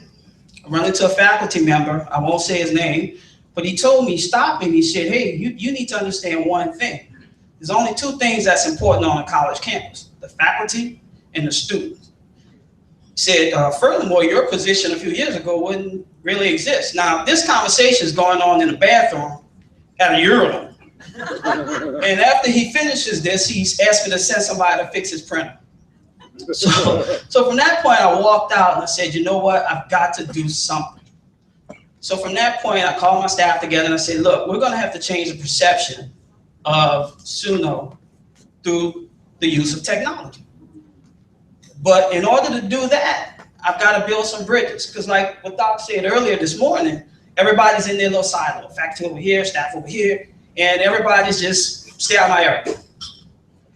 So I sat down and I looked at it from a business standpoint. The student is the customer. The faculty is the product. I am the service. So when I looked at it from that way, I said, okay, somebody's got to make the first step. So I went to the students. I said, hey, I'm your IT director. I'm the guy y'all always fuss about. Tell me what's wrong. And they let me have it. And I took it. So from that, walking away from there, they complained about the conditions of the desktops. They were slow. Keyboards were missing. The lettering you couldn't read on the keyboards, but the machine itself was actually a decent machine. They also complained about printers, because at the time, the encoders that we had with their ID cards didn't work with the new printers we bought, so the students couldn't release their prints. So as a result, we had to let them have free printing. So you know, administration didn't like that. Needless to say, they suffered through it. I gotta admit, my students took it. They also complained about ATM machines. There's only one ATM machine on the entire campus at SUNO. And lastly, of course, wireless. They were angry, and rightfully so, they were. So I sat with them, and working through the technology committee, the students put the money, they held me to task by providing me money to do some of the things we talked about. So I'm pleased to report that as I stand here, we were able to re-image every student desktop. They're running Windows 10, Office 2016. We bought them new keyboards and mouses, and we locked them down so they can't steal them. We have 4 ATM machines that's due to be delivered before registration, and they are not the Capital One or Chase type machines, but they're customized with the SUNO logo on it, and it's 99 cents per transaction. In the printing, we were able to do something with a company called WEPA, and what it allows the students to do, they can print from a desktop, their phone, whatever the device is. The print goes into the cloud, and then they simply walk up to any release station and release their print. Lastly, the wireless. We did a good job in this area in the sense that we purchased more access points. However, we're trying to get funding to run the new wiring, but we have enough access points to upgrade all the access points on the campus. That was the student part. Now here comes the fun part. I met with the faculty, and I went to each college. Each dean allowed me to stand in front of the college, and I took my shots. And I found that faculty weren't the big bad boogeyman that I thought. They were open, they were receptive, and I found that once we talked, they understood me, I understood them, and going forward, we built a good relationship. Lastly, my biggest challenge was faculty senate. I can see my faculty senate president, president sitting right there, and he came up to me. It was the most complimentary thing I've gotten that whole year. He came up to me and said, I didn't like you at first, but now that I met you, you're all right. But I had to listen to what they said, and one of the things I had done them was we took away administrative rights to the desktops based on audit findings. So what that did, that slowed down their ability to do their jobs. So one of the things they complained about was they need a way to be able to install what they need, yet balance that with security, because academic freedom, they gotta have academic freedom as faculty members in order to do what they need to do. But at the same time, I've got to safeguard the university from network breaches and so on and so forth. So we met with a happy medium. I haven't produced it yet, but I'm pleased to say that before the fall starts, we have implemented something called System Center Configuration Manager, which will allow the faculty members to download programs they need without having to have administrative rights. So I'm really proud about that. Network is still an issue, and their desktops, once they go on break for summer, we're gonna make appointments to update their desktops so that they'll be running Windows 10 and Office 2016 also. this typewriter and the mouse here. This is for you end users, because what I want to challenge you guys to do is, just because you've always done it doesn't mean you have to keep doing that. And just because you can do something doesn't mean you should. Please, I encourage you to just be open to change, because we in technology, we can do anything you want. You can ask any of my IT colleagues.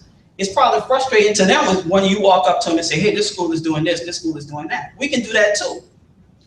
But it takes you guys taking lead on this in partnership with us. We can't do it by ourselves. I promise you, there's nothing we can't do if you got money, time, and support. So I thank you for this time, and again, I'm just happy to be here.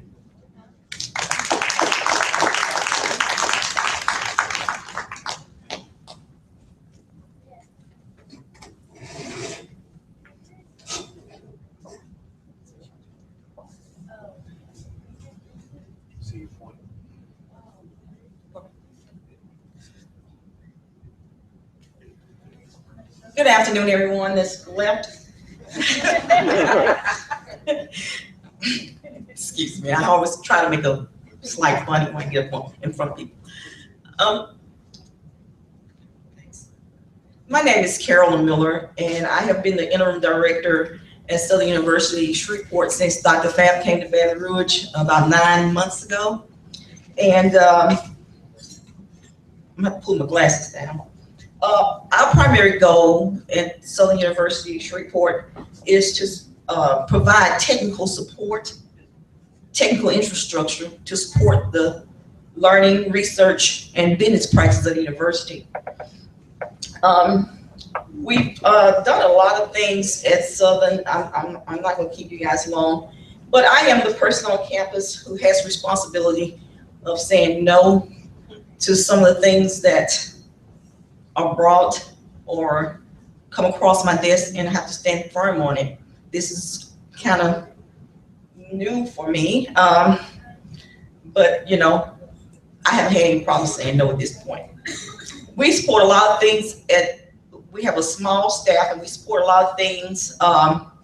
We have the Access TV, we support the website, telephone system, the old PBX system, and also the VoIP phones. We support 3 labs on the main campus, the Cisco Network Lab down at the Metro Center. We support several applications in the entire network, both wireless and LAN. I think I count about 17 applications off the top of my head that we support, including some on Print Manager, Bloomin, SSP, Argos, Form Fusion, CashNet, and the list goes on and on and on. We have a few staff, and right now I'd like my staff to stand up. I brought 5 of the 8 people with me. That's Robert Sylvie. He's a jack of all trades. We hadn't found a position yet to call him, but he does a little bit of everything.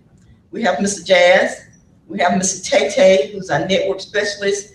We have our web person. We have our e-learning person with us today. I want to move on to the first. I just kind of did a summary of some of the stuff that we've recently done. There's more that we do, but these are just a few of them. I'm gonna start with the Meraki wireless solution. Basically, we came about implementing Meraki because our old 10-year-old wired Cisco wireless controller went out back in December. We had been asking for funds to bring up a new wireless system, and we purposely did not do this now, but our system went down. The old system we had went down, so we were able to purchase the Meraki system. And as of June 30th, we've completed this project. We purchased like 85 access points on campus, and currently I think we got like 17 outside wireless access points. And what we we have, I'm kind of give you a breakdown of what we have on our campus. We have actually 12 buildings on the Martin Luther King site. We have a 6-story building downtown at the Metro Center. And we're bringing one more on board. We have the business incubator. We now support the New Smith, and also we just acquired the apartment buildings. All this, and we also have 2 more buildings coming up on the Martin Luther King site. With all those added responsibilities, we hadn't got any more staff. I currently have 2 tech people supporting these 22 buildings and the apartments. We do what we can when we can, as much as we can. We work hard. We come to work at 7 in the morning, sometimes 8, 9 o'clock at night when we leave, sometimes longer than that. But we get done what we can get done. And I promised myself and my staff that I was going to stay positive. I see Mr. Tate looking at me. But anyway, so it's one of the things that we just completed. Also, we brought on our Susla web app that allows the students to register online, do all transitions they would normally do at a computer if they on their laptops and tablets. So anything they can do in Banner, Moodle, we have apps now that can do that.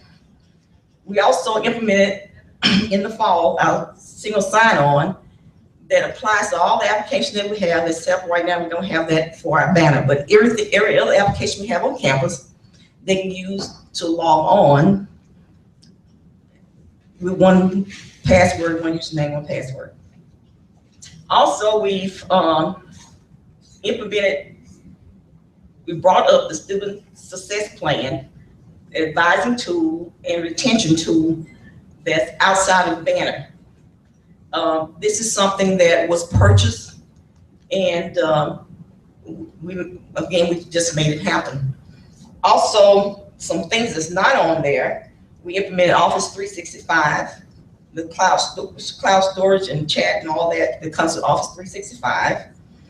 We also, with the Moodle, I think this is wrong, this is probably the wrong one, but we also still support all about Banner, student, and AR, and financial aid. So we're constantly supporting that, both technically, and when I say technically, those are the upgrades that we perform.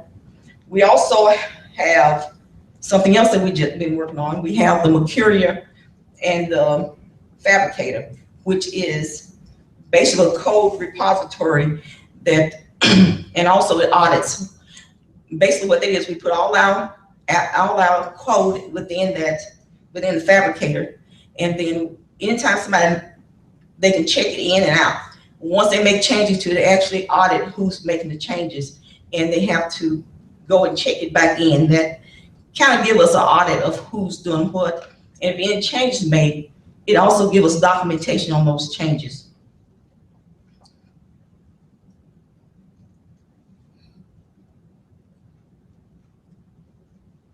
Some of the things that we're on schedule to do for this upcoming year, we don't necessarily have solid dates on any of this stuff, but we're going to increase our bandwidth. Our backup site is at the Metro Center, and we're going to increase our bandwidth between the main campus and the Metro Center. Also, I just recently got a quote to also increase the bandwidth between the main campus and the aerospace. So this is going to help with our backup. This is going to help with the speed of the internet at the Metro and other sites. And so we're looking forward for that to happen because we really, really need this. Also, we have an outdated surveillance system. A grant is in the process of being written to upgrade that. Currently, we have cameras that are out. We have places that need cameras that don't have cameras. So we're looking to upgrade that within the next year. Revitalizing and relocating our backup site. I was in a meeting the other day, We got a very small site down at the Metro Center that's air conditioning is insufficient. We don't have a generator for it, and we just need new equipment. We have a lot of aging equipment, and just like some of the other people here, we can't get new stuff until something else breaks. There's no plan to buy new equipment to take out some of the old equipment. It's just, we react to everything and not be proactive. So that's one of the things that we would like to see happen, is that before we have a disaster, we need to build our backup site. And the increase in our bandwidth would help with that initiative.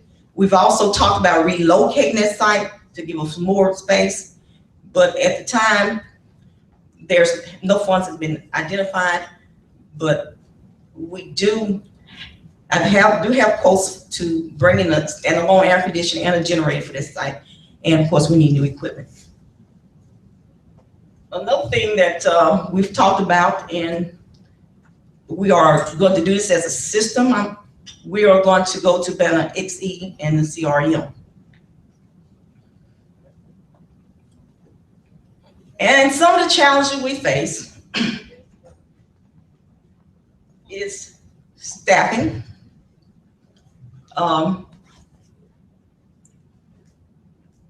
As I say, we have 26 buildings. One of the buildings is 6 stories. And we only have 2 techs and 1 network person. Budget, like as I was saying, and as Dr. Fab alluded to, we don't have budget to replace old equipment. When it goes out, then most of the time we react then. And I have on here administrative buy-in. To do anything, we need the support of the administration. And so we're hoping that, they see the importance of IT, and they see the importance of the needs of replacing old equipment. We don't want to wait till something breaks down to say, okay, now you can buy this. Another thing that we've also talked about is we still run the old PBX system for our main phone line. We have VoIP in most of the offices. We also are looking to replace that as well. And that's all I have. We generally have the same problems that everyone else spoke of, staffing and funding. Thank you.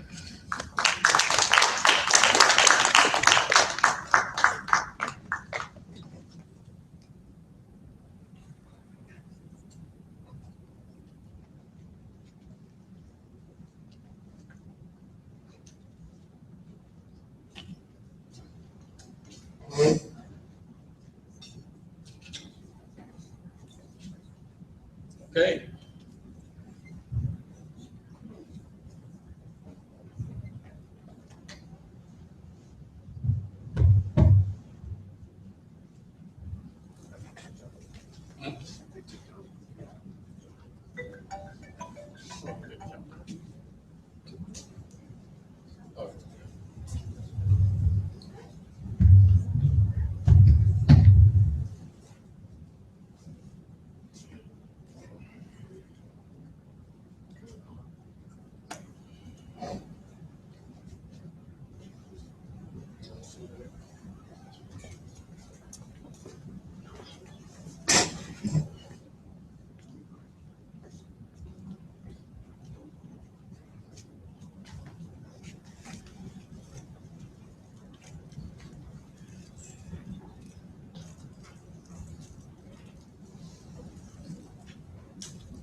Okay, good afternoon. Good afternoon. Yeah, I know it's been a long day, but we just about wrapping up. I'm just going to give a very brief overview of the current project that pertains to SUBR. This morning, most of what I've talked about is affecting the whole system. I'm not going to list, all the resources that we have. Obviously, we're a larger campus, so it's almost impossible to kind of list just about everything, that we're doing.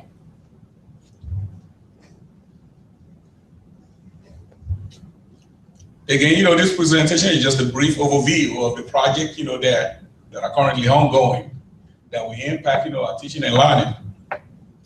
As I've mentioned this morning, the largest project of its size at the SUBR campus is a total refresh of our network infrastructure.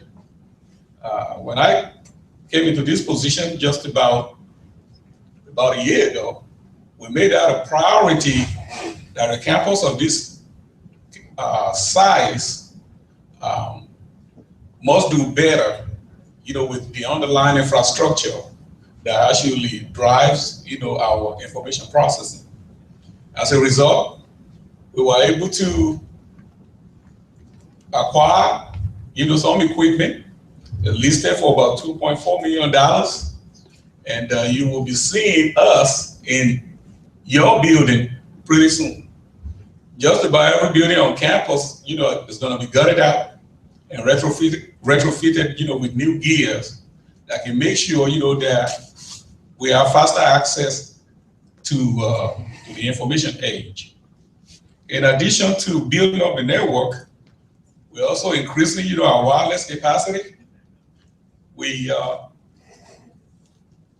placed order for about 250 additional access points. That's in addition to about 500 plus that we currently have. I'm going to be phasing out, all the gears and bringing in new gears. This would not be the end of it, folks. This is just the beginning of it. We recognize that we don't have all the cash or the fund, to do everything at one time, but we want to do just as much to make an impact. So this is going to be a multi-year, project as we begin to roll out, new equipment to support our teaching, learning, and research. Another project that we embarked upon, is the backup internet. Currently, we have services that live in the cloud. For example, our email system or Office 365 is now hosted on the campus. So when learning, which is the only outlet to the internet, when it goes down, what happened? Couldn't get our email. Sometimes learning of late, has been so unreliable that we cannot continue to do business as usual. So what we've done is take out a contract with Cox Communications, and they're bringing a new fiber on campus that will provide us with a redundant access to the internet. So anytime learning goes down, we will have another way out.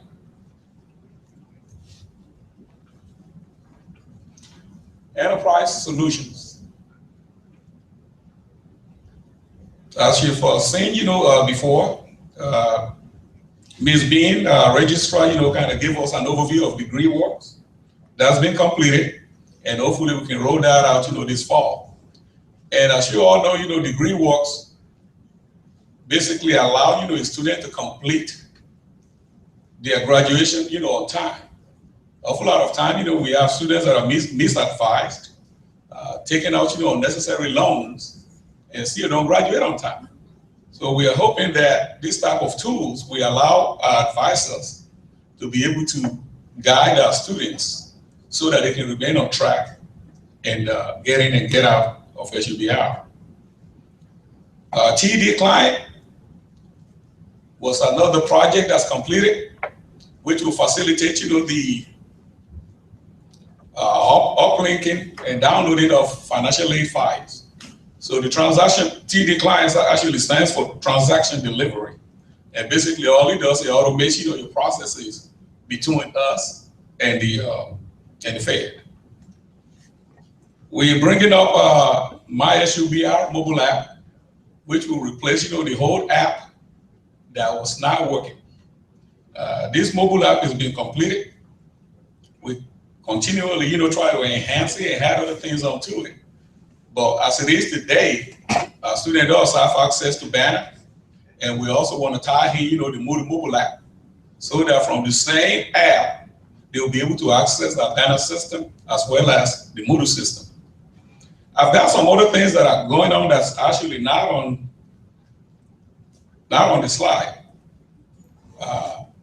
Beginning this semester in the fall, we're changing the login ID, for our students. Right now, the ID for students are basically their first name _ last name at SUBR.edu. In most cases, when they're logging in, the ID is not predictable. So we're going to do something similar to, what was adopted in Shreveport, which means if my name is Gabriel Figueroa and my student ID is 1, 2, 3, 4, 5, 6, 7, 8, 9, we're going to take our first initial, last name up to 9 characters, and then prepare that with the last 4 digits of my S number.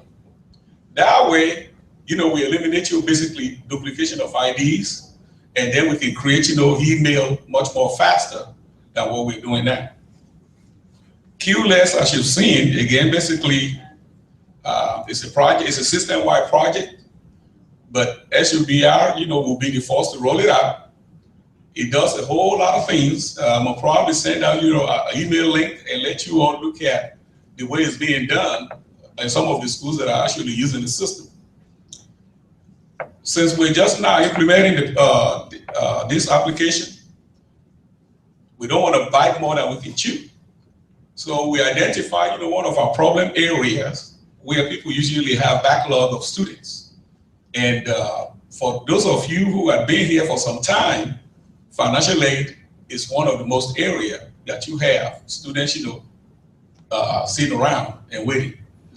So our plan is to deploy, QLess just for the financial aid module in time for registration about 2 weeks from now. Then after that, the work will continue on and branch it out to admission, your registration, your advisement, your recruitment, and so on and so forth, and even the poster. And once that's done, again, this package has been licensed for all the system. Then we're going to be cloning, what is being done, and then, roll it out to Law Center, Act Center, SOSLA, as well as Sonar. Adobe eSign, you've seen, what it can do. That will automate our processes and kind of cut down on people going all over the campus waiting for people to sign, their document. Awful lot of time you get in there, they're out of pocket. With eSign, they will be able to sign, the document even if they're in Timbuktu. RICO Officio, as I mentioned, again, is a project that Ms. Green, is spearheading. Basically, what that will do is that we want everybody on campus, for the most part, to be able to send, work to network printers. Research shows that you save a lot of money when you print it to a network printer as opposed to buying a whole bunch of desktop printers. And you buy a printer for $99 and it is $300 for the toner.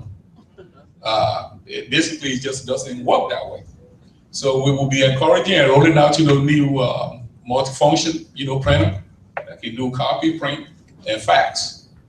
And in addition to that, I think, Mr. Green, you may want to correct me, but out here in the student union, there will also be a mail center where if mail comes in, the student doesn't have to come out here physically to check their mails. They will get a notice that, you have a mail waiting, so they don't have to waste time, coming in here looking for mails that aren't there.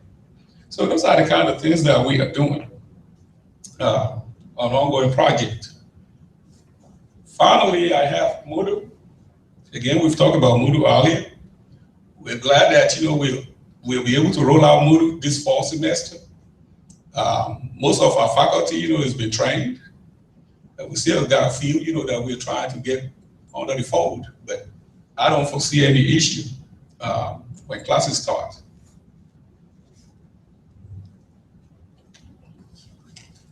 Next slide. As a result of the efforts that we've done for Moodle, I mentioned this morning that as a system, we'll be able to realize some cost savings, and those are the breakdown. You can see Subaru license is 121,000 plus per year. Now, these licenses also have 10% escalation fee built into it, which means this time next year, if you were to continue this license, they will add 10% on top of that. And 10% of 121 is about what, 12,000. So this time next year, if we are not discontinued Blackboard, that license would go to about $233,000. The same thing for Suno. Those are what Suno is paying. Suno has a hosted system with Blackboard, so they're paying a little bit more because it's being hosted in the cloud. And of course, when they run out of storage or they overuse their bandwidth, then they charge them extra. So if you look at line number 2, it's the hosting services and additional storage. Last year they paid $20,165. And even that was not enough because this spring semester, there were a lot of faculty that couldn't even access the system. So they just made a decision that they're going to give priority to fully online classes, right? And then, they have other services that they were getting from Blackboard to the tune of $37,750. When you look at it, it's about $207,000 that Suno incurred last year. If they were to continue this, add another 10% to that, they would have been paying about $220,000. But thank God, faculty rally around, get trained, and they were able to discontinue, their license as of the end of May. So I know, that would be a very good news to Mr. Renthrope, that he doesn't have to go look for $227,000 for Blackboard fees. But again, as I've mentioned this morning, even though these are savings, but these are savings that we are encouraging these campuses not to just simply embellish. Take that money and put it back in your faculty so that they can, it's an enticement for them to be able to produce and develop quality online classes. And I think, the president will be working, with the chancellor to ensure that. Next slide. This slide right here kind of shows the savings that we'll be able to realize on the HUBR campus as a result of us and my staff, doing more things for ourselves. This time last year, I've got 3 accounts right there that we have. 2014-15, out of the telephone account, the contractual was $94,000. This outgoing year in June, we only spent $3,000. On the old ISD account, the contractual in 2014-15 was $565,000. We were able to get that down to $221,556 with a saving of $340,000. And in the whole TNS account, contractual out of that was almost $79,000 last year. This outgoing year, we only spent $400 out of that account. When you add it all up, we were able to save about $480,000 that we don't have to pay anybody to give us services. So those are the kind of things that we've been trying to do. We want to implement technology, but we want to implement technology in a very fiscally, financially responsible, manner. One of the things that the crew out of Shreveport has learned a long time ago is that it's a lot of things that we can do for ourselves. Now, you don't want to overwork people to death, but most of these things that we are paying for is something that we can do in-house. And I'm just a firm believer that, why do I need people if I have to go pay somebody else for everything? But I do want to thank, the crew, the staff out here, SUBR, they're running around the cause. And they be able, they're very hard worker. I've seen some of them, even as I live out, late at nighttime, I still see some people's car outside, doing their work without complaining. And that's what we needed. The system as a whole needs to recognize that you do have people that are really committed to your cause. I mean, all over the system. If you look at their years of experience, some has been around here for the longest. It's not because, you know, they're being paid a whole lot of money. So it's the love that these individuals have, and I will hope, you know, that they appreciate it. When they come to your area, please don't scream out. A lot of them have got a degree just like anybody. So mutual respect and admiration for what we do is what we're asking from our hand users. And we will make sure, you know, that we serve you to the best of our ability. And that's all, folks.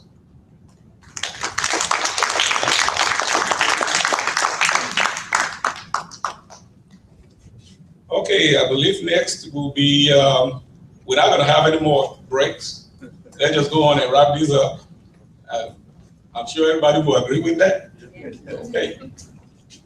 Next up will be Dr. Francesca and Dr. Diak to kind of give us an overview of now that we've transitioned to Moodle, the transition is over. Now it's time to actually adopt Moodle. So what's next?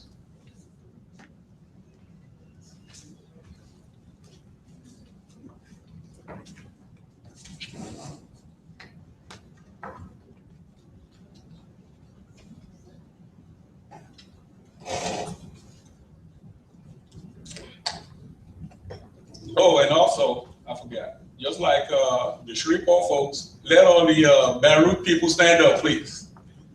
IT folks. They already standing. Okay, okay.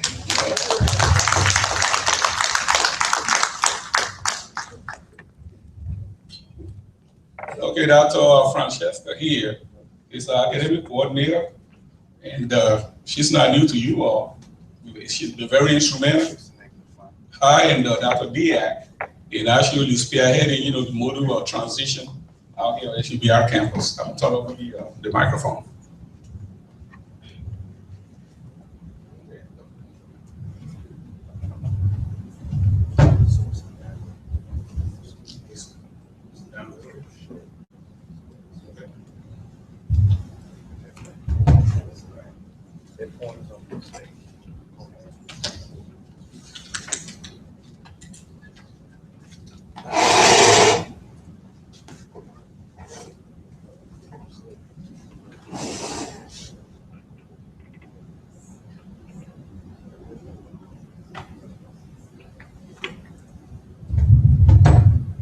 Okay, I'll be very brief. I thought I downloaded it before I came up here, but apparently I didn't. But just to give those of you that don't know, for the Moodle Transition Committee, we started meeting back in November, and we met about twice a month until about April. And then from April, we started to meet once a month. And on that call would be representatives here from the Baton Rouge campus, as well as representatives from SUNO. And that included the IT and academics representatives to discuss the transition, the processes, the challenges, the fun things. So we are now at the point where both Baton Rouge and New Orleans have piloted Moodle for summer. We had a pilot here in Baton Rouge with about 10 to 15 faculty that taught their courses in Moodle this summer, and we did do a survey, but summer school ended. Yesterday was the last day of finals, so we haven't looked at the results yet of the survey, but from the feedback that we've gotten so far, it's been positive. Faculty were fine, students were fine. We did have some challenges with some of our testing software, but thanks to Ms. Goldie Jordan and her dedication in figuring it out, we figured out Respondus. So Respondus Lockdown works in Moodle 3.0.2 plus. 3.0, 3.3 plus. It works now with no issues, and we also have Pearson Mastering Chemistry working properly, which is one of the softwares that our external softwares that our faculty use. LiveText has been integrated into our current version. So we are sharing the list of plugins with the other campuses, so we all have the same plugins. Our goal is to, now that the transition, as Dr. Fabiero mentioned, has occurred, we want to standardize. So what does that mean? Our look may not be the same, but our functionality will be the same. We want to have same plugins, so if it's attendance, if it's Turnitin, which he talked about, the plagiarism tool, which we've had a lot of faculty requests that. We had Safe Assign with Blackboard, so now we'll have Turnitin. And just like with the wonderful check-in plagiarism online, so faculty and students will be able to see if there's any plagiarism. Also, it allows faculty to grade in line, so you don't have to download, and the students can see your comments. And also IntelliBoard, which is student analytics. So a lot of times we don't know our learning outcomes really doing what we think they're doing. Well, IntelliBoard will help us figure that out with what's happening in Moodle. One of the apps, plugins that I wanted to show, which I'll try to pull it up in Moodle, is attendance, that we actually showed to faculty last week in the training, and they liked it because they can take attendance in the class, and there's even a category that you can add left early. So if students come to class, you mark them present, either they're late, they're absent, or if they leave early. You can also mark that in the app, and this is not something students can do, but faculty actually have to do it. So they're excited so far. As I can say, also speaking with Ms. Sheila Wood out of Suno, she's getting the same response from her faculty. They're excited. She has most of them trained. Of course, we have a few on both campuses that don't think it's coming.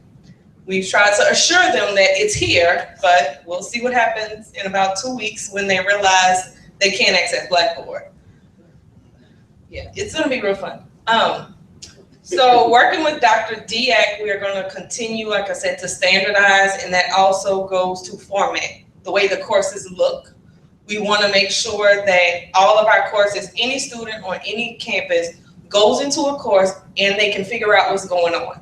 So if I'm taking a biology course, a history course, a nursing course, that flow is the same, because that helps our students again to understand what's actually taking place in the course. I don't know if I have anything to add to, because I think you covered it very perfectly. Besides that, really for standardization, I think one of the most important elements there is if we're looking for really quality control, I think the first element that we need to take care of is really the course syllabus. Really. What kind of content do we expect really in organizing our course syllabus? So we have one actually in which really we compare that with the major standards, including the quality matter standards, and we have a template. So we're planning on implementing that on our online courses. So what we want to do is share that with the other system, online learning, directors, so that if you look at it, we can meet on that, so that we have a common ground of really what we're going to be using on that. But other than that, really, I want to really to take the opportunity really to acknowledge really a wonderful job that is being done in the background at Do It. And I think she is playing an excellent role here in enabling all these things, really, at least for our campus. And I think we mentioned Goldie right now. There's Christiana Williams as well, who's really, in the back end there with our LMS. I can assure you that right now, I can say that, we can compete with anybody in this state. We're looking at really the content of this LMS, really, and the way we're setting it up. I think, really, I'm very, very pleased with what we have. So really, in conclusion, I think really I have really for the SUS IT Summit, we have 9 open source software that the summit recommendation. I want just to bring back to you really, I mean, I know in your campuses, generally we need some funding to buy this and this and this and that. There are really some quality resources there that really we need, quite frankly, to leverage. So what we're going to do is share this PowerPoint with you, and we have really selected this time around 9 of them. Like if you're using, for instance, a graphic editor, open source that is very, very high quality. Some of these, GIMP is something that we advising, Pixlr is also a photo and graphic editor program. These are really excellent tools in there that you can use and disseminate. Puffin, if you use generally a browser-based, browser for mobile, you're going to see that some of them cannot open Flash stuff. Some of them you have to go and buy them. There are really some open source that are really excellent. Maybe it's Puffin here, and you download it. It is on the App Store and the Google Play, and all those things is available from there. Fitwit is a tool to make your video responsive, because sometimes when you put a video in a design, and when you try to decrease the size, you see the video come truncated on all that. So that's really, no, we're gonna share that with you as a matter of fact, as soon as we get out of here, so that you can get the links at the same time to get to the resources. Audacity, I think most of you know how to create really some character with the design of comic. Sometimes when you use, for instance, Moodle and you want to design a lesson, sometimes you need some kind of character that you want to have there really to design really some kind of very, very good case studies there. We have a Moodle tool plugin. This one came out really last week because we always had some problem with having plugins and orienting our student in the course and all those. Now you have plugins that enable you using Moodle really to create these kind of course tour that help the student really, see where they are. I have here really a C map, and this one is certainly something that everybody got to use. If you're using concept mapping, right, this is the best one that you can find, and it is free. And it is from the Institute for Human, Machine, and Cognition, and it's called CMAP. So from the outset of this conference, I think after this conference, we just want to disseminate this slide really to everybody. And you right-click, you have the URL, and you can copy that and do whatever you want to do. And make sure to share that within your own campus really, and broadcast it, because there are some of the tools here that's going to be useful. But thank you so much. Thank you. That's all what I have. One more thing that I forgot to pull up my slides. Christina Williams, our trainer, Dr. McEachin, I wanted to mention, she's doing a boot camp. And I mentioned this to Ms. Wood, the week of convocation, so that may be something whoever does your faculty training, she's doing a boot camp convocation week, like that Wednesday and Thursday, 2 hours in the morning, 2 hours in the afternoon, because we still have faculty that have not trained on Moodle. So in order to help with that process, we're doing a Moodle get ready, quick, fast, in a hurry boot camp for the first day of class. So that may be something. She's doing it, and we may be able, what we probably can do is sit on a Zoom thing, and if you want faculty to connect, since we will have the same features, that may work. I'll forward you the link, the email that she has, and if we want to set up like a Zoom, so that way if faculty want to connect, they can connect to it. And so, there is also a student training that Christina developed, as well as Ms. Sheila Insuno that she developed as well to put in for students to go through to make sure that they are aware of how Moodle works. And if I may add, in the next few days, a request will be going out to the chancellor. I've already met with our new chancellors anyway. I've met with Dr. Ellis out of Shreveport.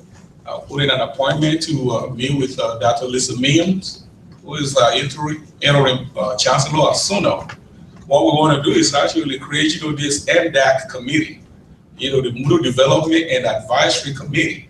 This is going to be a committee of peers from